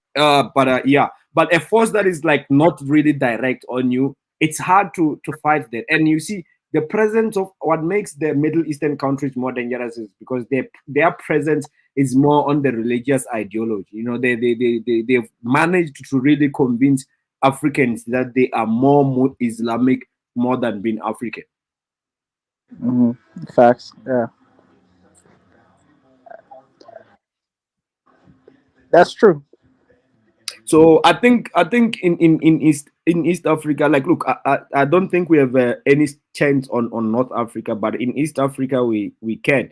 You I just think need I, to. I think if you take over the coastal, like once you control the seas, you can actually really control the North Africa as well because they need to get their food as well. They need to get their grains, their technologies. Once you control the coast, you can definitely influence what happens on the north. You don't have to probably take it over, but you could just Yeah, maybe but you see just like how that America did. that coast is very tight, and you've got the Yemens, the Houthis, the Jordanians, the Saudi Arabians. That's what I'm saying. It's the problem. It's very tight. The gap there leaves a lot to be desired. What I think we can do that is not to come from the coast, even although the coast will be the shipment of probably the external forces. If you can get Ethiopia, which is the biggest country there, if you can divide those countries by using Ethiopia, I think you might stand a better chance. And that's when you can do that, when you already unified the entire South Sahara. If it's still in this condition, you forget about it. So East Africa, in that sense, in South Sahara, will be the last place to really be able to control and force yourself on, because it's a different ball game. There's a good group of them who don't see themselves as Africans first, and that will be a big problem. They're more for their alliance are more their what is the word, their religion, or what they're more aligning with the religion than the, is it ethnicity? Yeah, Yeah, yeah, yeah, than yeah, or race. They're more, yeah, or race, yeah. but that's kind of like not 100% true. I think most of the East African countries like Eritrea, Ethiopia and Somalia, like Djibouti, mhm, Djibouti, like I the think, boots, yeah. and even what's it called, Yemen, that these places like they've always been African influence of that. Like they do have these these terms like they call, if you're like really, if you're like dark like me, like Sudanese, they'll say they'll call you slave, they'll call you things like that, Jareer, you get all these names, but they at least know the faces of of Africa. They know who's always been there. So like, and they're not really that like, they're not that hostile as well. They're not like people who would really try to fight fight you, or like I don't see East Africans that much as big fighters and things like I see them fight for religion, but I don't think they'll fight for something like ports and stuff like that. But I think what would need to happen first is get close. I think Egypt has the first place you need to target is actually East Africa. Just go there and say, hey, look, this is what's gonna happen. You guys are poor because of this, and then boom. You can't touch that place without unifying South Sahara. You won't have the muzzle. And look, what we are explaining here has already been done in many regions. Like you look at the Middle East today, you can see that Saudi Arabia and Iran are trying to dominate, and Israel is competing for its presence as well. That's my point. I'm saying unification doesn't happen because people say so. Unification, it's a forced thing. You have to force it. You have to be powerful enough to force unification. Hence, even in our small region, Shaka Zulu was not waiting and saying, oh, the day all these tribes decide to come together in one kumbaya, we will throw one big party and we will all dance together in the brotherhood. No, he woke up and decided to build a military force that will be able to fight strong and impose themselves on others. And every tribe that he took over, he was making sure that they forge an alliance with him and they will go defend side by side with him. That's what I'm saying. When all these regional powerhouses force themselves on the other countries, sorry, those countries must be able to align with the force that took over and defend that force.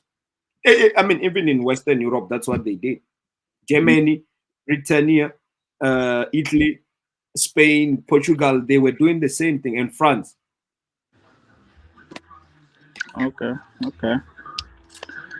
Well, how about this? Me being from where I'm from, I'm familiar with war. I don't think that has there been a lot of war in South Africa besides like you guys fighting the Dutch and all that. Has there been other wars besides that? Of course, I have a romantic view of war because I've never witnessed one. That's true. I mean, even historical during apartheid, that was not really a serious war. It was just a political war. It never got to a civil war where like people are butchering each other like that. So the wars that we had, I would say historically, was the era of the Shaka Zulu that we can actually remember in our time, and the colonial wars. No, I mean it was the bloodshed there, but they a bit like old because it's about 300, 200 years ago, 100 years ago. I mean not 100, but 200 years ago. In the modern days, no, we have been stable, and maybe that's why I romanticize war. But at the end of the day, the Americans also romanticize war. They haven't suffered much war, but their leaders are capable of forcing themselves on other countries. That's just what I'm saying. We South Africans don't need to experience war to understand. We just need to believe that if we have got a strong military, we need to force ourselves on the rest of the weaker African countries. How do you see the islands, the Madagascar, the what's the other island? I think it's called Mauritania or something. Those basically the islands next to us. Build more ships. Are you gonna force yourself in there too, or are you gonna just leave build more warships? Build more warships and more aircraft so that we can get there, force ourselves on them and control them. Yes, islands are one of the easiest things to control. I feel you. Well, you have my support from the East Africa. On this day, what's today's date? On Saturday, March 16th, 2024. No, you know the business people. I actually have what's it called, actual people who are in the military in Sudan right now. I think one of my uncles is like a war leader over there. So if you ever need me to do something out there, just give me a call. I'll call him. I'll give him his number. You can tell him what you want him to do, and he'll take care of everything, man. Look, I would like him to take care of the Malema noisemaker guy here. I think he's interrupting the mission that I would like to do. And on that, if he can threaten the comrades here from ANC and put me above them, if we can achieve something like that, I'll appreciate that. That's where I can start, in a position of power, or else all we're talking about is just a pipe dream.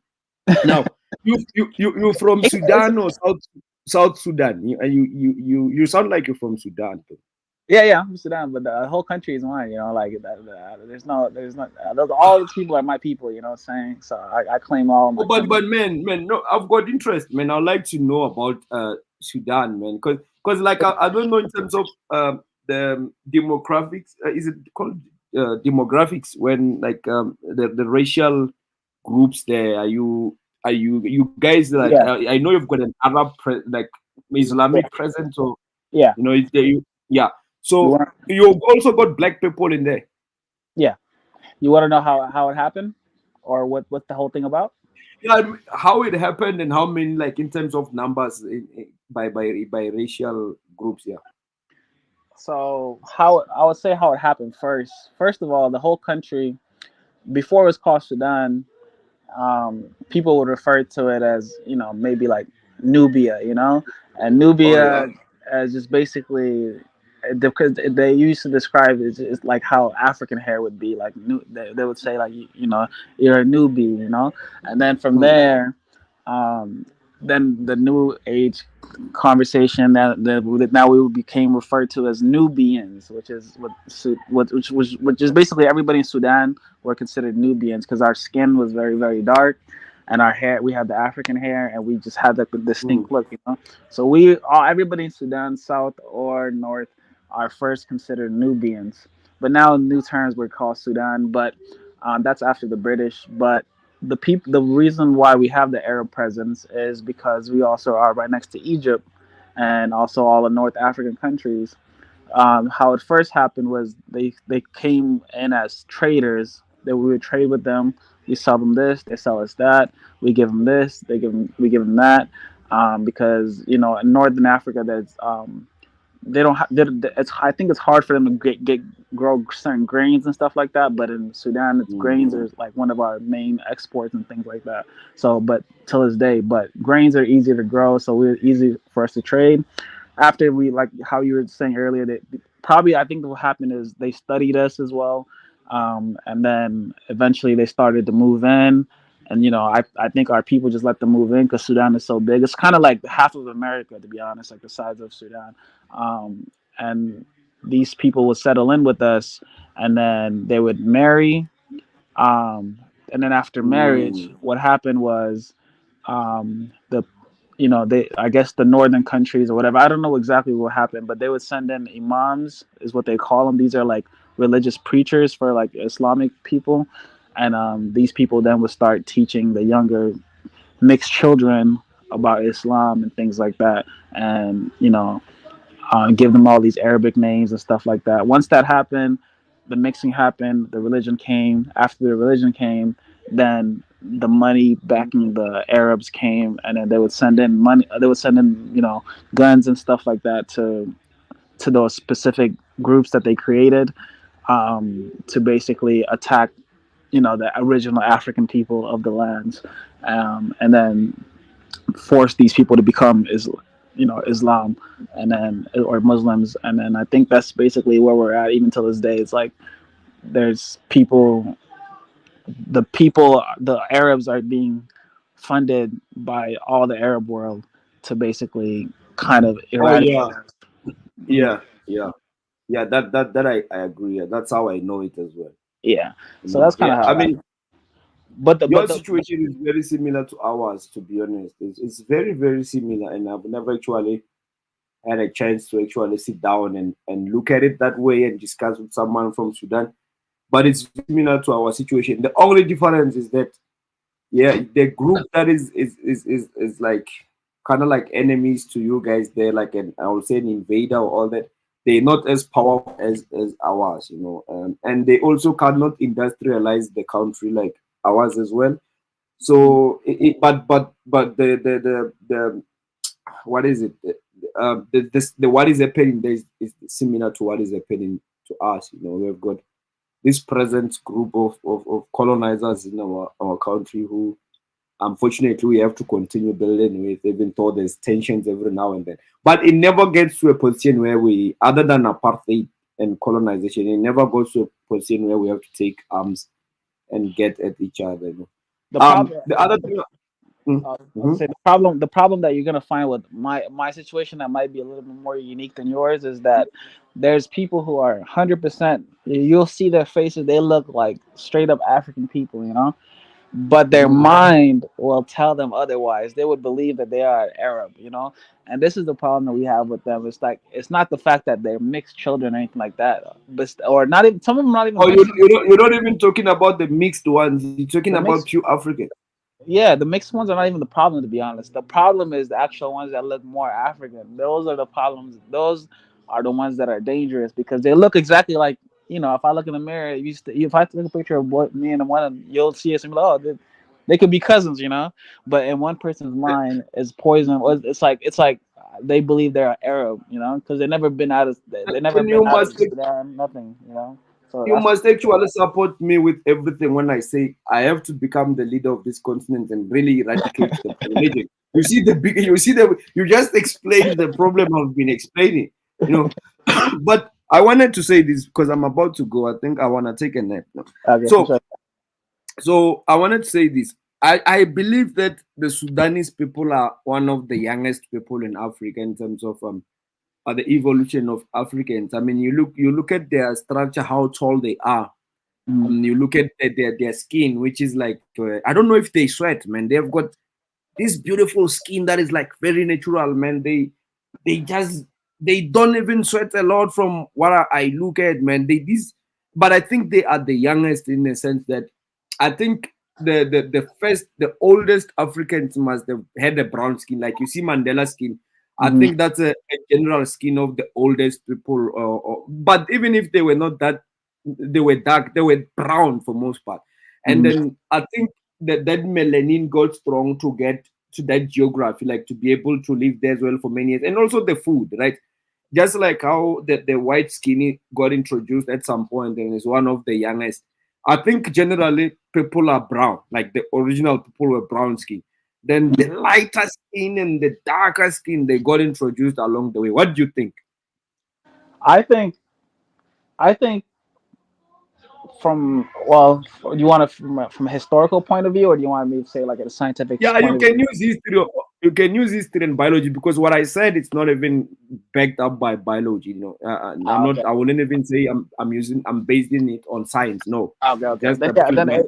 then I would say honestly, I think for just speaking from my region, I think everybody in my region, Ethiopia, Somalia, Eritrea, all these people, I believe personally, come out of Sudan, to be honest. Because even in Sudan, like, yes, we have the dark skin, but we also, like, my mom is actually light skin, and my dad is actually like brown skin. But I'm very, very, very, very dark skin, which is kind of. Are you guys Nilot? Are you guys Nilotic? I mean, the Nilotic people, or you are the Yeah, descendants are like, yeah. yeah, we're Nilotic. So, but Oh, okay. but like I said, like like the even people like it's just weird. Like our skin tones come in very different shades. We have dark, of course, that's the extreme, but we also do have brown. Not I wouldn't say like crisp brown, but we have like a like basically like a East African brown. Like we have that just naturally as well. Like Yeah, without. but you guys are tall, man. That's one thing I envy, man. In the south, man, we short, man. I wish you guys can borrow me your legs and I I, can I thought become I, I, tall. I thought Zulus Tall were like tall. that. No, the Zulus are No, not I tall. mean we are not short as compared to the rest of other Africans, but if Oh, we okay. stand in front of you guys, we're gonna look like midgets, man. Yeah. These guys are freaking like 6'3", 6'4", 6'7" feet. Like they're crazy, Bro. But it's And good. But I know there's a tribe that is like probably the tallest, but I'm just saying even on average with the rest. I mean, oh, okay. you guys are Yeah. yeah. But I don't know if you really want that height, bro. Like I seen it firsthand. Like my friend, he's taller than me. He's like he plays basketball. He's actually in the NBA, but he's very, very tall to the point where it's annoying. Like imagine walking with somebody and then everywhere you walk, Yeah, no, people are, hey, how can I take a no, picture with you? How I tall wouldn't are want you? to be the tallest. I wouldn't want to be the tallest guy in the football stadium I would. Yeah, But I'm just saying, like that. You guys on average have got like that height. Yeah. Everybody's tall. Usually, everybody's tall. Yeah, that's 100% true. 100% true. But definitely, man. Yeah, if I'm not joking. I really do have military presence in South Sudan. If you ever need me to So, do something out there. but explain to me before, because I'm about to go. You mentioned military, which is interesting, man. I mean, we'll talk next time. I guess when I see you, I'll pop in. Of course. Yeah, but so in terms of military, there, what do you have to say? Like, what is the agenda? What's going on? Because I know there's a rift between the military and the rebel groups. Like, what's happening? The thing with the military is that, of course we are African people. We usually don't. If we do have to do violence, it's usually intentional, and I will tell you, hey, I'm gonna kill you for doing what you did to do that. But what's going on over there is usually it's not really like it's all influence chaos. It's chaos that's could be prevented, but it's not. Like these people, like from Chad, from Egypt, from surrounding countries, what they're doing is they're bringing guns to certain tribes and telling them, hey, go take, because Sudan is rich in a lot of resources. Like we have a bunch of gold everywhere. Yeah, even oil.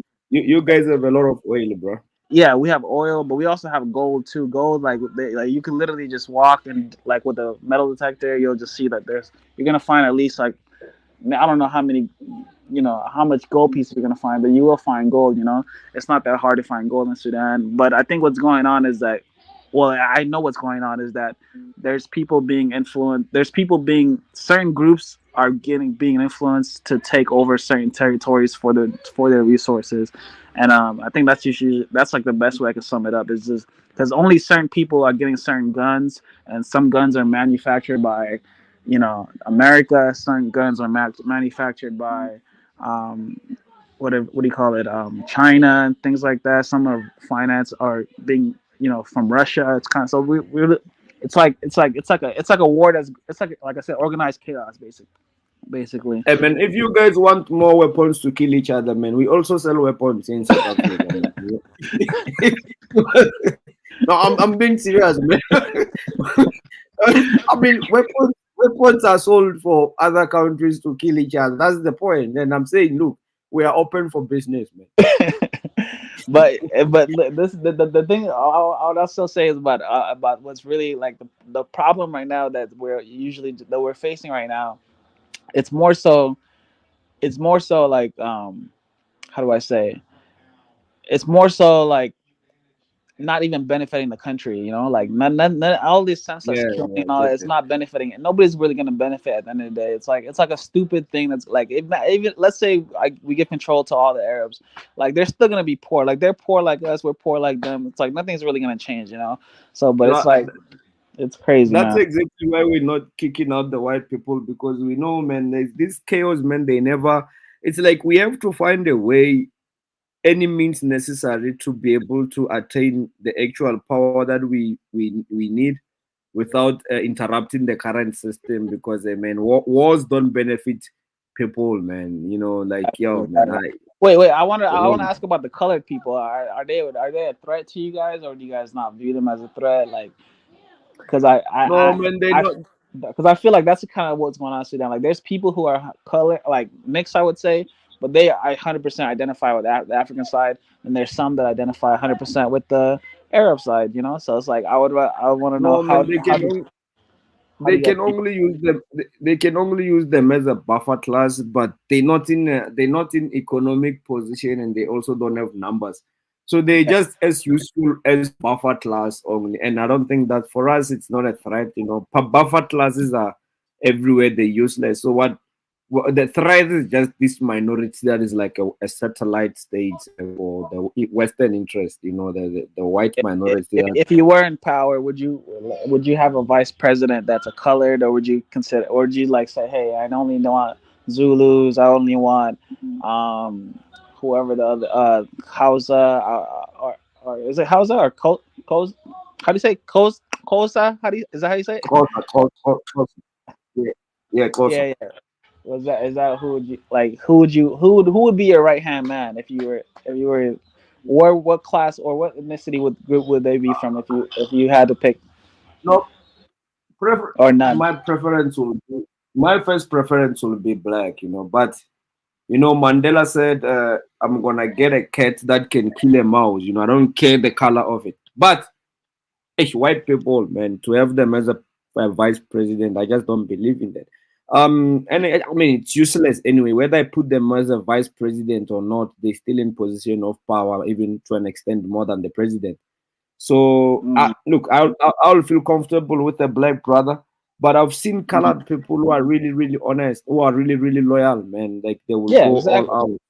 Yeah, exactly. so I'm not ignorant to. I believe in people who can deliver, man. Yeah, that's good. That's good. Yeah, exactly. So it was good talking to you, my man. I'm gonna let you get some rest. If I catch Sure, you now man. next time, I'll hit you up. Sure, man. Take care, man. Take care, man. Peace out, Kaiser.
Has Kaiser fallen asleep again? All right, let me shut it down. Thank you, everyone. Thank you to D. Thank you to DiCaprino. And thank you to Aiko Giame for all that. So Kaiser has gone to sleep, so we shut it down. See you at the next one. Good night.